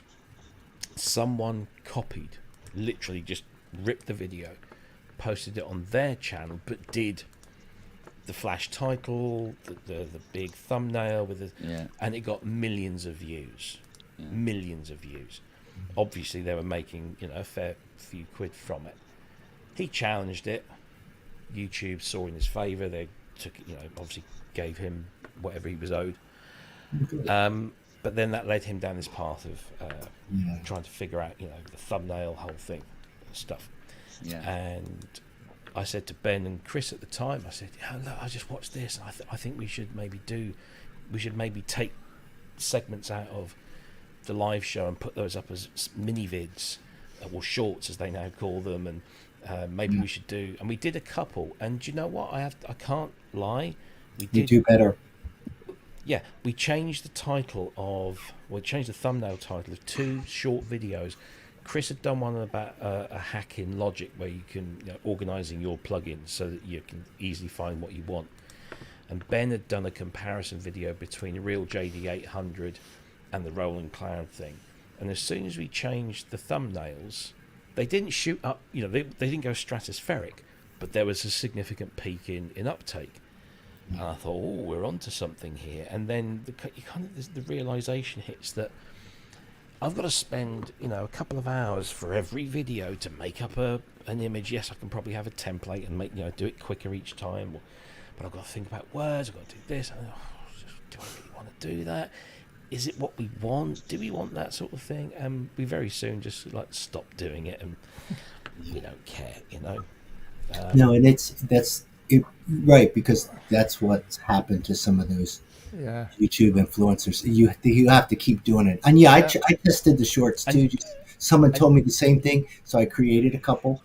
Mm-hmm. One of them, most videos I got, get like 10 views, and one of them boom, it was 180. But I was like, but the point was that. I was like, well, what was the point? Why did I, I did it because it was kind of fun. It was I'm just going to do this. And that looks kind of cool. And then it was all this other crap. And I was like, no, man, I don't. It's I can't be asked. I'm here to make music, Yeah. And I fuck all this shit. I see. No, it's you can't. It's distraction. Yeah, well, also the music business proper is full of shit as well, too, right? So The other aspect, though, Robbie, that you got to take in consideration is like when you're saying about improving the channel, you go, well, how far do you really want to improve the channel? Exactly. And if it got to a point where you go, oh, I don't have to work anymore, I can do this for a living because we now earn enough money from this channel. But is that actually what you wanted to do? Or was the original premise to just do a show once a week? But unfortunately, YouTube are famous for moving the goalposts. Right. So after a couple of years, all of a sudden you can't earn this much. But you've now invested your time and effort into this. I'm sorry, I'm risk averse. I have a family. Your earnings might suddenly be halved from it. I mean, I sometimes sit here and think, oh, gee, if I could just give up the day job, I could do all of this. It would be one of a number of things I do. But I would say, like with the shorts, like if you had a certain guest or a certain moment on the show that was very compelling or something that you wanted to say, this is what I want. I just want to get this off, get this over to people. Then there's nothing wrong with that, right? Yeah, it's we did that with the VP1. When we had Scott and Manny on and Reinhold, a lot of people just wanted to hear the VP1. So I took the video and I chopped everybody's talking out of it, and it was just Scott playing the VP1, and that's done really well for us. Yeah. So, but again, like to your point, I mean, you're already putting so much time probably on just to. Yeah, I mean, that's not a quick job. Yeah. Well, it also depends on which platform you choose. I mean, I had last time I talked to Ben Jordan, he had a story about one of his TikTok videos he put up just for fun of him feeding his ducks. Yes. And the duck video went through the roof, and so much so he got contacted by people that wanted to post it and put different stuff on it and dress it up a bit. And he said, I'm not really into that. Yeah, I'm not really into that. And then he basically said they tried to do an end run and basically do a sneaky thing to get it from him, and then he would have to do a claim to try and get it back, and it's just it's a dirty business. It's just I don't know, there's something depressing about them. I sometimes see channels where you're so far from music, but go ahead. Exactly. I sometimes see channels where they've got 15, 20,000 subscribers, and yet they've probably got maybe 50 videos. None of them have got views over 500, except one. Yeah. That one video that somebody shared and it went viral for whatever reason, whether it was because it was good or it was horribly bad or whatever. But this one video, and all of a sudden a whole bunch of people say, oh, I'll subscribe. They get 20,000 subscribers, and then every other video they do, whether it's a live thing or a pre-recorded thing, it's a few hundred, it's a handful. I would rather do what we currently do now, where we're getting over 100 people watching the videos live, and maybe an average video will have 1,500 to 2,000 views and have 3,000 subscribers, because at least then that's consistent. We're serving an audience, which is basically you lot, and you like what we do and you watch us every week, and we're part of a community, and we foster that spirit, and we help each other out, and we're all Kent, Ben and I are doing. We're just three people are stupid enough every Friday to stick ourselves on the screens for you to sort of, for the rest of you to just kind of huddle around for a couple of hours and hang out with like-minded individuals. And then, on Saturday afternoon, Ramsey and Darren and Andrew and Ian, they do the same on a Saturday afternoon. Chris and Tim and Marshall do the same on a Thursday over in the US. Obviously, it's at stupid o'clock here at the UK time, so I never get to watch it. And then Jamie does the same on a Sunday, and Nick, who is the king of us all, as far as I'm concerned. Yes. Because he is genuine. He's running a business. I think he's probably the only person that has made a successful career out of doing this. The work he's put into that. He's also OG. He's been doing it a long time. And everything's connected to him on some. Almost you can go a lot of things, and that's why I have such respect. But Nick is the furthest thing from a YouTube ego that you could possibly get. He's the other side of the universe in that respect. I had somebody say to me once, "Oh, that Nick is a bit of a bumbling fool, isn't he?" And I'm like, "Yeah, but that's kind of the thing." No, because Nick would probably agree that he would say, he messes things up, and the show is not 100% professional, and he presses the wrong button sometimes, or this doesn't work. It's very slick one of now. us. Exactly, one of us. he's one of us. Yeah. He's a And I'd musician rather be one looking of at this you. stuff. And Oh, Nick's, yeah. Nick's music is incredible. I was going to say that when he sits down and plays, he's got this really awesome expression. Nick's a remember, musician. when he had the Sub 37, as we're like-minded in that, and he had it in his arsenal a while, and he just would have that thing singing. What Nick has is authenticity. Yeah. Yes, in everything music, he does, he's everything authentic. about him. It's like what he did with a mini log and clouds. Amazing. Yeah. It's just like absolutely. He I remember having a conversation on the phone with him about. I think this is about a year after he'd been using my track for the opening of the show. Oh. And I said to him, you don't have to keep using that. Well, he liked to say it said soniccake.com. So yeah. And he said no, you won the competition, but I said, yeah, but I think the joke's done now. Because that was all it was. Yeah. I said, mate, go on. Honestly, if you pull it, it's fine. It's fine. He's just genuine and authentic, and he's very good at what he does. And I think I might have said this to Jim at Super Booth. I don't know why anybody else was going around filming gear and interviewing people at the stands, because Nick and his team did, as always, an exceptional job. Yeah, they did. Covered the whole thing, got the videos out on the day, not just a few days later. On the day, everything was there. You want your feed of everything that's coming out of Super Booth. You just stick with Sonic State. Why would you go anywhere else? I would not bother. I took all my camera. Took all my camera again, never used it. Yeah. Jamie was just like, there's no point, There's no point. No. Yeah. He does it well, and he does it fine, and everybody knows that you're going to get an honest thing. And he does it without any ego. That's the thing as well. Exactly. He's completely ego free. Yeah. However, I think the best coverage of NAMM was us. Yes. this guy Next year. here. Next crampon year. for life. Yeah. Dark Horse victory. It was just like That was the funniest whole show. thing was Oh, just. mate, I had pains in my next stomach with fucking laughing. It was just day out. Yeah, it was anything that was touched Unfortunately, there by wasn't a huge this amount of group carpet at of Super NAMM Booth, was there? like gold. Yeah, Super Booth was Mike indoors. It was Medley. mostly polished floor, wasn't it? Yeah, but you see, Super Booth was very, I don't know, it was very festival. It was all happening, everything's going on. It's like, yeah.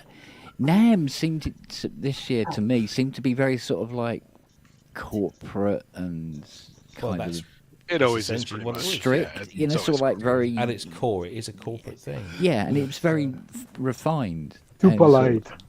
yeah, and I go, well, That's why we stepped in. I think there's more broken dreams at NAMM. Yeah. Boy, we God, had I the hope lens I on play that crampons sucker. there next. The carpet next stains year. from all the sadness and the tears and all that. So Yeah. Oh man, it Yeah, was. and the penis guitars and I used to desperately want to go to NAMM. In fact, the one of the reasons I got very excited about taking the day job that I have was that at the time our head office was in Irvine, so I thought, oh great, what I'll do is I'll just wangle a trip to Irvine in January and then go and do a long weekend at NAMM. Desperately always wanted to go to NAMM. We'd always post something somewhere saying who's going to sponsor me to go to NAMM this year. Fucking tumbleweed. So, and since COVID and stuff, and since because Super Booth luckily started to gain a foothold before COVID. NAMM's had already started a slightly slippery slope down before that, and then because COVID hit and changed everything, Super Booth has now become, the place. And having been there now, I don't want to go anywhere else. I'm like, can we do Super Booth again next week, and then again the week after that, because the whole vibe was just incredible. Admittedly, I mean, NAMM was really sort of like a Yamaha wank fest, really. Yamaha was by far the biggest. yeah, that room was crazy. presence. Yeah. It felt Guitar Center. I felt like I was in It was a all Yeah, white yeah. carpet, white like stands. a It was massive Guitar fancy. Center event. That's the vibe I got. But I mean, Yeah. I went to stuff here in the UK 20 years ago at Earl's Court or Olympia 2 or whatever it was.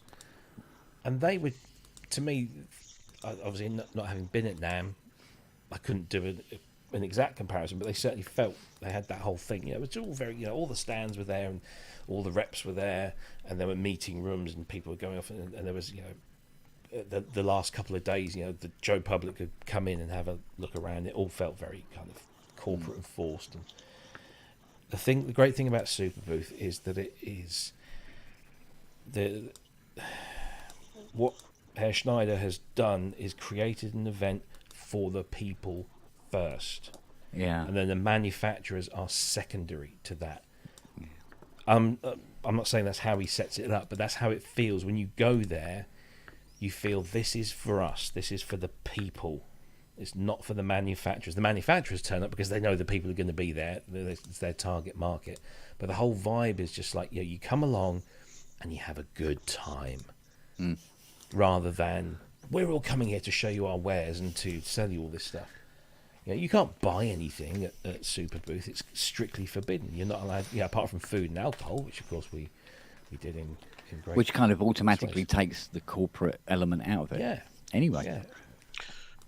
And you don't generally buy at NAMM either, but if you do, you have the special voucher you have to fill out and stuff. So Yeah. So it's just great to go to a place where everybody knows your name. Crumbling. I'm crumbling. I'm gonna Crumbling under the pressure. Yeah. Jim is stretching like a cat. Yeah. Yeah. Just don't act like Pinky. No. Did you hear that, Bluebell? Gosh. No, I highly recommend everyone start saving now because you can do it on a budget. We did, and we didn't. We ate well and we slept well, and you can do it on a budget. If you're this side of the Atlantic. Yeah, that's what I was about to say. No, but the amount of Americans and Canadians, lots of Americans, Canadians there. Yeah, I mean Jamie Liddell was obviously Jamie Liddell can afford it, but I mean, I keep talking about this guy that approached me and Ben on the steps, and he said, "I'm from Canada," and I said, "We're sorry," and he said, "But I watch the show every week. I watch it on catch up. I watch Kent's Pub as well. Yeah, he's probably going to be watching all these shows where I've mentioned him because I cannot remember his name, and hopefully he'll get in touch. He even watches this. Yeah. But he watches it all on catch up. Well, and he knows our name. And he just came up to us and just said, Yeah, exactly. "Hi, I love the show. I love what you're doing." He sat there for 30, 45 minutes, just chatting away, and it's like, this is great. We don't need to gather outside of a fucking circus tent to have our, fucking circle jerk. So, circus jerk. Well, you go to 5 Mark Alley in Berlin, you're fine.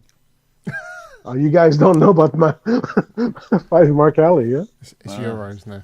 Yes. Well, yeah, I know it. It's one of my friends who was in the army. Anyway.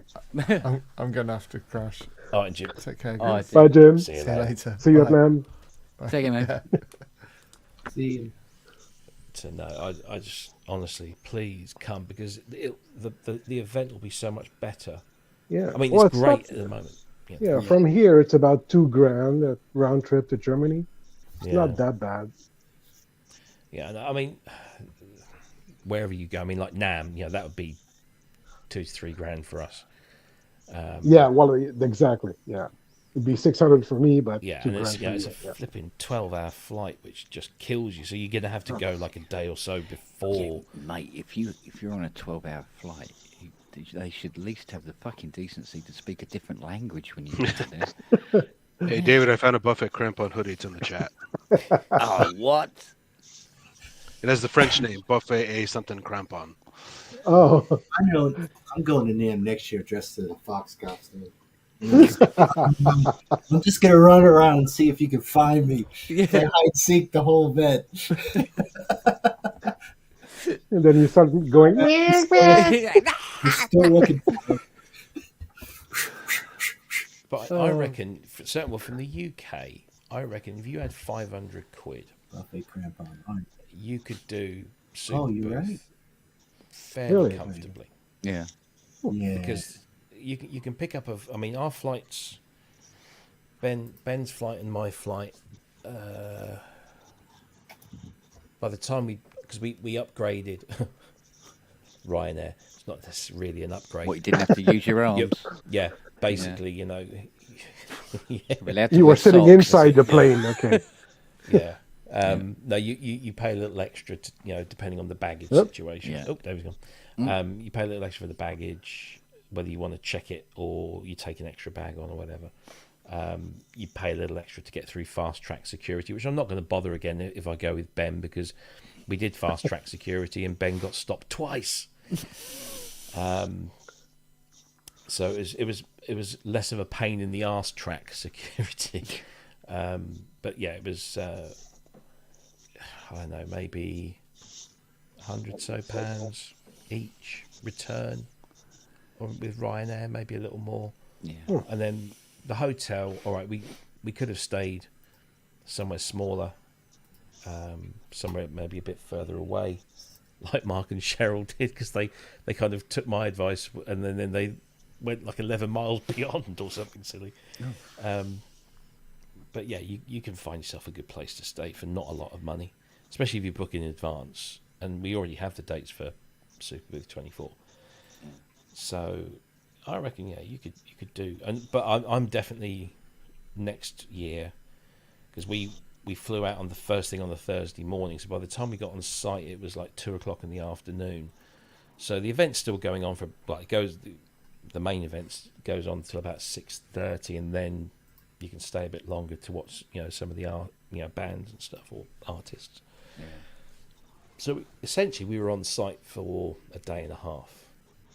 So this time, I'm going to go on the Wednesday, and if press day, because press day is on the Wednesday, so if I can go and see some people, press day, then I can do that, and that's like half a day, and then I can be there for the full Thursday, Friday, and if I want to, Saturday. And then I'm going to fly home on the Sunday. So basically, I'm just going to add 2 days on, so make it a 5-day thing instead of a 3-day thing. And I think that will be sufficient. So yeah, but I just come to Berlin. It's the city as well. The city is such a fantastic city. That sounds awesome. You not once do you feel. I'm sure there are places in Berlin where you probably shouldn't go after dark, but no, not once did you feel in any way unsafe. The whole public transport system is immaculate and perfect and on time and clean and cheap. We paid €46 for we were only there for 3 days, but we paid for a 7-day season ticket, and that season ticket gets you on everything. S-Bahn, U-Bahn, trams, Railway Express, the lot. And I think we had our ticket checked once. It's all done on trust. There's no gates, there's no turnstiles. It's not like the underground in London where you have to tap in and tap out. There's no gates, like you have. You just get on the train, and if you haven't got a ticket and somebody catches you, they just charge you €60 as a fine. That's that. What about day-to-day prices like food and stuff? Is it pretty reasonable? Absolutely, yeah. No different as far as I'm. Certainly from a UK perspective, it's no different. Probably be a bit cheaper, I guess. For I don't know what the exchange rate's like. Yeah. Whoa. What is Yeah. doing? She's on fire. Yo, you're just starting to understand now. Has she got a boyfriend? You're finally getting it. This can go on. Yeah, it's bad. She hear when she howls from the basement when I'm upstairs. Oh dear. Wait, Can I say one thing about the Hydrosynth? Yeah, you can Because talk. I've never had. Talk about synthesizers. What the fuck? Woo! Let's do it. Yeah, let's talk about synths. Now, I've never had the joy of using an arpeggiator with the ratchet. And I mean, I spent the weekend. Yeah, that is really cool. The ratchet is super easy on that. Yeah. It sounds amazing. Is it like a It's actually, well, Mini Freak has like a button you hit, you can just ratchet at any time. It's a ratchet so- knob, but it's really cool. so it's, yeah, so you got the ratchet here, whoops, like you you see, can see it. here, and then the chance there, and then the gate. Couldn't see that. I'm just gonna be honest. Sorry. Fuck's happening? The fuck's happening? Fucking okay. tablet. So yeah, no, stuff like Am I that still is there? really, it's a big deal if you're trying to improvise or just play a little bit. Adds so much to be able to throw these ratchets in. Yeah.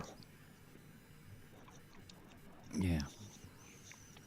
I mean, the Osmos has a ratchet as the aftertouch option, which is really cool. But the Hydrosynth is another really good implementation, I think. Yeah, I mean the Hydrosynth interface is really nice, isn't it? I mean, from looking at it, it looks very. I'm still unless learning, but unless it's you get the module you lose some of the knobs, which is a shame. But yeah. You lose some of the that's to be some Explorer cut too, back right? on that, doesn't it? Yeah. Yeah, I would probably. I kind of want to just. I'm at some point when I'm buying gear again. I think I'm just going to get a used Explorer just to start with that, just because get a little feel of it. Cause, Explorer's fun. I didn't really like the key bed that much, but it is expressive. Okay. We'll But see. you don't have the ribbon. You don't have the ribbon, and the key bed just doesn't feel as good. They can't without small key bed, Yeah. Yeah, well, that's the. Yeah, I know. That's what we were just talking about. About the. Not just the size, but the actual feel. It's. Well, that's the thing about the Osmos, right? I mean, that the aftertouch is kind of next level, right? I don't think even the Hydrosynth is probably. No, it's not. It Good. hasn't got that delicate a touch to it. It's no. not even the aftertouch. It's the engagement. The note on is so damn sensitive at times, where you get so much expression with the note on. Well, I think a lot of people are underappreciating the Egan Matrix. Yeah, there are a lot of people slamming. There, a lot of people are slamming about. Well, I don't like the sounds, and that's fine. But they aren't really understanding that. Well, I don't know if they're really appreciating how well thought out that software is, and that you're not going to find another probably VST that's going to do what it does. Well, it's complicated. The math behind it is crazy. Oh, it's never going to be an easy interface. Yeah. So deep. Well, even on the mini that I have, it is so you could see what it's trying to do. It's the controller on the mini is just not up to speed completely. There's nothing wrong with it, right? It still can do a lot, but the more interesting thing is how deep the Egan Matrix is and how wide it's super expressive. But people are like, oh, I wish I had more physical modeling. Well, here you go. Oh, I don't like the interface. Well, I mean, what the hell do you want? Yeah. Well, you get that a lot. You're like, I'm into physical modeling. They don't really want it. They just want to complain. So yeah, I mean, I hear that a lot, and I kind of feel sorry for Expressive because they're probably just going like, oh my god, they're just rolling their eyes in the back of their head. And it's okay that it's not for everyone. I get that. And if the VP1 did take off, people would be bitching about that to this day still, because the editing that you just saw was crazy, right? I mean, that Mac program was nuts. I mean, I would guess the Rise is probably, well, that doesn't have the same aftertouch, but it's probably the still one of the best controllers for the Egan Matrix other than Osmos. That can really probably pull something out of it, but yeah, it's I know I read that stuff and I get it. I do understand maybe not liking. And people don't want to use the Egan Matrix. Fine, there are other MPE VSTs you can use, and hardware you can hook it to. So who cares, right? It's just, you have a lot of options. But they're going to lose something with the. You can lose something, sure, yeah. But I don't think they really can have thought. I just don't think that many people are really that familiar with the Egan Matrix. It's like I did some synth stuff in Mathematica many years ago, and that was super nerdy, but man, it was powerful, right? Well, who wants to play with it? I understand it's a nightmare. What we really need is a couple of software and figure out a way to because there's way more it can do. It's just they've been focused on the physical Sure. model. I even talked to the guy at Yeah, NAM, yeah.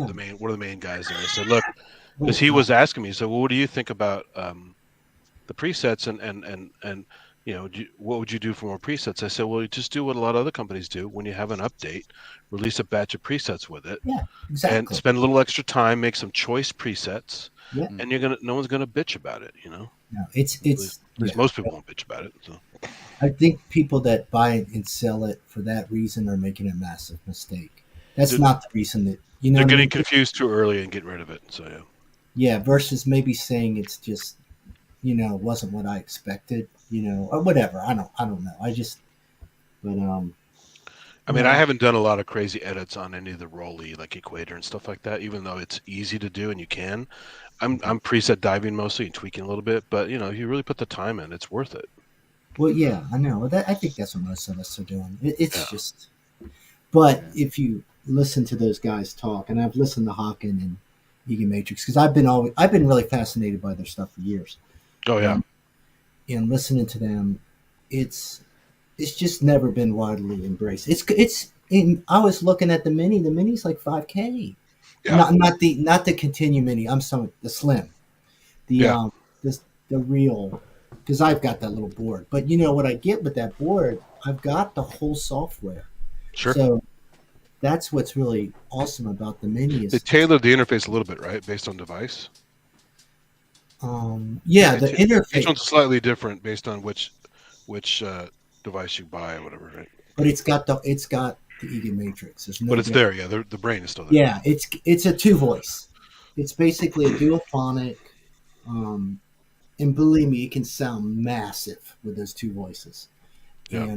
But it's very temperamental, and I can totally understand why someone would throw it against the wall if they weren't, So, but if you really just work to those presets, start writing down ones you like, go back and just get that make modifications and save them. Yeah. You have to. You can, and they keep telling you, you barely need to touch it. Yeah. And that's the thing people are. And that's the beauty of the Osmos too. The same thing. You barely put a little bit of note on, and like, whoa, it's already doing something. And it just right? keeps evolving through the whole motion. Yeah. And it's so. But so when you put it all together, like for what you got with the Osmos, it's such a steal. It's like, I'd say it's criminal, but that's just so stupid. The reason I didn't get the original Hawken Continuum is not just the price, but also it is very visual. And if you can't do it by feel, because it's screen printed on the pad, so you really have to watch a lot when you're playing, unless you're just an incredible player with muscle memory, right? Because you get at least Rolly gives you bumps. Yeah, Continuum, there's no touch feedback at all, other than the pressure changes and stuff.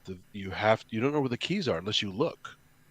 Yeah, it's very. I know. It's like mine has a little sketch over the top, so I can. Yeah, they're all screen printed. But it's right next to it because that strip is so small, in the Mini, that I can.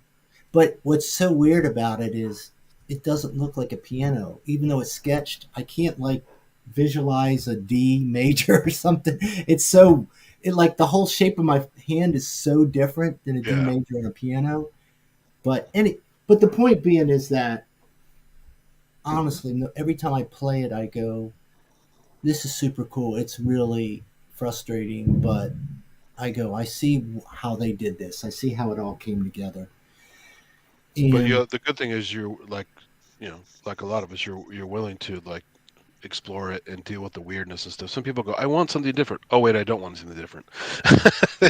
I want traditional. Forget different, right? Yeah, I mean they definitely picked. So that whole little circle, and I know we've talked about those luthier, those wood box things. Oh, the wadded luthier, yeah, that thing's amazing. I am so fascinated. They're expensive too, but when I make a special one for the Osmos. It's black. But it's this musician stuff, you know what I mean? It's super cool. It's like I played that when they had the Hawken booth at NAMM 2020.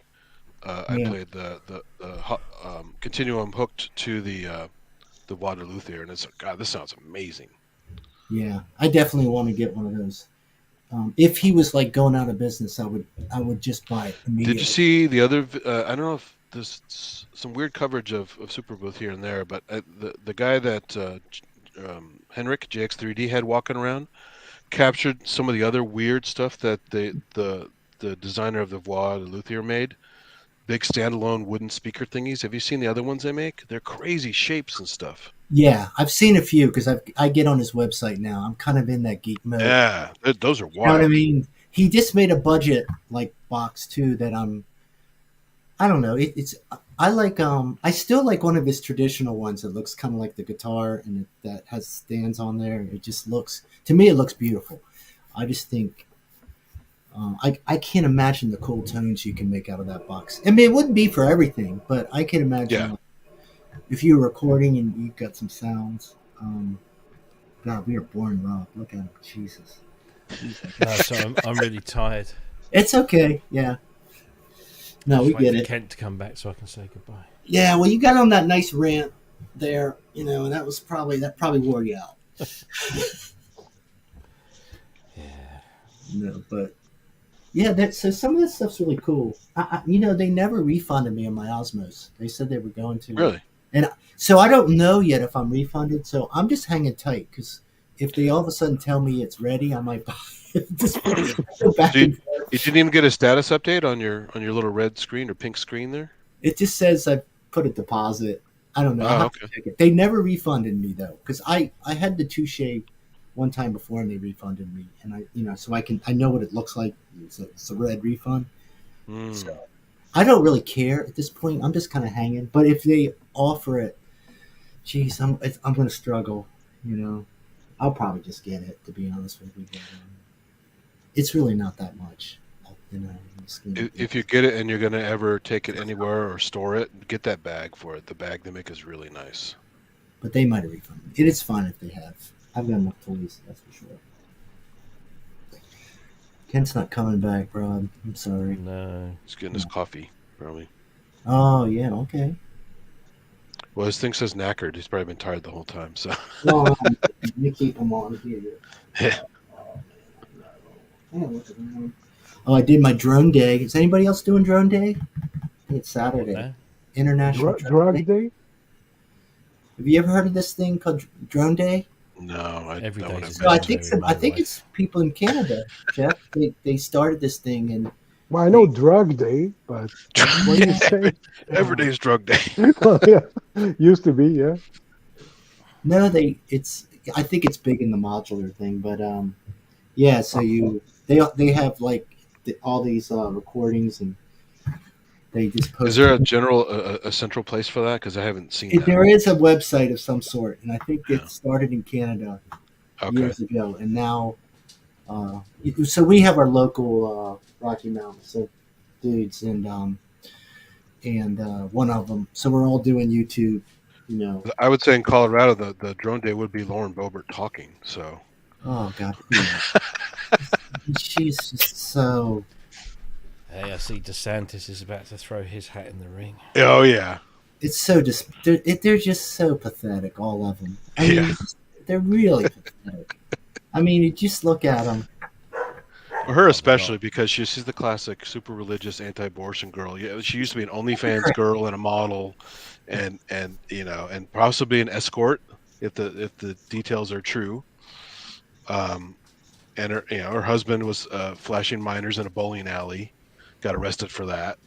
So it's like they're a real great pair, you know. I have no idea. I'm just making a drone, dude. I was gonna say though about the drones, it's kind of hard making a drone, like, and not being bored shitless by your own like creation. You're just like, and you add a little bit. You're like, how far can I get away from the drone? Like, geez, it just it's fun. You know what I mean? Oh yeah, like, droneday.org. Look at that. There's an actual website. Yeah, it's really cool. So. It's good for me because it forced me to kind of work on my video skills, which are terrible. But I mean, I like drones. I love drone instruments. Sure. I mean, honestly, you could just do that, and it would probably be better than a lot of.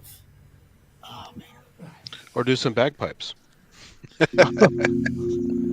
Oh my god, it reminds me.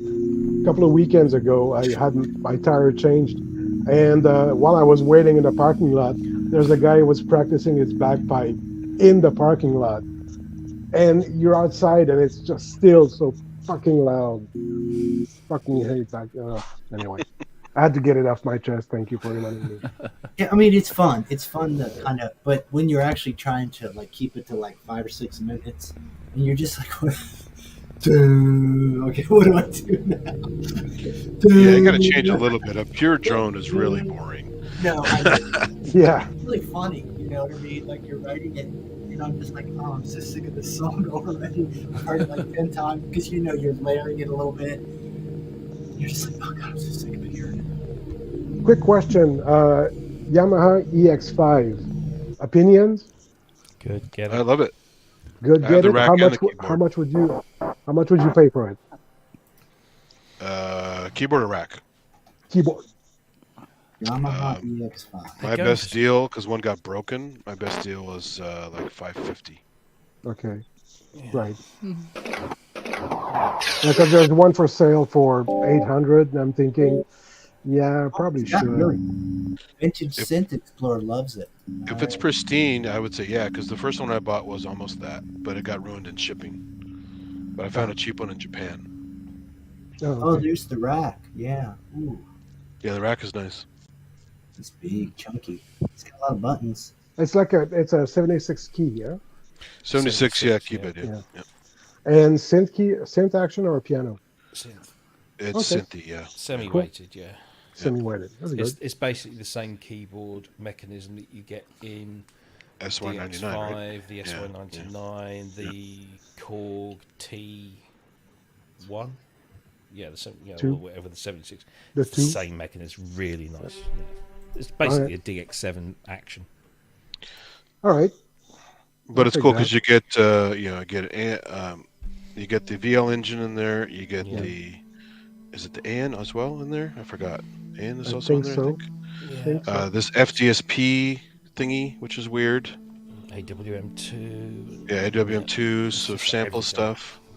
So the FDSP, you can kind of do a fakey FM with it. It's not normal FM, but there's some kind of FM sounds in there as well. So it is kind of a flagship with a lot of goody Yamaha stuff in it. All right. Yeah, and for 800, yeah. You Good pair deal. it with a proper FM synth, and you got everything. So, except for the vocal formant from the FS1R. Wish they didn't put in anything else. But the VL engine sounds good too. So. Oh, yeah. Yeah. Is it the... I think the VL engine in that is the same as the VL70M, 70M, which is the same as the... which is also a good deal. If you look online, you can find those pretty cheap. VL70M. And have you got space in the EX5 for extra cards? I can't remember. Can you use the PL150? It's certainly big enough to have PLG150s in expansions. I just forgot to check. there. Yeah, because I've got the CS6X, which has got 2 of those bays in them, so I put the VL card in that. And I found one that wasn't being sold at stupid money. Yeah, EX5 is a big boy. It's a big. Yeah, You have to have a lot of space for it. But then I'm thinking, would it be close? Or it sounds like it's pretty close to the Alesis 8HD. I have an 8HD, so or the 6, but the HD family. It has a little less engines in it, I think, but it's definitely. I think it sounds would say better than the better. Alesis. Okay. Yeah, Oh, it's- really? Okay. Yeah, it's better. The Alright. It looks cooler too. The interface is much nicer. yeah, It's just, a much nicer thing. Yeah. Alesis had a lot of ugly shit for a while. Tell me Yeah. about it. Like that Andromeda. I hate that Andromeda look. It I sounds like the- great, but it looks Yeah, but it's terrible. not a fucking Fusion, is it? No. Which is proper butters. But there you go. Although that looks, yeah, it looks weird, but yeah, Still got mine though. yeah, me too. Yeah. And Anyway, even your guys, screen. Yep. I'm going. I'm flagging. good I was night. flagging hours ago. See you, Robbie. It is that time, isn't it? I will see you whenever. Not I've got before another Friday. 2 SY2s tomorrow to do, Yeah. which will make a grand total of 4 this week. Wow. And it's only Tuesday. Was that popular? I didn't know there. No, this guy owns many. Oh, Jesus. It's damn collectors. Yeah. What else have I got to do? CS50 and there was something else. Which I will remember when it's too late, probably. Right. Have fun. I'll see you Good night. before See ya. Friday. Yes, yeah. Take it easy. Bye. Or if I... Alright. Did you get your coffee, Kent? Oh, yes. Very much so. Coffee and a sausage? Though they had dentist sticks Yeah. rather than sausage. So they do like their dentist sticks. Are those the green ones? Mm. They're kind of spiky, so...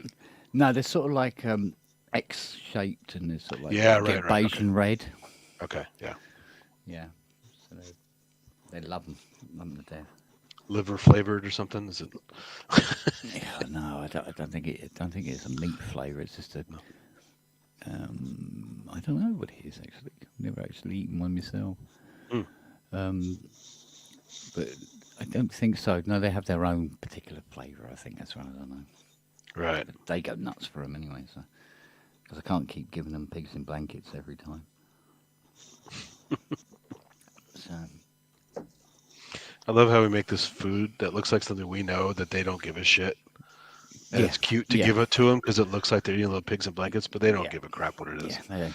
And it's got no pig and no blanket in it whatsoever. All this extra color and shape for no reason, right? Yeah, yeah, exactly. Like to do those birthday cakes for cats. Oh yeah, it's made from cat food. And it's like I don't give a shit if it's shaped like a It's cake. to please the humans. Exactly. Yeah. Oh, look what we got here. Hey, guten Tag. Ja, Hey. guten Tag. Hello. Whereabouts in the world are Ooh. you today? I'm in Sheffield. Oh, miles, mate. All the way over there? Yeah. Don't come here very often. How you been doing? You doing all right? Oh, got audio. Oh, that's gone now. Got it. Yeah. How's life? How's San Francisco? It's a shithole. It's a shithole. You've seen it. I know. Yeah. It was pretty awful. TV lies. TV It's lies. just so that night that I met you after your event, and I went to the EMOM, and I was walking back to my car, and I took a side street, and the side street looks like somebody had dumped out a bunch of dumpsters on the street, and the wind was blowing trash all over, and people are wandering around. It's like almost like a zombie movie with like the end of the world kind of appearance to it. Yeah. And it's just a random street in San Francisco. That was my impression in Seattle, outside the venue in Seattle. Yeah. Zombies. It was all fentanyl guys. But, Seattle's always been that way. I know, especially around where that venue is. But it was very definitely that fentanyl thing is like zombifying, isn't it? If you can survive it, yeah. I mean, most people are dying from it. So I know it's horrible. Oh. Yeah. Kind of stupid to kill your clients, right? I mean, Yeah. you're supposed to get them hooked, not kill them. Yeah, I know. It's weird, isn't it? Also, fentanyls can't be cheap. I mean, I'm sure mannitol, which is the common thing they cut with, is much cheaper. But Haven't they got like rogue fentanyl factories in Mexico? Probably, yeah. I'm sure they do. And they send it all up from there because it's easier to make than heroin. Yeah. Because they don't need the opium. Yeah. Anyway. Yeah, well. Hey, Jeff, nice to meet you. I've seen you on here before, but I've never jumped in before. So. Yeah, well, nice to meet you too. Chris. Yeah. I haven't been on here for a while, have I, Ken? It's been a little while. I don't know, months. Yeah, about 2 or 3, I think. Yeah, something like that. Busy. Yeah. Yes. Did Brooksy turn up earlier? I've been otherwise engaged. So I warned him it was coming up. Yeah, I think he only had 2 rants tonight. One we started already because you said Dire Straits in front of him, for God's sake. I mean, Oh, rags to a bull. Yeah. Yeah. It's easy, isn't it? Yeah. It's very easy. Yeah. I'm not saying anything else. Yeah, we had a good stream. We've been hosting the Hardware Jam stream. It's been fun. Yeah. Yeah. It's been quite interesting. Different aspect to it. Yeah. Yeah. A lot of fun. It's good. Hectic. It's actually sitting here behind the screen doing all the links and the updates and getting all the videos lined up is quite a lot going on. And you think there's 5 minutes per jam, so you got time, but it's all like setting the next one up and responding to the chat, and it's a lot of work. Yeah. I found that out when I hosted a couple of PSNs. Just how crap I am at it as well. That's Wagyu saying. Flat caps. Yes, I gave him the flat cap. Yeah, it's a nice one. Yeah. He was like, "Are you sure?" I'm like, "Well, I'm not going to bloody wear it, am I?" So, Oh, look, Chris said. Yeah, I have my dear friend Sophie round this evening, who I'm in a band with. But we're a bit dormant at the moment. But she's been popping around every Tuesday recently to do a bit of jamming. And we did an ambient thing, so I stuck it on the YouTube channel this evening. Yeah. Oh. So yeah, you can check that out. Yeah, it's very ambient, but it's nice. And I've been really enjoying sending the lovely DX7 through other things. Oh, I've had it going through the Moog filters, and just making it just about recognisably DX7y. Yeah, but giving it some analog of something or other, various ways. And then I've also been using it as my MIDI keyboard, my master keyboard for the computer, and then tying it to soft synths is really interesting. Blending it all together, because it's quite nice to have a little echo of it in there somehow, but having other things kind of everything gets a bit otherworldly then, doesn't it? And and it's also a great keyboard to use as a controller. Anyway. It's a lovely keyboard to play. Yes, even though I can't really play keyboards very well, I can sense that it's very nice. But I'm spoiled because I've got that and the Matriarch sitting side by side, and they actually feel remarkably different to each other, but they're both rather nice. It is. Is it a DX7 Mark 1? Yeah, it's an OG, and it's in really good nick. So the membranes are all in good shape.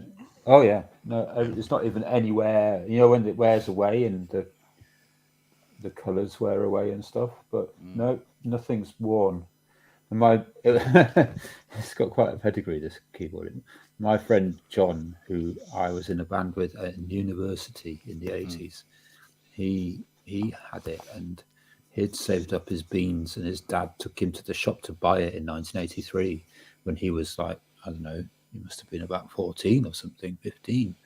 And he remembers his dad taking him with cash for a DX7, which was like, I don't know, what about $1,000 or something, weren't they? And about 1900, weren't they? Something like oh, really? That much? Good Lord. Yeah, I think so.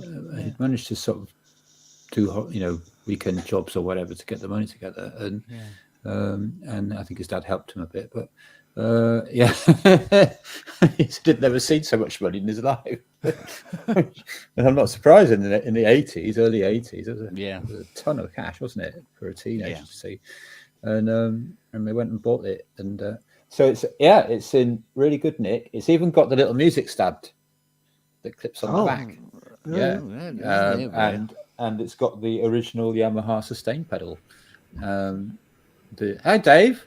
Hey, how you doing? Hey, all right. How are you? Good. Sorry, I'm waxing lyrical about my inherited DX7, which my friend gave. So my friend John gave it to me because he said, "I'd rather give it to you than sell it to a stranger." And so now it's here. And it's been sat in a flight case in a barn for a decade, not being played. And he was very worried it was going to go to waste. And Did it come with some new patches or newish patches? It came with the patches from the band we were in 1988. Oh, okay. Nice. It's got a cartridge, but it hasn't got any any sound banks or anything. It's just got the init, well, some overwritten init patches that it'd done, and some stuff from the band on the cartridge, and of which I've now overwritten a couple myself. But it's it's in such good nick. But yes, Kent, you're absolutely right. It's a delight in terms of playing it, and just as a feeling, it's interesting. It's MIDI output. I've got like a Novation controller keyboard.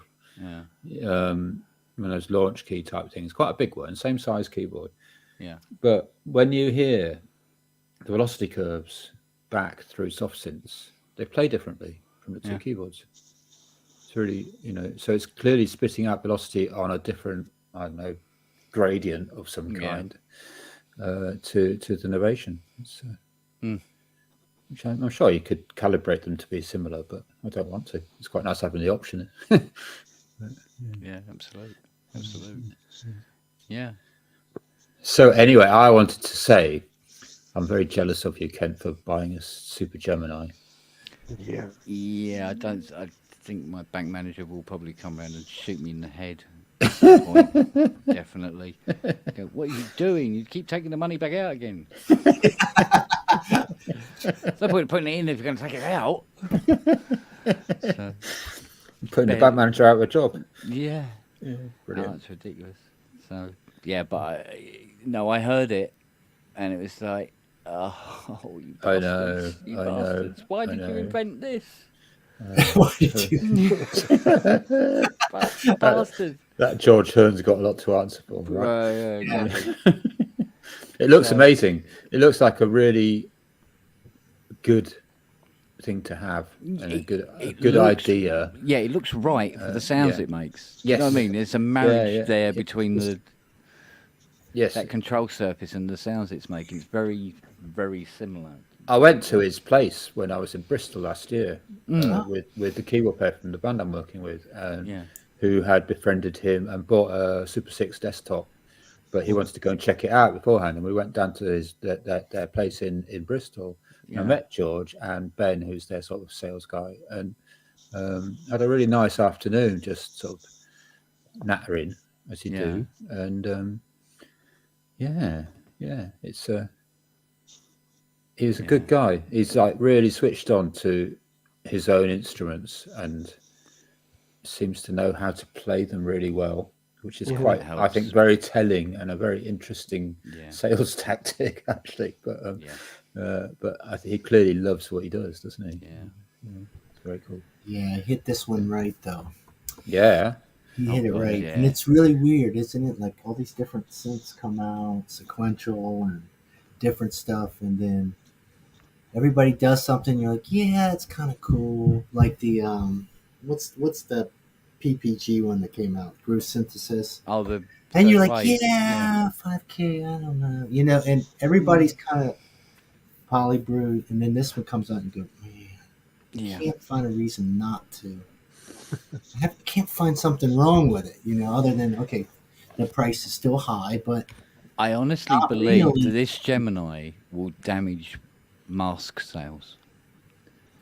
Yeah. Oh, interesting. Yeah, because I was in the same boat of Robbie played me the mask, and I'm going, oh yeah, that is nice and interesting, and it is interesting. I like that, very minimal display thing rather than all this menu diving stuff. And it's like, oh. And I was very much going, yes.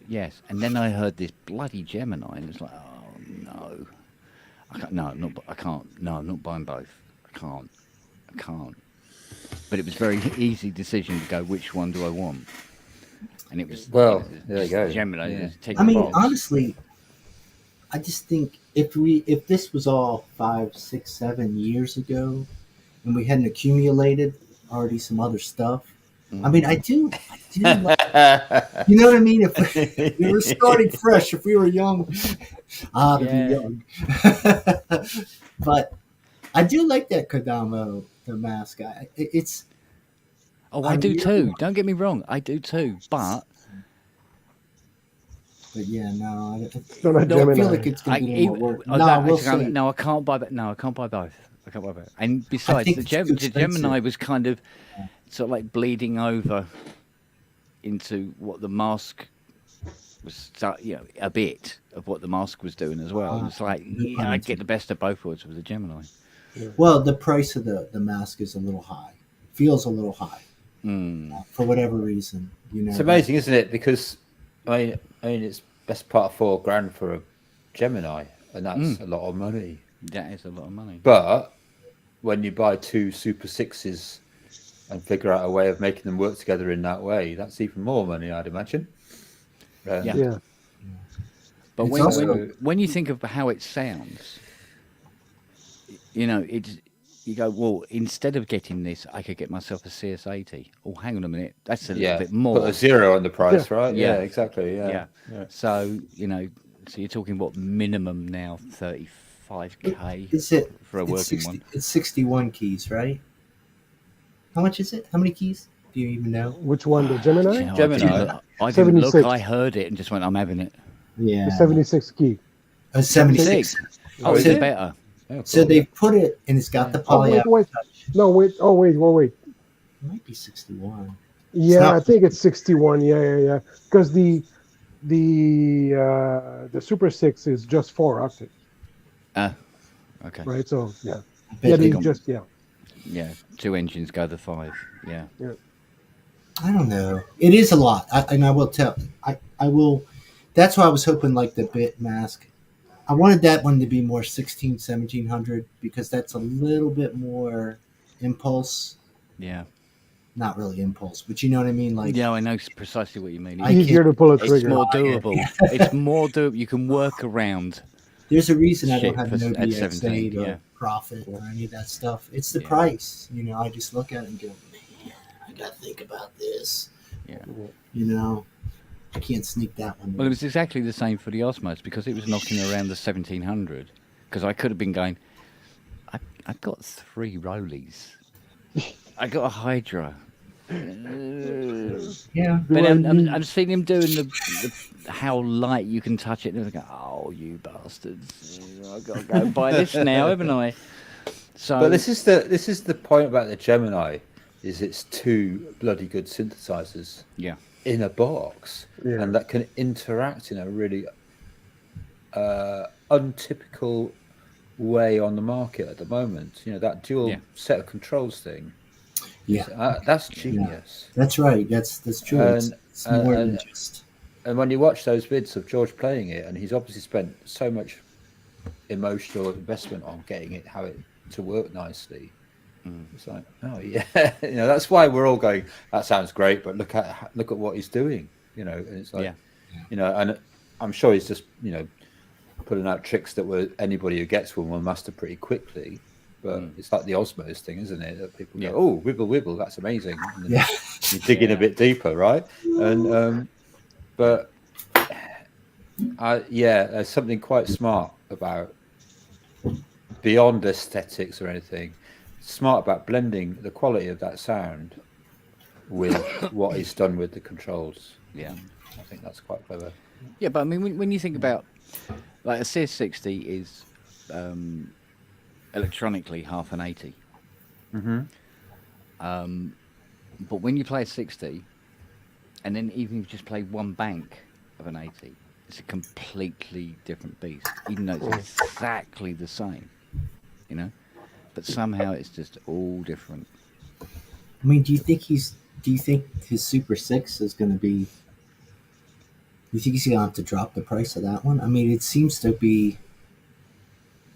Why would you get it? Half the fucking price. Is it? It's not that much, though, is it? It's half the price. Is it half? If you can't afford a Gemini, then and you want that sound, then you go. I'm going to look this. Yeah. I don't think it is half the price. With the keyboard. Well, okay, I'm seeing it. Well, this is United States. I see 2,700 for Super 6. Generally, that's the lowest I'm seeing right now. Wow, for the keys. Yeah. So that's only one. I'm wondering. I mean, I don't think he cares. It might come down naturally. Yeah. Right. but then you're still stuck going, why don't I just get that? Yeah. I wonder if Well, it's when going to if the affect. sales Yeah. fall, the Yeah, price but- will fall. Yeah, You there'll be a know? lot of people out there who just can't get the extra cash together to do Yeah, that. exactly. Yeah, So no, and there's honestly, always going to be that market. I wonder if it's going to affect the price of the CS80, the use because I mean it's hard not to look at both and think, well, yeah, Gemini No, it is won't. It won't. it won't No, it just won't. because For it's a exactly the same CS80. reason. For exactly the same reason. When Sequential brought out the Profit Rev 4, Right. right, for what? Was it 3.5? 3.8? Something like that. Is it? Do you know what? I can't for the life. It was about 3.5 grand, wasn't it? yeah, it is. It's Thereabouts, right? Yeah. But people were still buying Rev 3.3s for 7, 8, 8.5. Really? Yeah, and they sound absolutely identical to each other. Huh. And if it's a Rev 2, 14, 15, 16k, Yeah. you know, and that comes with a screaming bag of rats in it. You know, you just go, well, it might work tomorrow when I turn it on, or it might not, you know. And if it's broken, it's good for holding the door open on a warm day. That's about it, you know. And so, yeah, and it didn't affect the price of the older girls because they're still the old girls. Yeah. You know, they're still the vintage. They're sort of like got this, you know. There's a lot of in vintage. I think Fiona might be on. There's a thing in vintage, not with everybody, but with a certain core of people where if it's not 40, 45 years old, you know, it's not worth talking about. You know, they've got a real stick up their ass about. I don't have it. It's got to be vintage and all. You know, yeah, whatever, mate. You know. But so something I've been thinking about is in 40 years' time, will a Super 6 or a Gemini be worth those sort of numbers in relative terms? There's no way of telling. No, there's no way of telling. Or my Moog Matriarch, you know, because that's a future classic synth. Yeah. You know, will these things do the same thing as has happened in the past? I would have thought if Yamaha thought for a minute, for instance, that the 80 was going to be about 35, 40k. Yeah. Go, oh shit! I wish we'd done them again. Yeah. Well, but reissued if they'd done them again, then they wouldn't be as valuable. Would they? Well, even then, no, because I mean, when you I consider suppose the Profit 5 is the example there, isn't it? well, also is the ARP 2600. Mm-hmm. Again, so I mean, you can actually get literally a ARP 2600 again from Korg for a fraction of what the original. The G clefs, never mind the toneless ones, the G clef ones, and the same with the Odysseys as well. But what tended to happen was you just didn't see many original Odysseys go up for sale. But when they did turn up, they were going to be more than, you know, buying one from Korg. So yeah, it's funny. The market tends to try and protect itself from any onslaught, you know, any new product that comes out that could possibly replace it. The market for that particular unit will sort of like retract to keep the price high. I mean, there is the case of just how many end up getting produced, right? Yeah. I remember, I don't know why I'm doing this analogy, but I used to collect beer cans when I was a kid, and there were like some really vintage stuff from the 60s and things you would find 50s, and there was only so many available. And then we would always joke that a Budweiser can's always going to be worth zero because it's just there's so many now in relative terms. So how many CS80s are out there? How many matriarchs? I mean, still not a lot though. That's the thing. There's only a few thousand. You know. Well, I mean, CS80s there's about 750, 760. Yeah, so it's pretty. That's pretty effing low. Yeah. Well, I mean, you can take 2 or 3 off that because I've broken up at least 3. Yeah. But they were really donkey. Now, how many DX7s are there? There's like there's a lot of those, right? But a lot have died along the way. Yeah. You know, but I mean, a possible super classic for later on will be definitely the Andromeda. Yeah. Again, they made quite a few of them, but they didn't make any parts for them. So you got to work in Andromeda. It should technically be going up in value every day, as other Andromeda A6s go bye, see ya, and gone. But Robert can't seem to sell his, can he? No. It's kind of a fugly thing now. I gotta be honest. In my opinion, I just kind of go, ugh, Yeah. It's really a beautiful sound. Okay, you say so.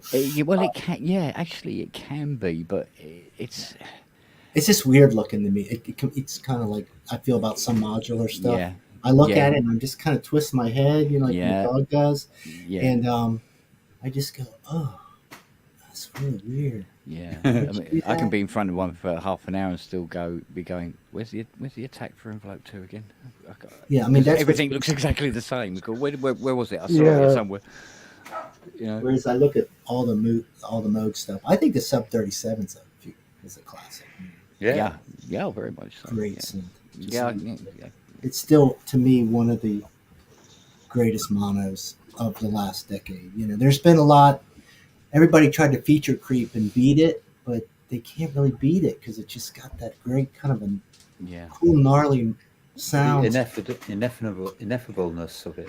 Yeah. Well, Moog have tried really hard to bring the romance of the early years with they have. Yeah, with the grandmother. Into today. Yeah.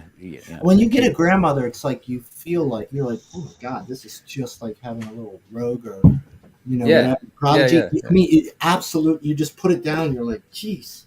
Yeah. It's creepy almost, but well, that's when I was deciding whether to get the matriarch. That was the conversation I had with myself. It's like, actually, for what you get for the money is way more than the sum of its. The money is way less than the sum of the parts that's going on there, and you get these excellent modules from the classic Moog modular, and you get the delay. And then you get it all packaged up in a nice keyboard, and there's all these tricks under the hood once you start pressing the buttons, and it's like, the matriarch. Wow, it's a no-brainer if you've got the cash. For me, I mean, a friend of mine's coming around tomorrow to have a look at it because he's been thinking about buying one for ages, and I'm like, yeah, obviously just get one, but of course he's going, oh, but it doesn't have patch memories, and I'm like, mate, you're missing the whole point here. This is not really the way to think about this thing. So we'll see how we get on tomorrow, but he's going to go away and buy one. I know he is. I have the grandmother. I've had 2 of them actually, and but only 2. It's still though. I mean, the matriarch. Now that I've had it, I would love to swap it out, but it's. I mean, the whole patching thing is really about. Oh, yeah. Did you eat? Okay, hold on a second. Hello. Everybody saying hi. Hi. Hello. I'm here. You all right? Yes, Lucky, my acting nephew. Is he the next Richard Burton, is he? Oh, yeah, he did a brilliant one for Hobbies. Okay. Very funny. Good. I was going to say the cool thing about the patching is just the unexpected nature of it. Wow, you're like stomping, Andy. Sorry, it's windy. I Sound came like to you get some just- air. It's fucking windy out here. So Yeah, you were saying about patch. People complain about it. It doesn't have patch memories. I mean, I've never heard anybody complain that the Pro 1 hasn't got patch memory. Exactly. Yeah. I mean, They I just just talk go, about this. dig this fucking great bass sound, man.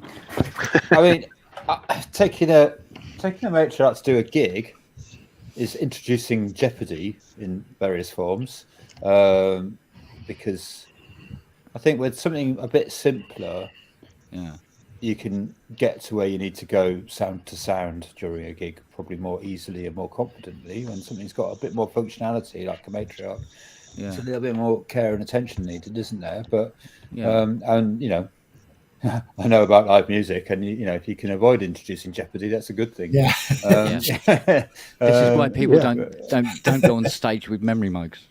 Yeah, exactly. Ever. There's a number of yeah. Do not do that things,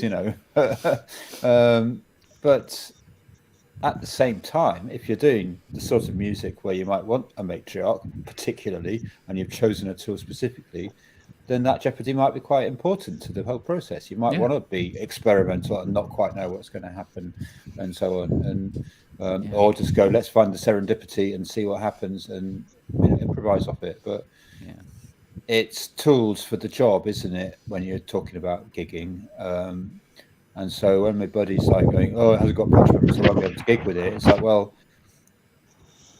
that's because you're thinking about your gig in a more traditional way. Yeah. But if you really did want to gig with it, you could probably find a way to do it. Yeah. Yep. And it's not like it's that complicated in some respects. That's the thing about the Moog stuff is you know what the filter sounds like. Maybe they throw a high pass or something on there, which is nice when they do. You know pretty much what you're getting with the oscillators now. And so you can kind of like, you can get it to a pretty good spot pretty quickly. It's not totally unpredictable, Yeah. But yeah, no, I know we're in a wild time now. You can be more experimental now live than ever. But going back to the Gemini thing, let's go back. See, right there is a quintessential. Oh, actually, that's both these worlds.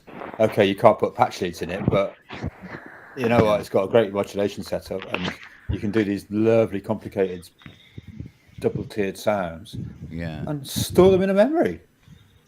And then you've got that takeover thing where you go into manual mode and it just take off and let you play hands-on. It's very clever. I've had a good play with the Super 6, and The great thing, you can always also do tons of sequencers stacked and then just twiddle knobs to keep add a live element but still have some structure. So yeah, absolutely. Yeah. Actually, for all the flat earthers in the chat, and Synthetic's video stream was recorded earlier. Yes. I'm not really here. I'm an AI bot. Yeah. You got to wonder though, why something like that? How can people believe that when it's so easy to disprove? You know why? Because 99% of them or more are super religious. Oh. And if you can believe in that without question, then you can believe in anything. Willing suspension of disbelief.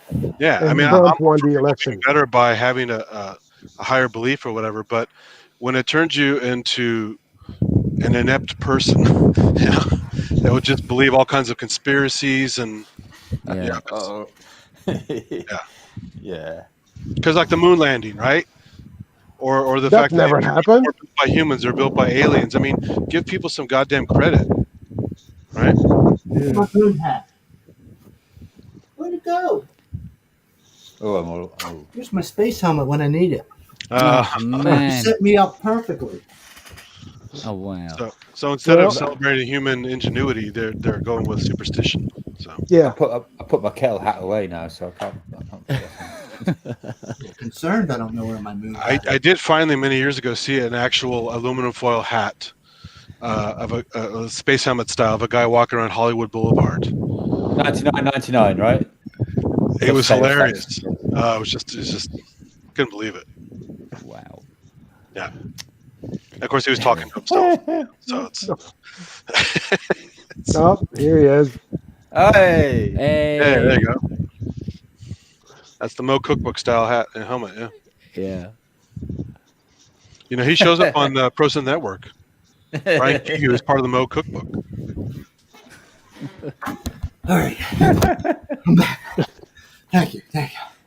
One day you're going to put that on and find that Cleo's done a little business in there for you. It's Patty. Whoa, wait a minute. This isn't good. Oh dear. You know what they say, you had it coming. Yeah. Picked the wrong time to join this stream, didn't I? Well, everyone, I'm going dinner time. Yeah, it's actually dinner time for me too. Yeah, it's almost 8, so Oh yeah. What are you having?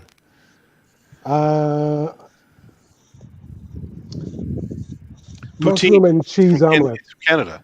Cheese omelet. Mushroom and cheese omelet. Hola. Tacos. Taco time. All right. Nice to meet you, Grace. You too, And, Jeff. Yeah, take care. Have a good night, everyone. See you, Bye. Jeff. All right, buddy. Look Bye. after yourself. Take care. Be hydro. Ooh. Goddamn wind. Yeah. Feels great, but it's not good for the microphone. No. See the Is it trees stopped going crazy raining? over here? Have you lost all the old rainy season now? Is it finished being horrible rainy? Yeah, but it was cold last night, which is unusual. It's not supposed to be so cold this time of year. But then we did have, if you ever saw on my channel, we had a freak thunder lightning storm with lots of rain in the middle of August several years ago.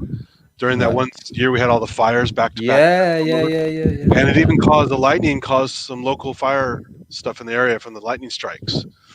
But it was such a dramatic show. I went out with it was like 3 a.m. I went out with a camera, recorded I've seen this on footage. stream. Yeah, and did some some slow down footage and some stuff. It was pretty awesome footage because we don't get that here. We don't get thunder lightning very often. It's not that kind of a weather system in this area. But sure, and it was cold and rainy. It was freaky. It was the middle of August. It should be sweating my ass off, but it was cold and windy and rainy. Well, we've had it here. I mean, the last couple of years, we had it.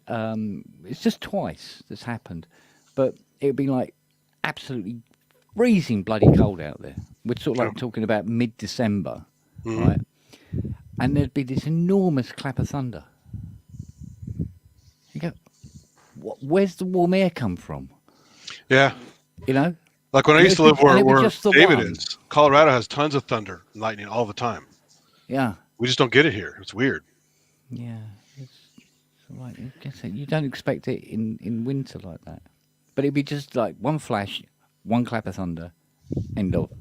He's like, I'm done. That's good enough. Yeah. The Luftwaffe has had its day. Good night. I'm Jack Frost. I'm phoning it in. It's just. Yeah. That's it. Yeah, really, it's done it two winters in a row. Yeah. Very strange, very strange. Yeah, so I mean, we've had a lot of strange climate things around here for years. And, this whole thing about there's no such thing as climate change and all that stuff. It's like, okay, fine, ignore all the evidence right around you. Yeah, right? exactly. Yeah. So, I think it's because each year it's slightly different, and it's just well, they made the mistake of calling it global frog, warming, isn't it? Yeah. Because when people think warm literally, they go, "Well, it's cold here. How can it be fucking global warming?" Yeah, it's who was that senator that came in with the snowball? Yeah. Explain to me global warming then. Like that. Exactly. That's not what it means, dick. They don't know anything. Yeah, they don't. Yeah. It's deliberately done. Yeah, I grow vegetables, and that's a great way to notice the changes in the seasons as the years go by, because I've grown vegetables in the same place for 10 years, and if I think back, it's different when I plant now and what happens in the months. Yeah, you can definitely detect a bit of a pattern. Yeah, and somebody could probably throw away those old farmers' almanacs because they keep changing. Yeah, exactly. They're not. Do you find it's getting later in the year each year? Yeah. The oak tree out the back will still have green leaves on it on Christmas Day. I was picking raspberries in November. Oh, hello. Wow. Yeah. Yeah, because I can remember when I was a kid, I used to walk to school, and in September, late September, you'd start kicking the leaves on your way to school. Yeah. Right? Now we don't see any leaves out there until last couple of weeks of November. Yeah. Yeah, the autumns get mild. We always get a bit of snow in April here. Yeah. Almost inevitably, there'll be a day when it snows in April. There was the whole allotment community went potty the other day because there was a massive. It dropped about -3 overnight in early May. So all their seedlings in their greenhouses just went and fell over. And I mean, I never really plant anything delicate until into May because it's no point. I plant hardy stuff like onions and potatoes, but nothing small and delicate. Yeah. I used to collect little mini succulents and cacti and all kinds of stuff because they're easy to take care of. They're cute and they're all like different cool adaptations from a botanical point of view. I just like all that stuff. And one year we had a horrible freeze and everything turned to mush. And I said, I'm not going to do that and keep buying all this shit all over again. It's too much. It's like when I used to have a carnivorous plant terrarium in my room a long time ago. because I knew a bunch of guys who grew them, so I got really expensive ones, really cheap, different tropical ones and stuff. And I went on a trip one time, and the person was supposed to water them for me didn't. They all died. I was like, well, I'm not buying those again either. So, Yeah. I love plants, but they do require a certain amount of maintenance. I have to get my friend to water my plants when I'm away working. But unfortunately, I have a willing friend. So Yeah, exactly. Yeah. yeah. People take better care of their pets than they do of their plants. So easy to get someone to feed and water your dog, but they don't take care of your plants very often. So ladies. Yeah, I think somebody who doesn't have a garden or not interested in garden don't see the plants. It's not in their peripheral vision. I mean, it's okay if they're in the ground because they're usually taken care of, but it's the pots you got to worry about. Exactly. Because a lot of California plants are drought tolerant by nature, right? So if they're planted, you don't have to do anything for them. But anything in pots will get all either freeze or dry out or whatever pretty easily.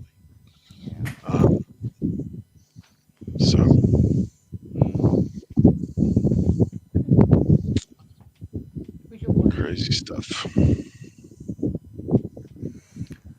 God, I don't know how I'm going to unbox this monitor. Is you still in the box? Yeah. It's fucking enormous, isn't it? Is it bigger than Hans? Not quite, no. It's up to his shoulders. Yeah, it's still in the box. This is all coming out. So, what? How many screens are you looking at right now? It's down to 3 now. 3, and you're going to have one big one. Yeah, just have the one big one. Do you have a wall you can hang it on, or does it have to go on a stand? Sorry? Do you have a wall you can hang it on, or does it have to go on a stand? It's a stand one, yeah. Okay, because that's huge on a stand, right? Yeah. Yeah. It's like when people buy those big screen TVs and they use that little tiny stand that it comes with. It's like, oh, you got to put on the wall, you know. Yeah, this has got some big solid aluminium stand thing that comes in. So I think it's actually physically connected to the back of the monitor, I think. But yeah, so I'll just have one for the PC over here, but the main one over here for the Mac Studio, and the Mac Studio becomes the main computer. Which means I'll be able to use Loopback now. How's that work? Have you got it all tickety-boo and happening in Mac Studio? Have you? Haven't turned it on. Haven't even turned it on. No, haven't turned it on. Because I thought there's no point if this is all coming out and everything's been rewired back in, and I thought you're having a full. Then I'll set it all up. Yeah, it really needs it. But because it's going from this one being master computer to the master computer being over there, all the wiring's wrong. And everything's in the wrong place, and it's like, start again and just work it out to the new layout. Yeah. Correct. So, but I have to wait for Fiona to finish decorating the landing. I can't get anything out of the room yet. I mean, she's going to town. I thought what she was going to do was strip the walls and paint them. But no, apparently we're having a mural on the stairs, going up the stairs, and she's having a dark colour at the top, washing into a lighter colour blue at the bottom, and aluminium edging, and oh my God, she's going to town. She's going to paint a giant Death Star on the wall. That sounds amazing. You know what? She was talking. Yeah, she was talking about having a huge galaxy mural on the landing. Sure. Yeah, it's like, darling. I mean, she's already got this. You know, every Star Wars character oil painting in the kitchen. And then on the other wall, we've got Frankenfurter, Tim Curry's whatnot photo, mounted up on the wall and stuff like that. And then we've got lots of Terry Pratchett photos, big paintings in the front room. She's just a mad woman. So speaking of Frankenfurter, that's a series you never saw as Funko Pop characters, right? It's a Rocky Horror Picture Show. So yeah, she's into her sci-fi and fantasy in quite a big way. So that's cool. Oh, that is cool. Absolutely. Yeah. So, but yeah, she's really into it. So she likes having the pictures up and stuff like that all over the place. And I'm going, No argument. Get on with it, darling. I don't mind.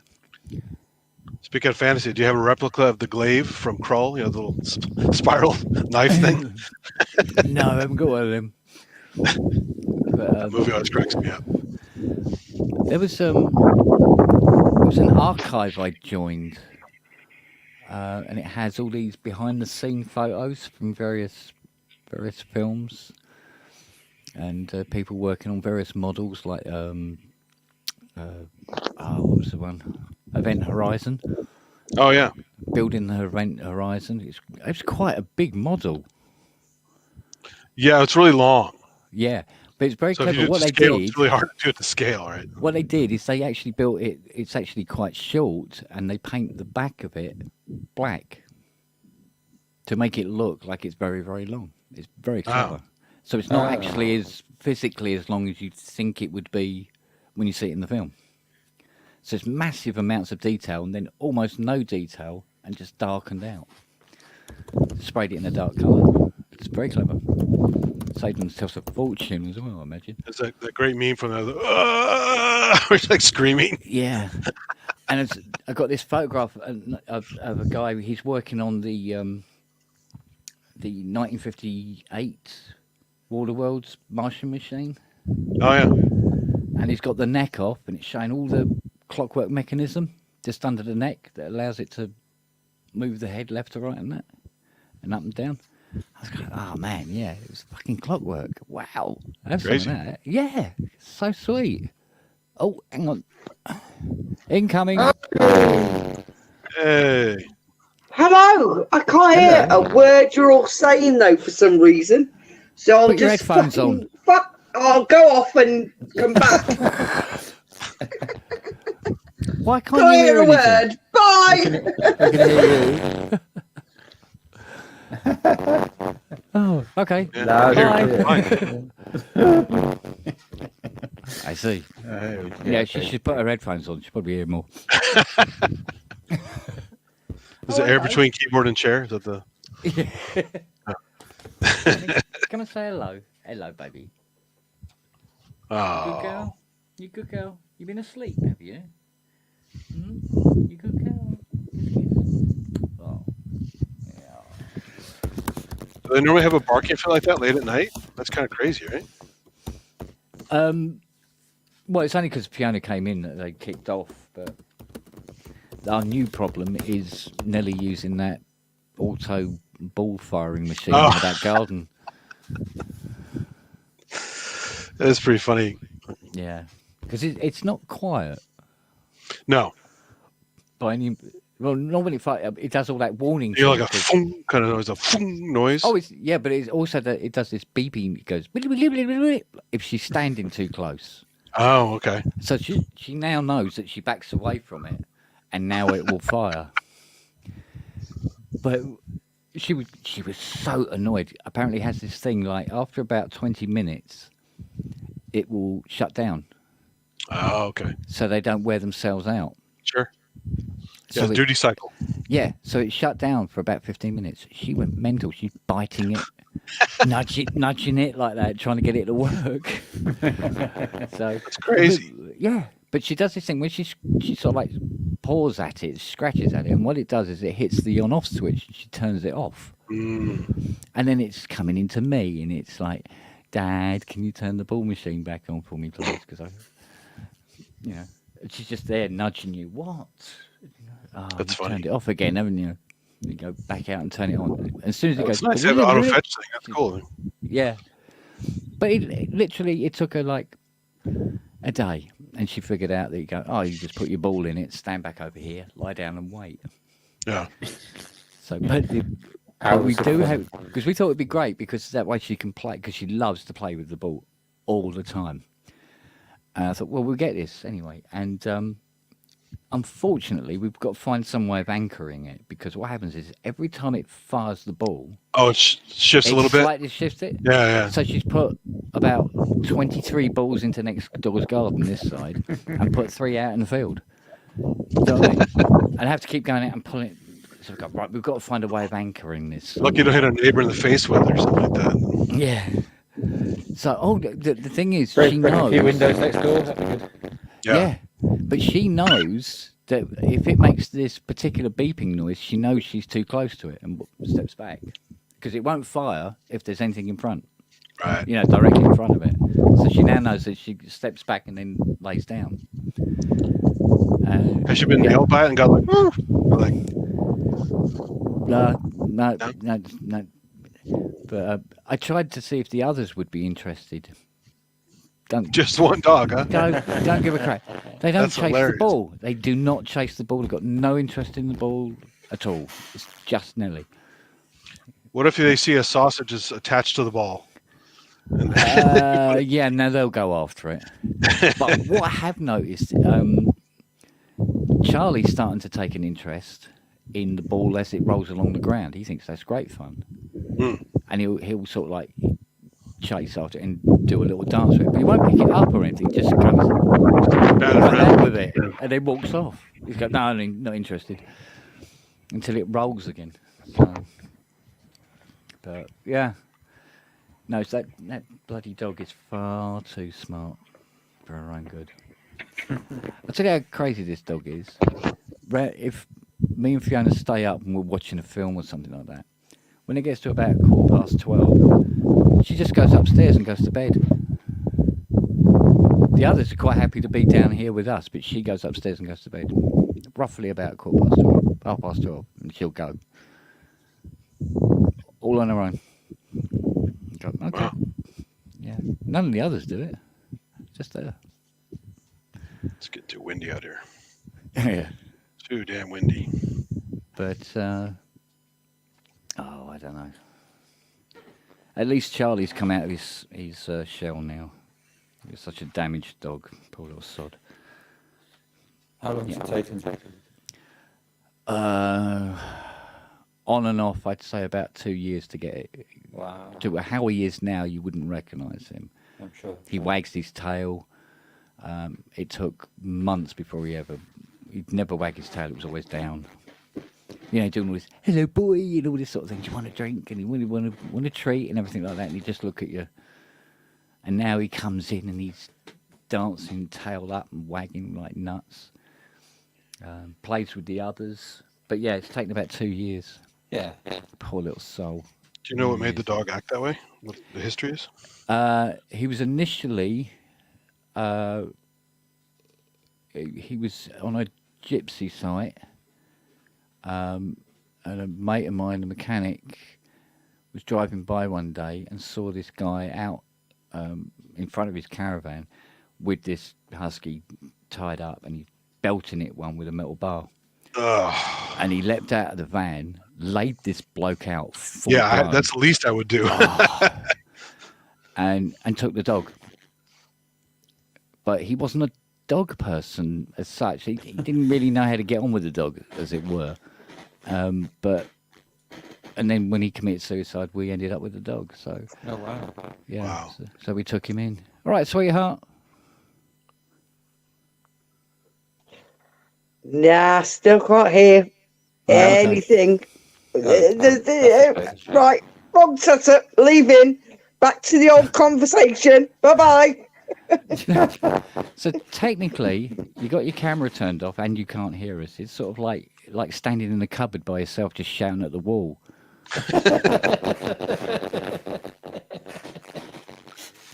Need to do something about that, honey. At least get the audio working. Yeah, there was. Did you see that show Reacher? I think it was Reacher.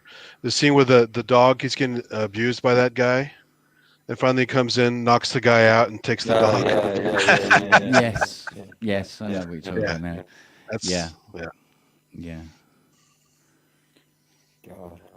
Yeah, I mean, you know, if they could pass a law that would that animal cruelty was treated the same way as if it was a person. Well, the problem is so many vote. people. You know, I have plenty of friends that that eat meat that don't mistreat normal pets and stuff like that, right? But the lion's share of the world sees everything as a resource and doesn't give a shit about it. And whether it's food or pet or whatever, it's just a thing. And because you have that mentality, they think nothing of it. You know, again, back to the Bible. That's we have dominion over the animals. They don't give a shit about the animals, right? Yeah. And people are taught that, and they don't value like a Buddhist would value an animal's life, right? Yeah. And so it's really sad. And then on top of that, you get angry people and drunks and all kinds of other stuff that also beat their wives and kids and stuff. Those people just need to be laid out. That's the only, like you just said that guy did in the show I just mentioned. Yeah. They just need to be punched out, basically. That's all you can really do. Well, it's such a thorny ground, isn't it? When you have between pets and should we say food animals, it all gets a bit. Yeah. Yeah, it's a certain degree of hypocrisy starts to leak into the argument, I suppose. I mean, to a certain extent, but at least, they've accepted that, most people, except for certain cultures, accept that, cows, sheep, chickens, and goats and whatever are food and not pets, and everything else is a pet.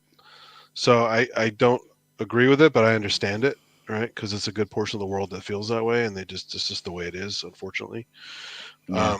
But, being someone who is also a dog person who normally would like a dog, but then starts abusing their dog. It's like, well, I thought you're a dog person. Why would you do that to your friend? I mean, the dog is there to be your buddy, and there's no reason to hit it like that and to be mean to it. And you're just a messed up person, right? You have issues. Yeah. So they can't get past that, apparently. Just like the same ones who beat their wives and kids and stuff like that. It's unconscionable, Yeah. And Yeah, the laws will never get passed to really protect them. It's just not possible, unfortunately. It's like Fiona said. She said to me, she goes, in a way, it's good that you haven't got a lot of money. Otherwise, we'd have one of the biggest animal sanctuaries in the world. Yeah, you're not wrong. But then there's the other problem too. Is some people are so compassionate about animals, they hoard and they have filthy conditions for their animals. Yeah. So you can go the wrong other way too, right? Yeah. That's it. It's such a, like I say, it's a very, very fine line between what's a healthy attitude and like this what cat isn't. people have like 30 cats and the house smells like urine, it's piss and shit everywhere, and it's like that's not healthy for anything. Yeah. But I'm taking care of the pets, they didn't get destroyed. I'm like, they may as well have been. They're living in hell. Yeah. Yeah. And this is the thing, isn't it? So, but but I mean, if somebody's beating an animal, it's like, sorry. Yeah. No. I don't think I could repeat in polite company what I fucking do. Well, and unfortunately, some of them just see it as corporal punishment like you would to a kid, which is also not so nice, right? Especially taken to extremes. Yeah. Or how they treat a spouse or whatever, So it's just, some people just dirtbags, Well, you see, but you have to have different levels for different animals. For instance, with Charlie, he doesn't do anything wrong. If he does do something wrong, he's done it by accident because he didn't know, and so you allow him that flexibility. With Noah, you tap him like that on the arse. Give him a little tap like that, and he go, oh. With Nelly, you have to shout at her because she doesn't pay attention.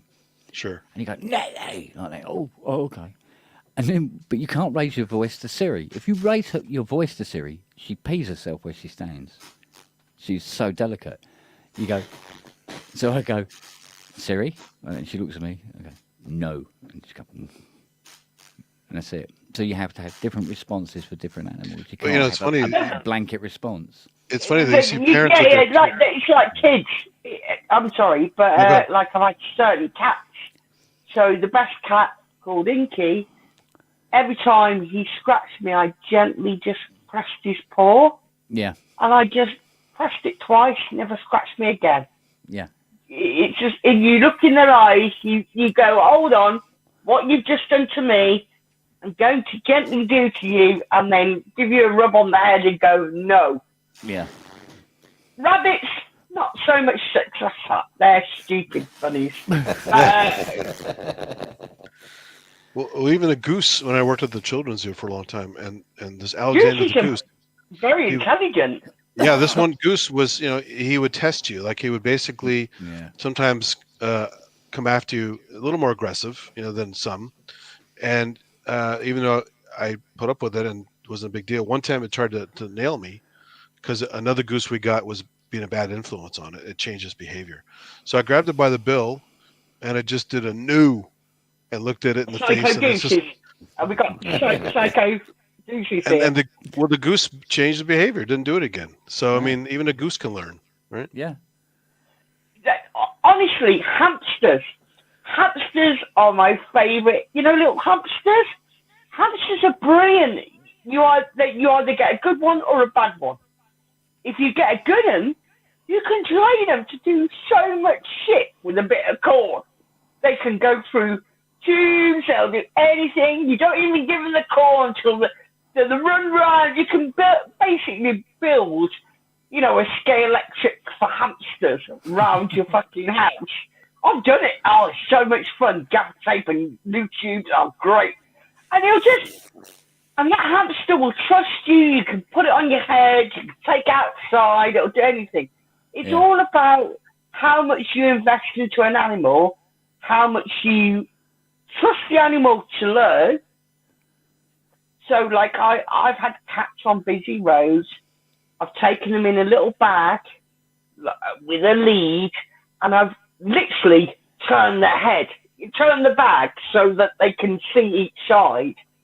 Yeah. And that Inky cat was the one that I took, hence my name. It was the one I took to Birmingham on a tray, on a lead. And the only reason he was on a lead was because I'm going to Birmingham New Street, which is full of very loud trains and people. And I thought, well, let's just be, I mean, everywhere else, he'd just follow me. This cat, it wasn't in a cat basket. He was in a bag with a lead. And instead of sitting on my lap, he sat next to the guy opposite me, I didn't know, on his headrest. And I was like, I'm sorry, dude, do you mind? And the whole train loved this cat. It's all about how much time you have into. It's like anything. How much time do you have to invest into anything? You could train a hamster to do fucking any. You know what I mean? It's not particularly about the brain size. Because, I mean, humans have big brains, and some of them they've had time it's not the size, it's the surface area of convolution. Yeah. Yeah. Yeah. There are plenty of big brain people that don't have a lot of convolution, so they're not very smart. Exactly. I'm just saying. Give me a goose or give me an awkward person. I know which I'm going for, and I know the goose is pecky. But anything can be trained. Yeah. Anything. For the most part. Some things are stubborn as hell, but yeah. And now AI is going to be training us. So get ready, folks, because the dogs are laughing back at us now. The dogs are coming. Come on, it's our time. Somewhere there's a fucking German Shepherd going, I'm fucking you all, mate. He's tapping on the computer going, I've got your back now. Because that's it. Well, I mean, they do have their owners trained, just like young kids can train their parents, right? They're clever. Oh yeah. Yeah. I worked with kids for before I ever had any. I didn't want any, and I realised that a 4-year-old kid is far faster than you. Sure. They're far cleverer. They're with you at every point, and you've just got to play the game of catch up. So. Yeah, anybody who doesn't listen to younger people, I like to listen to older people and younger people, every people. I don't even might agree with, but younger people are fast as furious. They are so fast. Yeah, working at that children's zoo, I saw endless manipulation of kid on parent. It was awesome. Oh, Just yeah. endless. I had this one kid, right? And we had 50 kids, and it's in Manchester, in one of the deepest, darkest. For instance, there was a 3-year-old kid roaming around a park where earlier there was a body, the chalk thing you see in the films. Well, it was in tape. And I was like taking these kids to school, and there was a tape mark on this guy on the robes, and I'm like, the kids are going, what's that? I'm like, I don't know. I think they're doing a movie. Yeah, you go, fuck, this is. And then we found later that day a 3-year-old walking around, and there's a dual carriage next to this park, and it's known for being Shotville. It's in the inner city of Manchester. But one of those kids, I think the thing when I went, oh my God, this is a motor, is he used to go and, this is little 5-year-old, used to go and kick this out of other people, and then run up to you looking for attention, going, you're going to tell me off now because I've done something and I'm going to get attention. And his mum was a heroin addict, and he'd been given to his grandma and granddad, who were very, very old. And you suddenly go, this kid's not having attention. So when he did that a couple of times, every time he did it next, I just turned my back on him. And by the end of that afternoon, we were digging for dinosaurs under this log. I was like, look, there's a dinosaur claw and all this. And this kid was like a totally changed kid. Just because you'd ignored his bad behaviour and you only rewarded him for good behaviour. Yeah. It's just like so odd that... It's a redirection. Yeah. Yeah, if you want attention, you're going to get it because you're not being a bad lad. You're going to get it because you're being good. Apply to the music community. How come we've directed onto this? Someone, has anybody heard about the new, what's it called? The new MP3 things that we're all talking about? Push 3? That'd be the one. Nice, isn't it? Yeah. Sexy. Pricey. I love standalone stuff. It's great. Well, it's not exactly standalone. This is where my problem comes in, because you have to have Ableton to unlock the features, and when they upgrade Ableton, you're going to have to pay again. And this it's just like the Machine Plus. This is the only reason I'm not selling loads of shit right now to get it. I'm just going, once you get that, you're going to be locked into some kind of... I think you're going to have to pay in the future when you own that, and that is not my... I mean, unless you don't want to upgrade any further, just load your own sounds into it. Like Machine Plus, I'm not obligated to do any more upgrades, but I can if I want to add a newer version of FM8 or a newer version of Reactor or something like that. But they already have it's already in there. That's the same as Akai, the new plugins. Exactly. But I'm worried you have to log into this machine with your Ableton. I saw that it comes with a very basic live light, and then if you own already the suite or whatever, then it will allow you to unlock things on there. Which you have to have 11.3, don't you? Yeah, you have to have 11. There's different versions of it. So there's the suite studio, light versions. And I think I think if you, I think it comes with a sort of pre-installed light, but obviously you don't have a load of the extra bobs with like Macs and things. I've got echo with it at my end. Have you got issues there, Grace, with your? Yeah, Grace, you have a very interesting voice right now. Yeah, I thought it was me. I'm used No, to it's the a cool robot effect, one. yeah. I thought it was me. I thought it was definitely No. me. Paranoia struck in because you know I'm the robot master, and now Grace has taken my crown.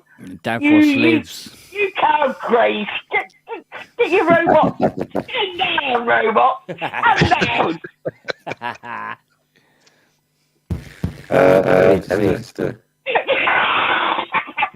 You motherfucker. It's the naughty robot. Yeah. Yeah. Yeah. I need a coffee. See, I've come to do me, Grace. But the problem is with the whole thing is it's a bit expensive for a trust. I don't trust NI. I didn't. Andy, I'm sorry, I don't. Well, especially all these companies change as time goes by, and Well, they there's go a whole subscription and thing. stuff. It's really bad. So No, the whole thing where I look into companies and I look at where their finances go, and I look at how they change hands. So the NI, they got loads of funding, and then just after that, they did that big thing where they had all the vans and caravans in the building and invited all the YouTubers. Do you remember that? the synth reactor, Toman synth reactor. Is that what you're talking about? Yeah, I think so. Where they were all in caravans, camper vans in the building and all that. Yeah. Yeah. And then just after that, they were partially taken over. So I'm going, they've had a load of money. They've spent it on a PR stunt that might have been a bit too expensive because those camper vans are very expensive, mate. Couldn't they have just put them all up in a hotel and use the money elsewhere? Well, Manny made a good point. It's NI is like, nee, where the Knights just say, nee. Yeah, I'm a bit. I haven't had much dealings. I don't know anything about NI, but I have a little feeling. So does Ollie Berg. I just don't. I'm not sure I trust them.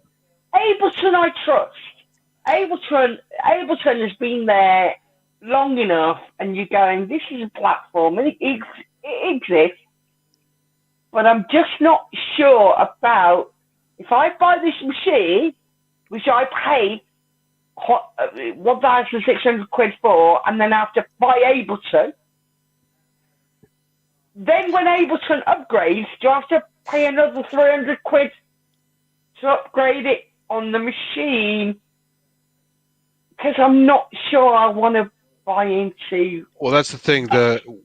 If it's not published right away online for this product, I'm sure it's in the fine print when you buy it. You'll see what the guarantee is. Like, they can't just pull the rug unless they put it in writing somewhere that they're going to do this to you. So yeah, but they haven't. No, they haven't made it clear. Let's be honest. that's what I mean. Yeah. So until they specify, it's hard to say. No, hold on. On the release of this product, they have not made it clear that you need a full version of Ableton to unlock it on the standalone machine, because you need a code from your Ableton license. You've got to plug into that machine. Right.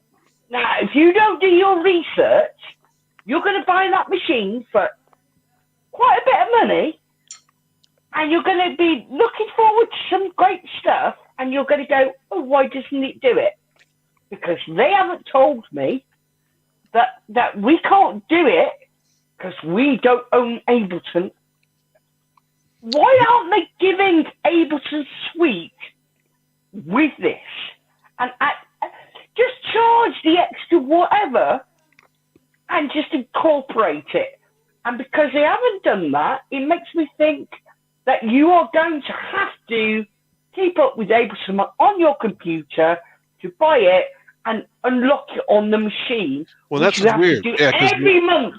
Yeah, because Every Machina month Plus you have gives to you an log actual in. version of Machina in the box, and so it's the fact that it's not clear is bad. Also, the fact that because this is licensed software, and you know what a pain is to license transfer when you sell something. That's going to make selling these a pain in the ass if that's the case. So if you don't want it and you want to sell it, the license transfer might get really nasty. But it's just basic courtesy, though, of these companies to go. If you're selling us something that expensive, you need to say you need to own this version straight off. You need to own Ableton straight off, and the latest version, because I only caught it on the Sonic State. Loop Pop I didn't catch it on Loop Pops. I caught it on Ableton when the guy from Ableton was demonstrating on Sonic State, and he went, "Yeah, you just put your key in here and you unlock stuff." And I went, "Oh, so it's not unlocked?" Yeah. Now, it's gonna be awesome. I think it's awesome. I was ready to sell. I've got to be honest.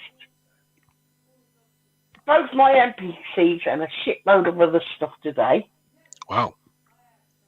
But because I've still got a 4.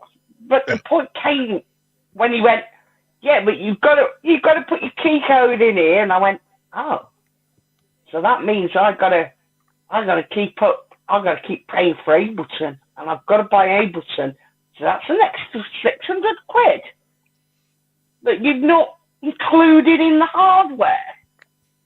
So we can't get what we think we're getting. You're getting Ableton Light basically in a box." Yeah, right. I'll stick my force. Well, do you know what I mean? Yeah. I need to look at some more stuff, read some more stuff about it. I mean, I wouldn't be immediately in the market anyway because it's going to be yet another price of my Machina Plus or more, and I'm already happy with that. I want to buy another crazy thing, But to be honest, if they marketed it, if they just thought about things like this, like if they put an extra £200 on it and included the software that we don't need to buy to access all it can do for £600, but put £200 or £300 on the hardware without the effort or bother or ball ache of going, "I've got to buy this, I've got to make sure it works on my computer." Because remember, if you're buying a standalone device, you might not have an up-to-date computer that can run this software, because that's maybe why you're getting hardware. Yeah. And it's just like,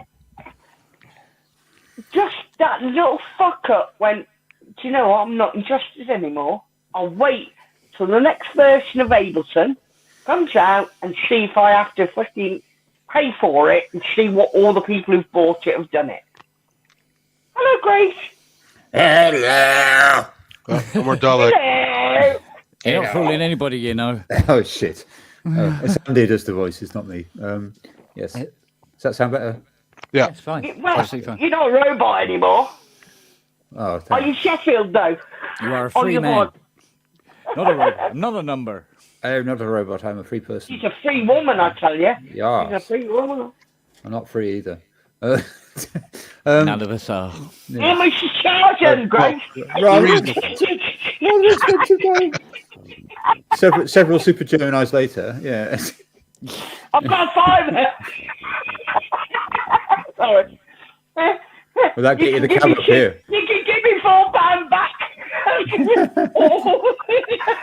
You're not going to get far out of Cornwall with a fiver, are you? No. Yeah, it's a long way.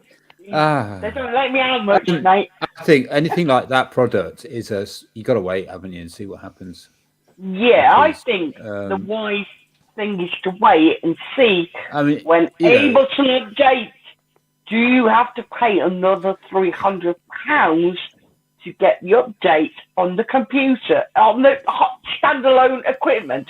You've already paid £2,300 for. What's the release date on it? Like, woo! But I can understand from my working life, I can understand the attraction of this standalone idea, because you see computers on stage all the time and people are always losing their hair over it, you know, and stressing. Even if it isn't going wrong, there's this background potential for something to go wrong, or for your email to land in the middle of a gig, you know. It's got to be better from a gigging point of view if you're not over-engineering something. And I think the first generation of these would be sold to professional musicians who are touring stuff which is done on Ableton, and they can just rationalize that setup by having a push 3 instead of a laptop and it's going to be 2. a very, very interesting journey. Yeah. And I would love to eat my words in 12 months' time, and I would sell both my MPCs for this. However, I don't want to be locked into some cash guzzling. No, it's just a subscription hidden. It's just like mildly hidden. I think it's not every month, it's every year or 2 years. I suspect that the answer to that fear will be on how they shape their business model over the next few years, won't it? Rather Which is than why I'm going to wait. else. And I'm going to wait. The answer is to wait, isn't it? Yeah, because I don't want it. I think it's an awesome thing. If it's the beginning of a shift in that's not been their business. Their business model has actually been the big updates that you pay for only come around every few years, and you get an awful lot for your money when you do update, and you can get great cross-grade deals and blah blah blah. But still great. I still have to argue, if you're buying a standalone machine for £2,000, why do you then why is it locked, and then you have to pay Ableton a license by Ableton basically to unlock all the features on the standalone hardware? Why isn't it the price? Yeah, I'd rather pay more and just go, it's done. It's just fucking the thing done. that stopped me about it, thinking, oh, that's cool, is obviously it's not going to host third-party plugins. So nor does my MPC. That doesn't bother me. No, But I think it would. It's a hidden bit. It's a hidden bit. This is what it can do, but it can do so much more if you buy our software and you just put a code in. That's what I don't like. That's the ethos that gets me, where you go, hold on. So what you're selling me is a lock machine for £2,000 when I can't. If I buy another £600 thing, I can unlock it to do so much more. Why aren't you just selling me the unlocked piece of gear? That's a bit that annoys me, and I know that it's different on a computer. So if you wanted to link it to a computer, maybe you should buy the £600 software. But if I'm buying a standalone device and it's locked only purely, not because of the limitation of the RAM or the device itself, but locked because they want me to buy Ableton, and I have to buy Ableton Live, the suite version, and then plug in a code to the hardware version so I can access it all. That is a massive red flag. It's like, it's like, no, this is not the way to start the proceedings. The proceedings should start with, here's a great device, here it is, unlocked everything, we've added 300 400 quid to it. Yeah, maybe it's $2,500. It's MPE and so is Osmos, whatever. So whatever, but just don't sell it as that, and then people are going to get it and don't realise they're going to get a look-down version, because most of the people who are going to buy this are not going to watch Nick Bat's video, because I've watched 5 videos today. I've watched 5 videos today, and all the Ableton guys are just going to get it, and they are not going to watch the one moment where the guy in Nick Bat's video goes, well, yeah, you have to actually put the code in to unlock the whole system. They're not going to watch that. They're going to sell fans of this, and it's almost like theft to me. Well, Red Means Recording just posted a video that says Ableton Push 3 has gone too far. What's she saying? This is the title. Ableton Push 3 has gone too far. So I'm sure he has a big rant about it. So. What? But the stimming video was actually pretty good. He did say, though, it's not underpowered at all. In fact, it runs so hot sometimes you can't put it on your lap. So that's a real computer, basically. Yeah. I never have that problem with NPCs, but they're not that powered. But the point being is, I just don't like people selling stuff, pretending it's going to be one thing, when it's actually could be that one thing, but you don't know it's that one. Do you understand what I'm saying? So it's like, you can have Ableton in a box, but unless you own Ableton, the latest update, which you have to pay for, you can't have it in a box. It's just a bit...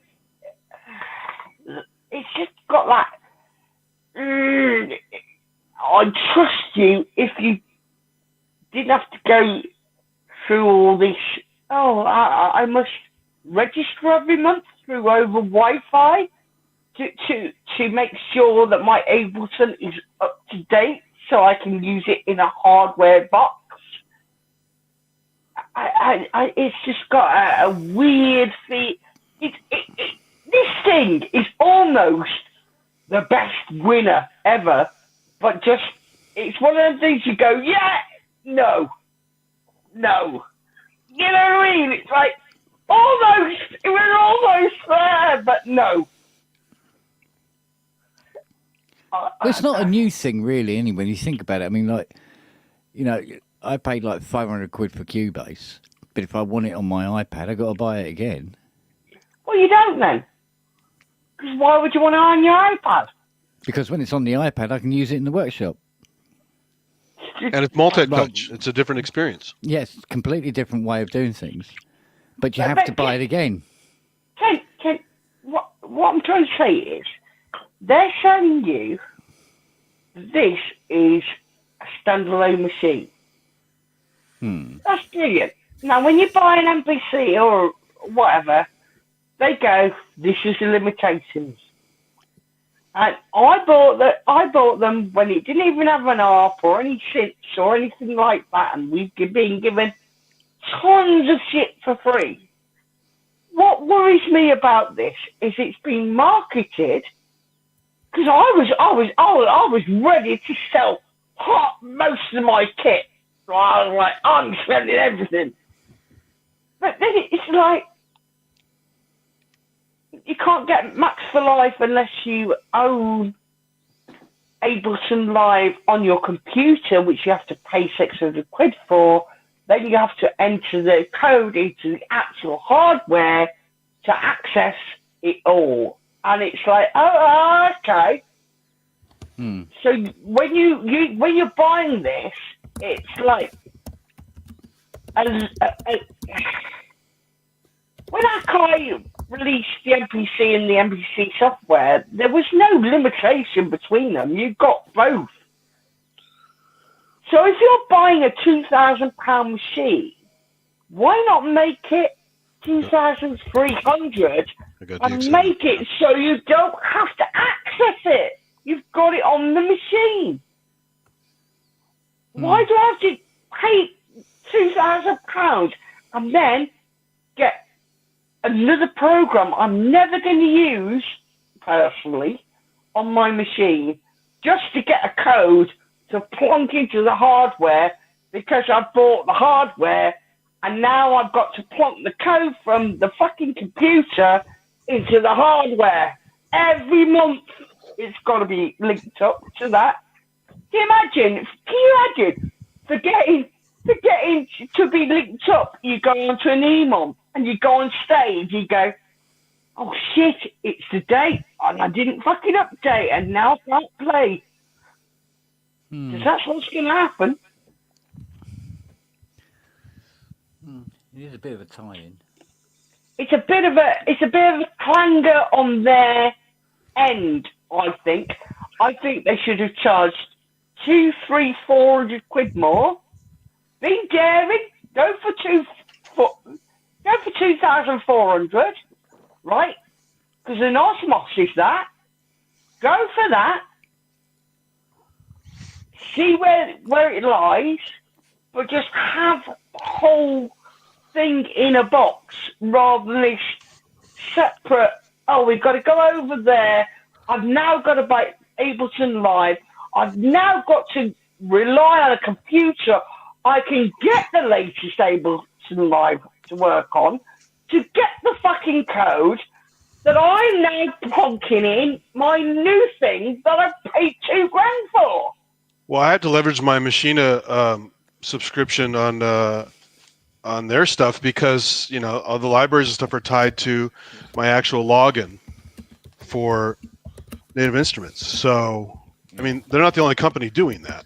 The good news is, it sounds like you found out ahead of time it's not for you, and you got saved a hassle. So. No. I want it to be for me.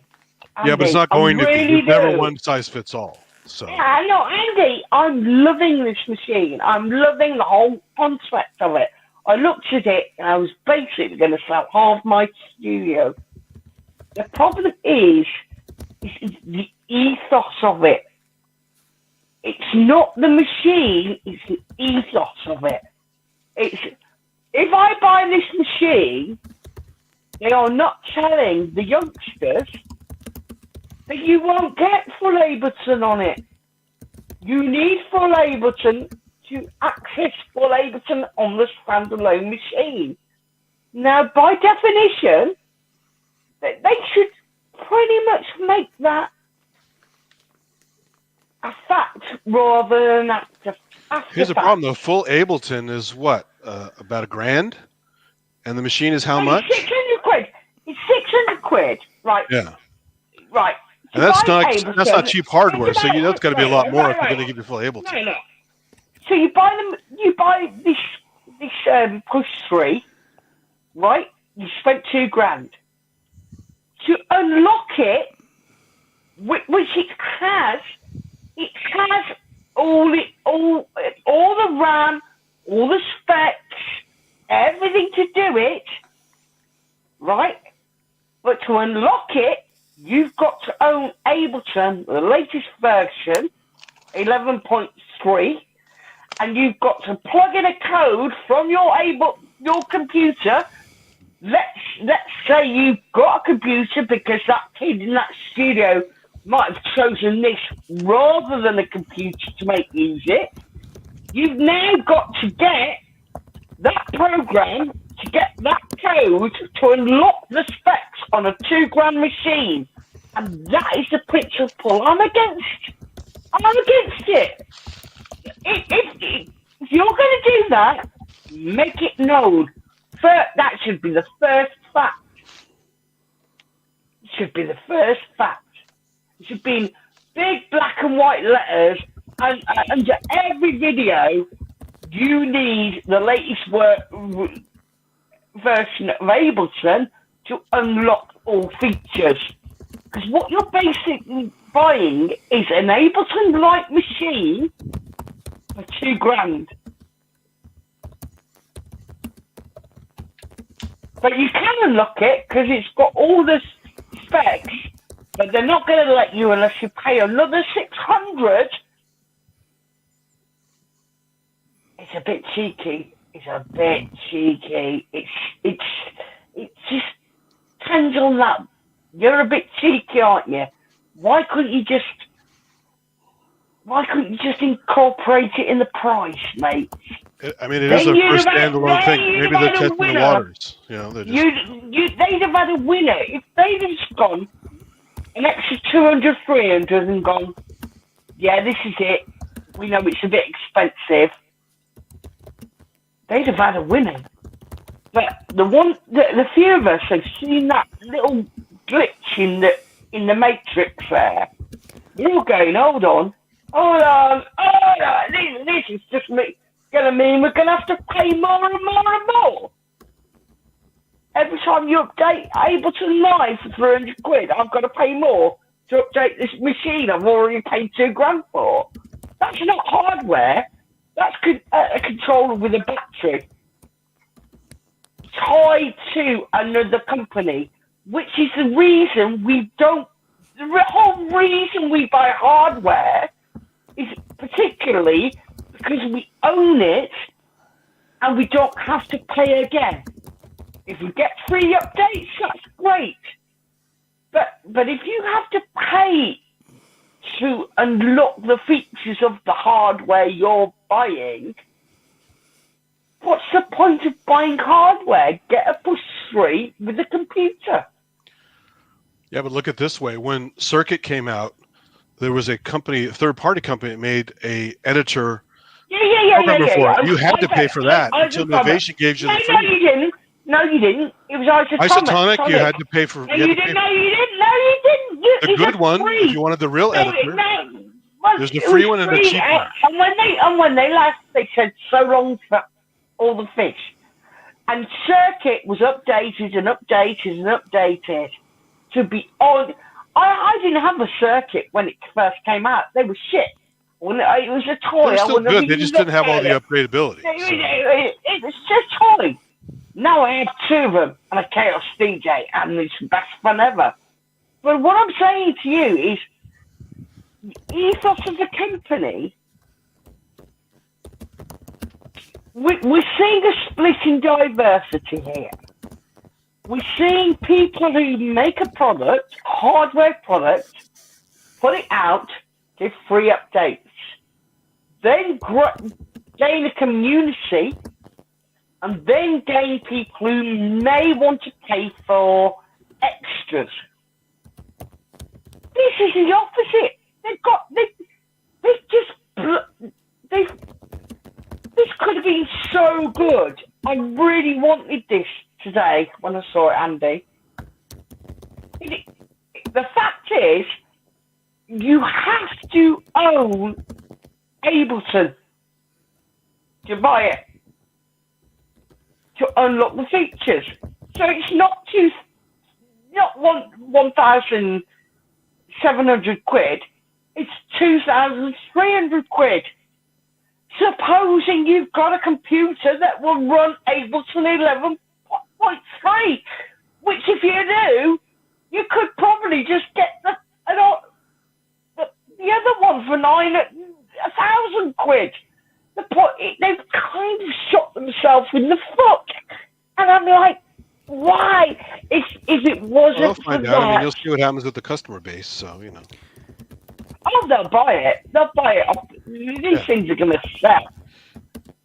And going down the road, they may fix things that people don't like, depending on the feedback. So it's not etched in stone.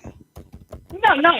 These things are going to sell. But for people like us who do our research, it's going to be a wait kind of moment. You know what I mean? But the good is you already have a force, and you can use Ableton Link now, so you don't even need this, really. I don't use Ableton.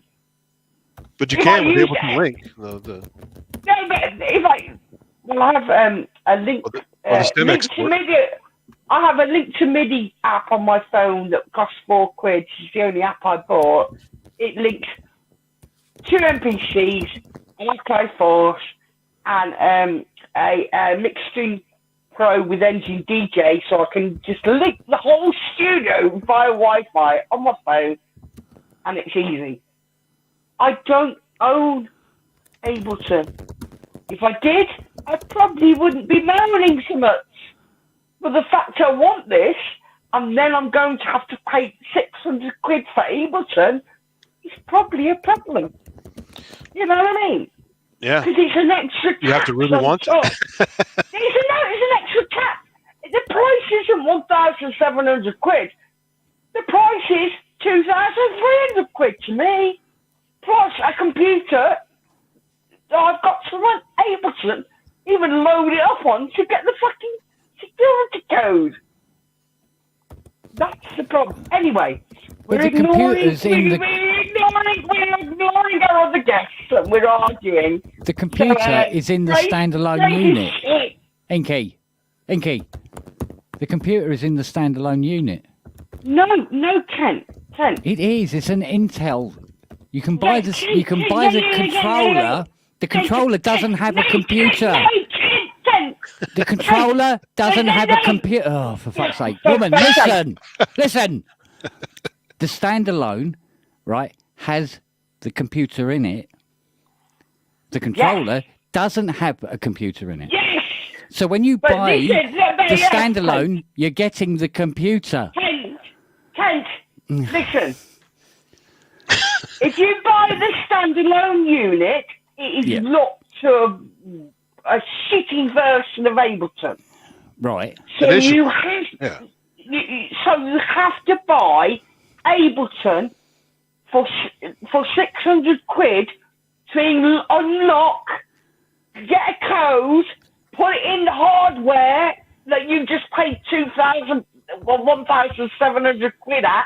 Yeah. Then you unlock the features in the fucking machine that's got already the features in the machine, but you have to pay 600 quid to buy Ableton, and you have to have a machine to put Ableton on to buy it to.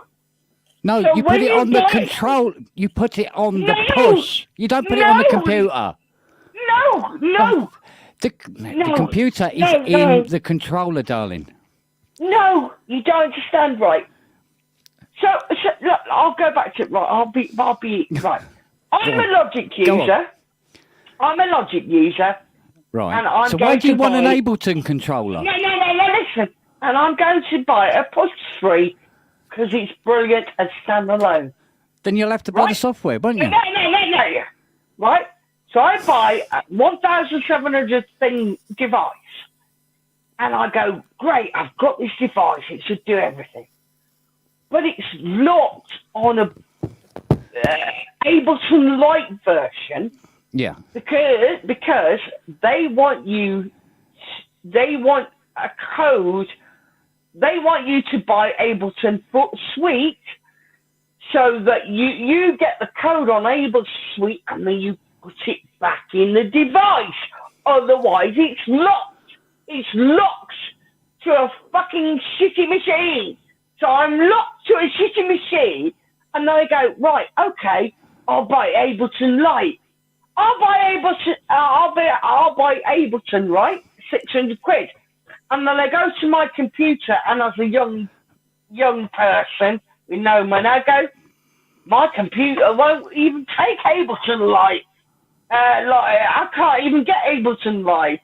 So you have to have a computer. Why can't you get the computer? Why can't your computer run Ableton Lite? I can. But to get this running, to get this machine running on full factor, I'd have to buy Ableton Live 11.3. Right. Get a code from Ableton on my computer. Yeah. And then you have to physically enter the code on the machine. So the standalone device Yeah. is not unlocked unless you buy Ableton Live. But the price is cheaper when you have the device, right? No. Because full suite is $750. I just looked it up. No, Right, if you well, okay, if you buy 600 push, quid. if you buy push, the normal just the push, right, at 800 quid, right, you can't use Ableton Live with it unless you buy Ableton Live. No, but this is a standalone device. No, I'm talking about the controller one. You still have to No, buy Ableton Live. no. I'm talking about today. There was a push 3 released. It's a standalone device. Yeah. Right. Yeah. It's called a standalone device. And the only problem is why I'm not selling shit and buying this is because when you get it, it's locked to so many tracks, so many things. You can't use it. It's like 4 tracks. And, yeah. You can't use it. But if you own Ableton, if I buy Ableton tomorrow, 600 quid, put it on my new Mac, it's got to be 11.3. Right. And I get my code, and then I copy my code, I write on a piece of paper and put it into the fucking standalone device, then it unlocks everything. Right. So I bought something that I have to buy something else for 600 quid to unlock. Yeah. So they're supposed Because they're not going to give you everybody- they're not going to give you the software for fucking nothing, are they? So you have No, to it's buy not- the software. It's not even that. It's just unlocking tracks. Yeah, but what I'm saying, Ken, is, to be honest, I'd rather have it in one, right? I'd rather you added another 400 quid on the price and go, I'm getting what I'm getting, because the marketing here is a bit iffy. No, they just because it- the young kids are going to buy this thinking they're going to get Ableton in a box, and mostly the young kids are going to have Ableton on their computer, but it's not made clear that if you haven't bought the latest version of Ableton, you can't unlock all the shit on this box that's costing you nearly $2,000. And that's my rant. I would love this device if they just added 300 quid, 400 quid on it and just made it simple. It's in the box. You don't have to have a key. It's not unlocked. And the whole unlocking thing makes you think that every time they update Ableton, you're going to have to pay to update this thing. So it's not standalone. It doesn't. In a way that it's a standalone synth that you don't have to pay to keep it going. It's standalone in a way that it's subscription. It's subscription. But if you just get Live 11 standard, it's like £300, right? The suite is the more expensive one. But if you just need standard, you're gonna get a suite, aren't you? You're gonna well, put what's wrong all with the standard? features on it. But standard still has a bunch, Live doesn't it? and shit on it. That's one of the biggest beneficial things on it. Yeah. You're going to spend 1,700 quid on this device. You're going to get the fucking. You're going to spec it out with the extras. You're not going to go. Oh, I'll save 300 quid. Well, some people might piecemeal it. Yeah, you never know. So.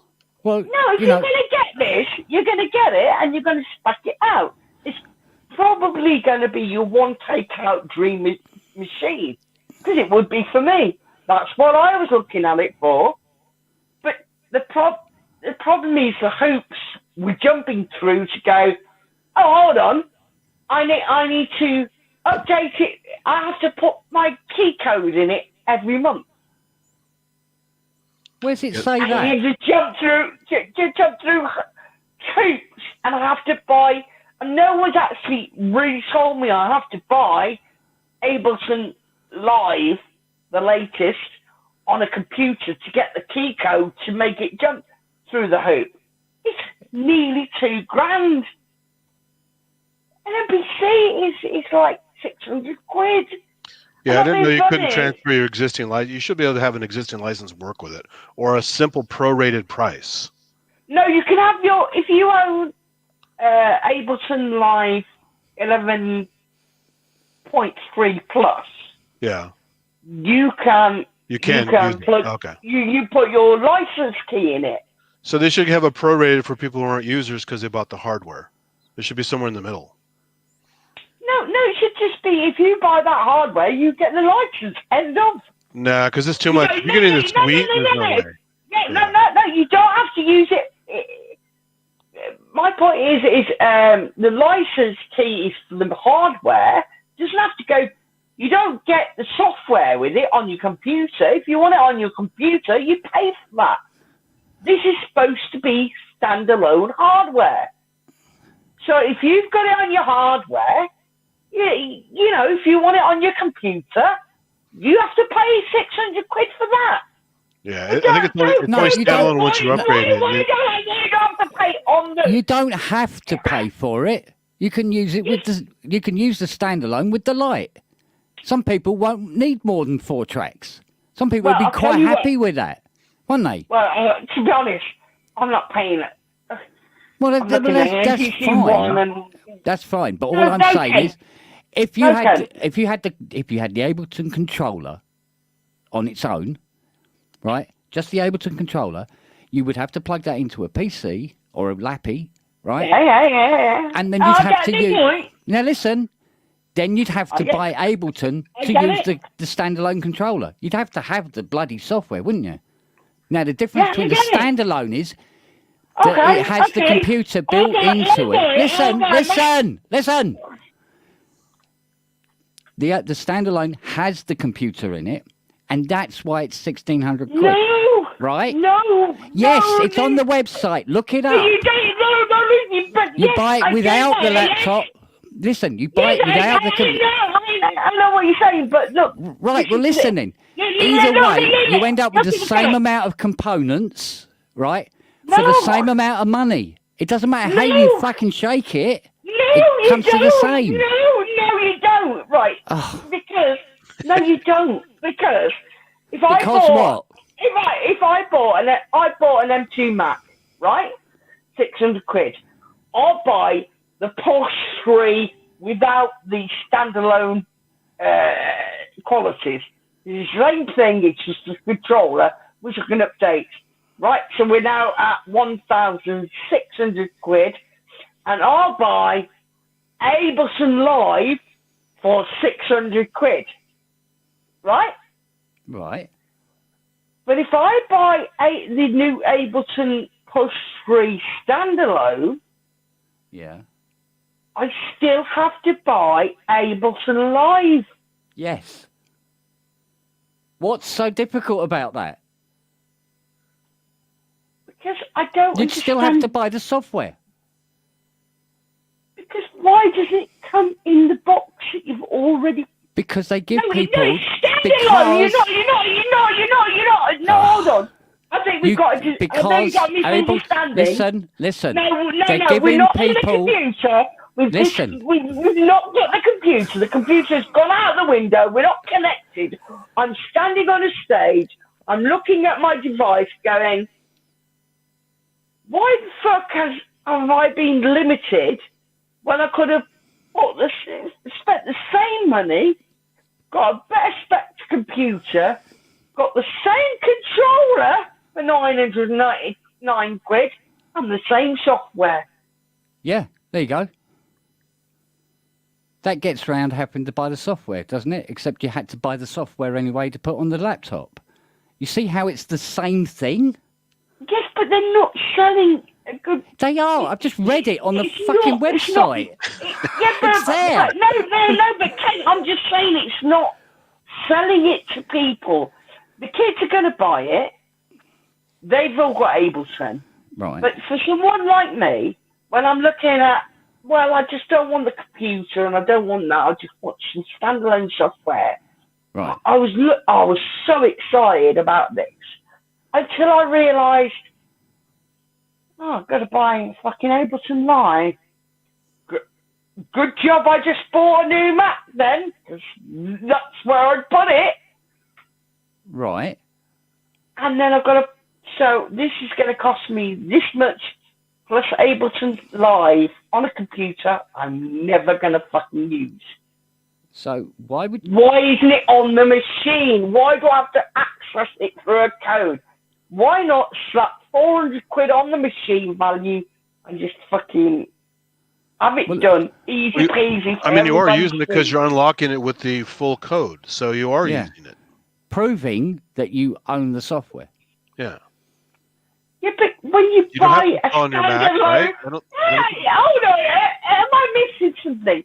Yes. When you buy a standalone machine, hold on, it's a standalone machine. Yeah, and it works as a standalone machine. Obviously, it should be standalone. It is. It doesn't need to be linked to a fucking computer to unlock it. You don't have to. You don't have to do that. You do. No. You do. No, you don't. If you run it in light, you don't have to download it, anything. You don't have to unlock it. But it's still a standalone. No, you're still using it. You're still using Ableton Light on it. For some shit that I can't even use 4 tracks on. No. Yeah, okay. The basis of your argument is you're pissed off that you've got to buy Ableton so you can use an Ableton controller. Well, of course you do. It's not a controller. It's a standalone device. Yes, and it has Ableton Light on it, and you can use it without having the computer. See how the word standalone applies to that? I'm sorry. I will agree to disagree in this conversation. No, This is like saying... I'm not having it. I'm not having it. I'm not having it. I'm not having it. In this case, I'm standing my ground. Why the fuck am I paying for a standalone device and then paying again for something else? It should come all in a box. Keep it simple. Stop fucking conning people. I'm sorry, that's it. That's it. No. End of story. I've been NPC spoiled, and I'm sticking to it. I'm sorry. Mate, this is like going into a garage, right, and going, I paid 20 grand for this car. Now you're telling me I've got to put petrol in it? And I've got to have road tax and insurance? No, it's not. It is. It's exactly the same fucking thing. It's basically saying, I bought a car, and there only seems to be 3 wheels on it. Where's the 4th? That's what it's like. Oh, It's madam, you want a missing a 4-wheel car? No, you need to buy the extra How about this? I bought a car that had old GPS maps. I have to buy new GPS maps for it. Yeah. It's set to America. Now I have to buy the UK one. Well, not just that, also the old map. Excuse me. Excuse me. I'm on the HZ maps here, so you can both fuck off. And then Andy won't even know what that is. And round London, Kent. And round London. You seen them maps? They're fucking... Anyway, I just think... I'm getting the vibe that this thing isn't for you. No. The thing is, it's really for me, but they've really pissed me off because they missed a trick. They should have just made it all in one. All 3 versions. So, like, you get the click down version that is the one they're doing, and the one that includes it all that you pay 400 quid for, so you don't have to bother with the computer and the Ableton Live shit. And then I'd be so interested. The problem is the whole it seems a little bit serious. It seems a little bit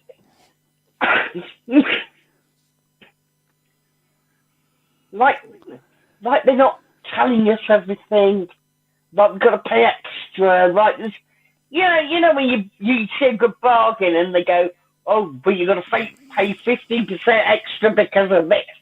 It's one of them things, and I'm so upset because I looked at this today and I was ready to sell most of my shit. I was going for it. And that one comment on Sonic State where he goes, we have to put in the code for me, and that's a red flag to me. Yeah. And I'm sorry. I'm going to wait. I'll wait till the next Ableton update to see if those people who've bought this are going to have to pay for that. Because they will. And that's not hardware to me. That's like that's a subscription in hardware. Well, that's the way the world's going, mate. Yeah, any of the hardware running software, eventually it's going to be subscription everywhere because it's still software inside. There's a device right here. I could see device. There's a divide in the community. So some people are building a community, like the NPC guys, and then they're going with, well, we give you loads of shit. Now it's time to pay for shit. Fair enough. Then there's the middle people who just make the reboxes of the same reboxes that are the same boxes, and you're going, right, well, we don't ignore them. And now you've got this other crew that are doing the subscriptions, but some of us don't know how rich we're going to be from one day to another. We buy hardware because we know it. We can own it. We don't want to pay for it next week. Then you're going to have to stop buying hardware that's based on software. Buy actual hardware. I do buy hardware. Excuse me, Andy. No, I know you do. I'm saying going forward, you're not going to get away from that, though. It's going to get worse. I've never bought a VST in my life, so fuck you. You're missing out because they're actually pretty cool. I like them too. Only three VSTs. Look at the Harman Neuron. It's one of the best VSTs I've ever used. I love it. But it's I hardware running software. Well, I'm not good. I did a degree in looking at a computer and didn't really get why everyone was sitting down. So I'm not the best person to ask about all. I don't like computers. But everything in a box now is a computer. Whether it's Electron or a MPC, or it's all fucking computers. Oh, yeah, definitely agree. Everything in a box is a computer, but it's how fluid it is. It's how it's quick it is. The thing with a computer, I was actually sitting down with a mouse looking at a screen. I felt like I was in a call center. Yeah, look at the old Roland samplers. They had a screen and a mouse too. Yeah, I didn't like them either. Whereas on modern day machines, I've got, say, an MPC or whatever, a device, whatever sequencer you want. And to me, it's all flat. I know who's going to hate this, but it's all flat, and I can reach over and turn a filter knob and do what I feel live.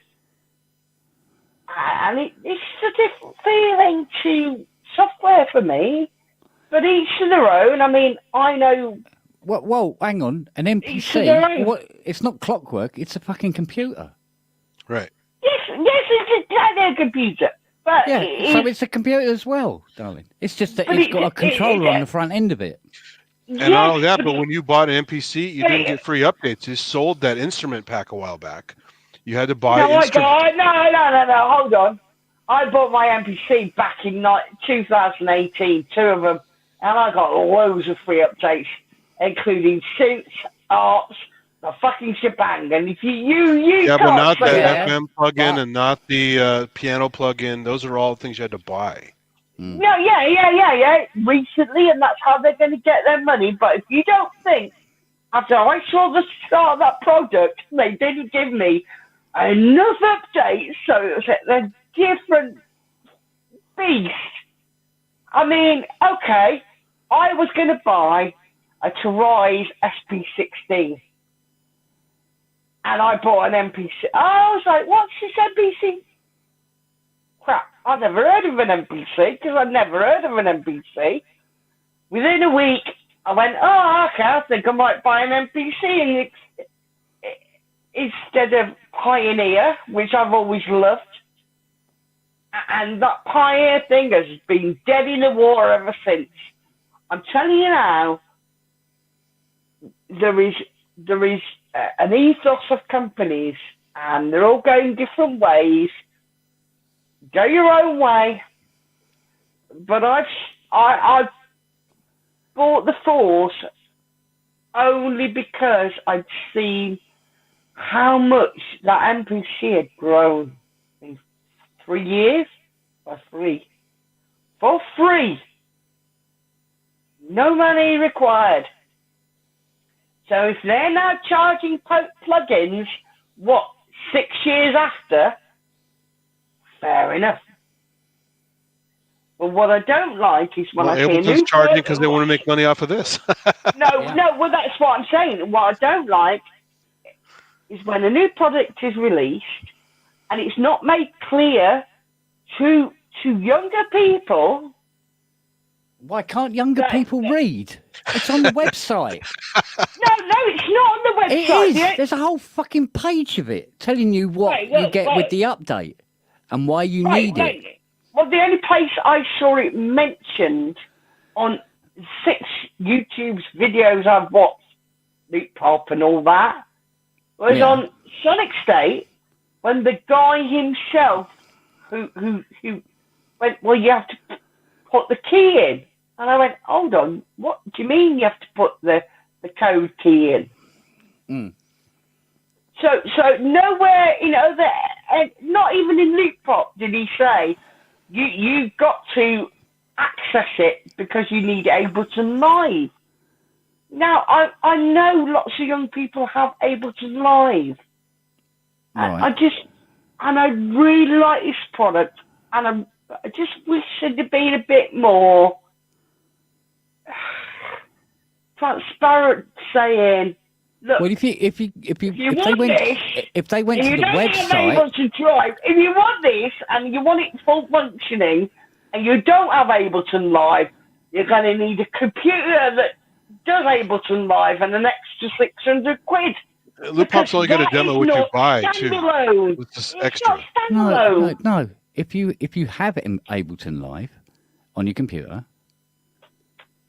if you've got you just have the voucher. You get the voucher, and it unlocks the controller. I don't. If you haven't got Ableton Robbie Live, doesn't. If you haven't got Ableton Live, you have to buy it. I mean, it's like Machina, right? Most people buy Machina unless they're already Machina users. That's nothing hidden about that. Where is that on the Ableton website? No, if you go to the okay, fair enough. No, shouting louder doesn't. Okay. Shouting louder, Anki. Shouting louder doesn't make you right. Go to the Ableton website. It's as clear as day. It tells you exactly what you have to do and why. But it's on not the website. But it's not on any of the promo videos. Okay, so it isn't on the promo videos. It's on that's the why you website. do your research and you figure it out. That's where you buy the bloody thing. You know? Well, I do, and you do, and you both do. Right. But how many other people do? Because I know a lot of people don't. Well, then they'll have lots of returns to handle. But the thing is, darling. But the thing is, darling. But the thing is, if somebody doesn't go to the website like other people would do to check up on it and look, and make up their own mind, right? Then fine, right? If there's people who don't and just go out and buy it without really knowing, or listening to a compressed video about it from some guy on YouTube, and base it on that alone, then they're morons and they deserve to get fucked in the ass. But I just think, from a marketing point of view, if I'd been them, I'd have stuck an extra 500 quid on it and just made it easy for everyone. Because I think the most going to get existing a little bit.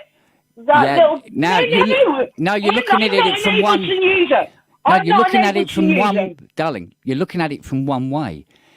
Now look at it from the person who already owns Ableton on their computer and use it regularly. Why would they want to buy a standalone controller and buy Ableton again? But you could. But they've already they don't want to do that. They don't want to buy Ableton. They don't want two versions of it. They've already done two versions. They've done one with with no battery, no CPU that you can update. They've done one with a battery and CPU, but you haven't got a license for.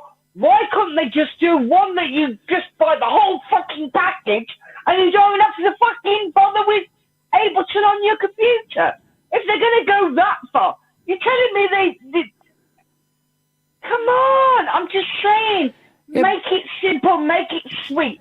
For me, right, as a non-Ableton person who wants to use Ableton but can't stand the greyness of it all, but got Akai Force, I like it, I get it.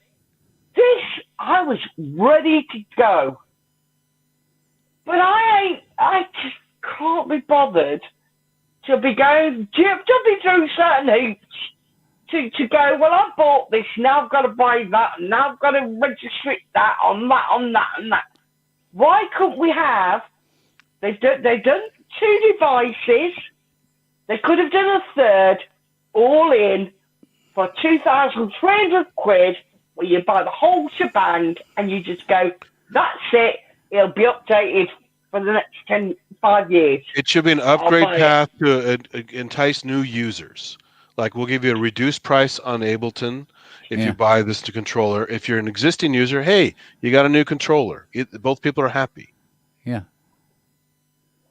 There should have been some sort of extra level there. Yeah, you get a pro rate. You get a cheaper version. Well, even if you had an MPCX like this one, I still had to connect it up to a computer. No, you don't. Well, how'd you get the updates on it? Wi-Fi. Wi-Fi through your phone, Kent. It acts like Machina Plus. You do I it ain't through got Wi-Fi. a phone. Do you mean to tell me I've got to buy a phone now? I haven't got a mobile. I haven't got a mobile. See what I mean? See what I mean?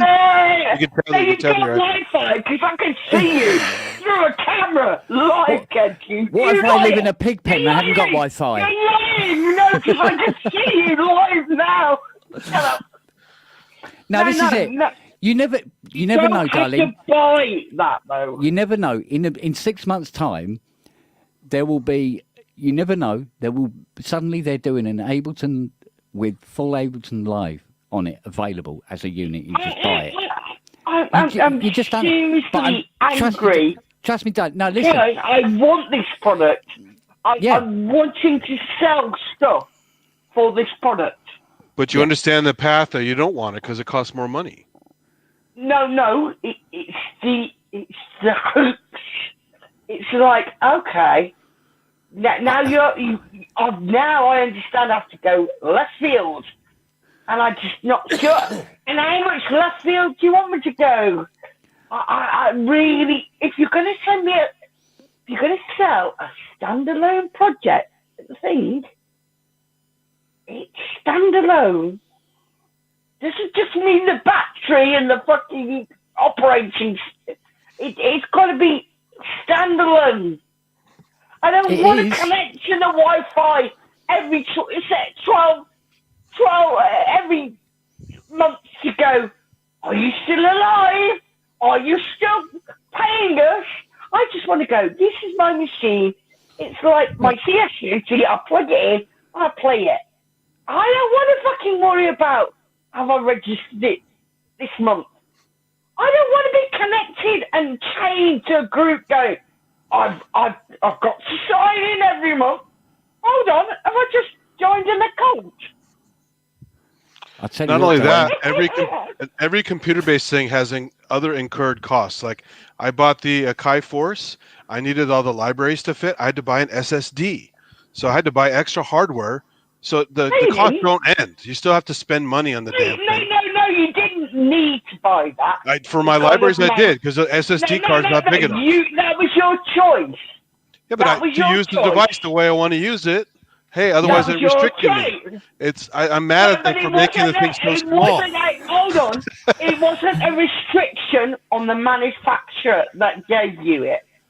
That's your restriction. It's right. They pissed me off because they cheated me on storage. Did not. No, the manufacturer didn't give you. I'm saying Attica. I'm going to protest. Yeah. I tell you what, darling. You'd have kittens if you got a Rolly. Oh fuck! No, Oh, mate. You want to know about jumping through hoops, mate? I looked into one of them. I really wanted one of them, and I stayed away. Yeah. No, I'm like a very simple person. Like, if I turn it on and it don't work, I want to hit it with a hammer. I'm like that person. Do you know what I mean? Yeah. I ain't got no time for. Do you know what? It's bloody 2:30. Oh, is it?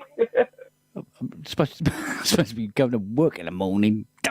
Sorry. That's all right. No, that's all right, darling. I like a good rant. I haven't come on for a bit, and I thought I'd just have a rant.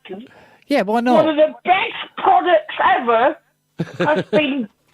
It's one of those things where you go, this could be the best ever.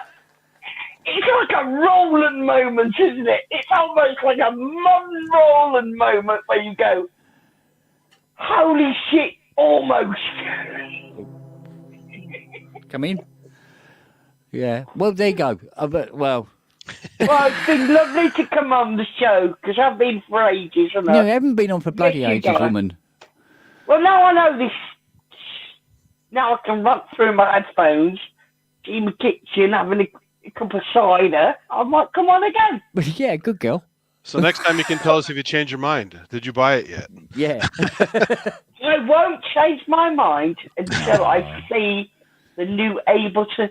I will wait till Ableton update their actual software, see how much they charge for it, and see what that affects on the hardware. But I really like it, and that's why I'm so pissed off. It's not because I don't like it; it's because I do. But there's one little tiny issue where I go, they just. But there's no perfect product ever, and so you're seeing flaws that you don't like, so you're not going to buy it. Yes, there is. Me. Are you a product? Oh my God. Yeah, I'm totally AI. Oh man. All right. All right. I'll see you lovelies later. All right. Take care and look after yourselves, okay? Radio. Thank you, Ken. Thank Take care. you. Thanks for having me. No Bye-bye. problem, babe. Take care.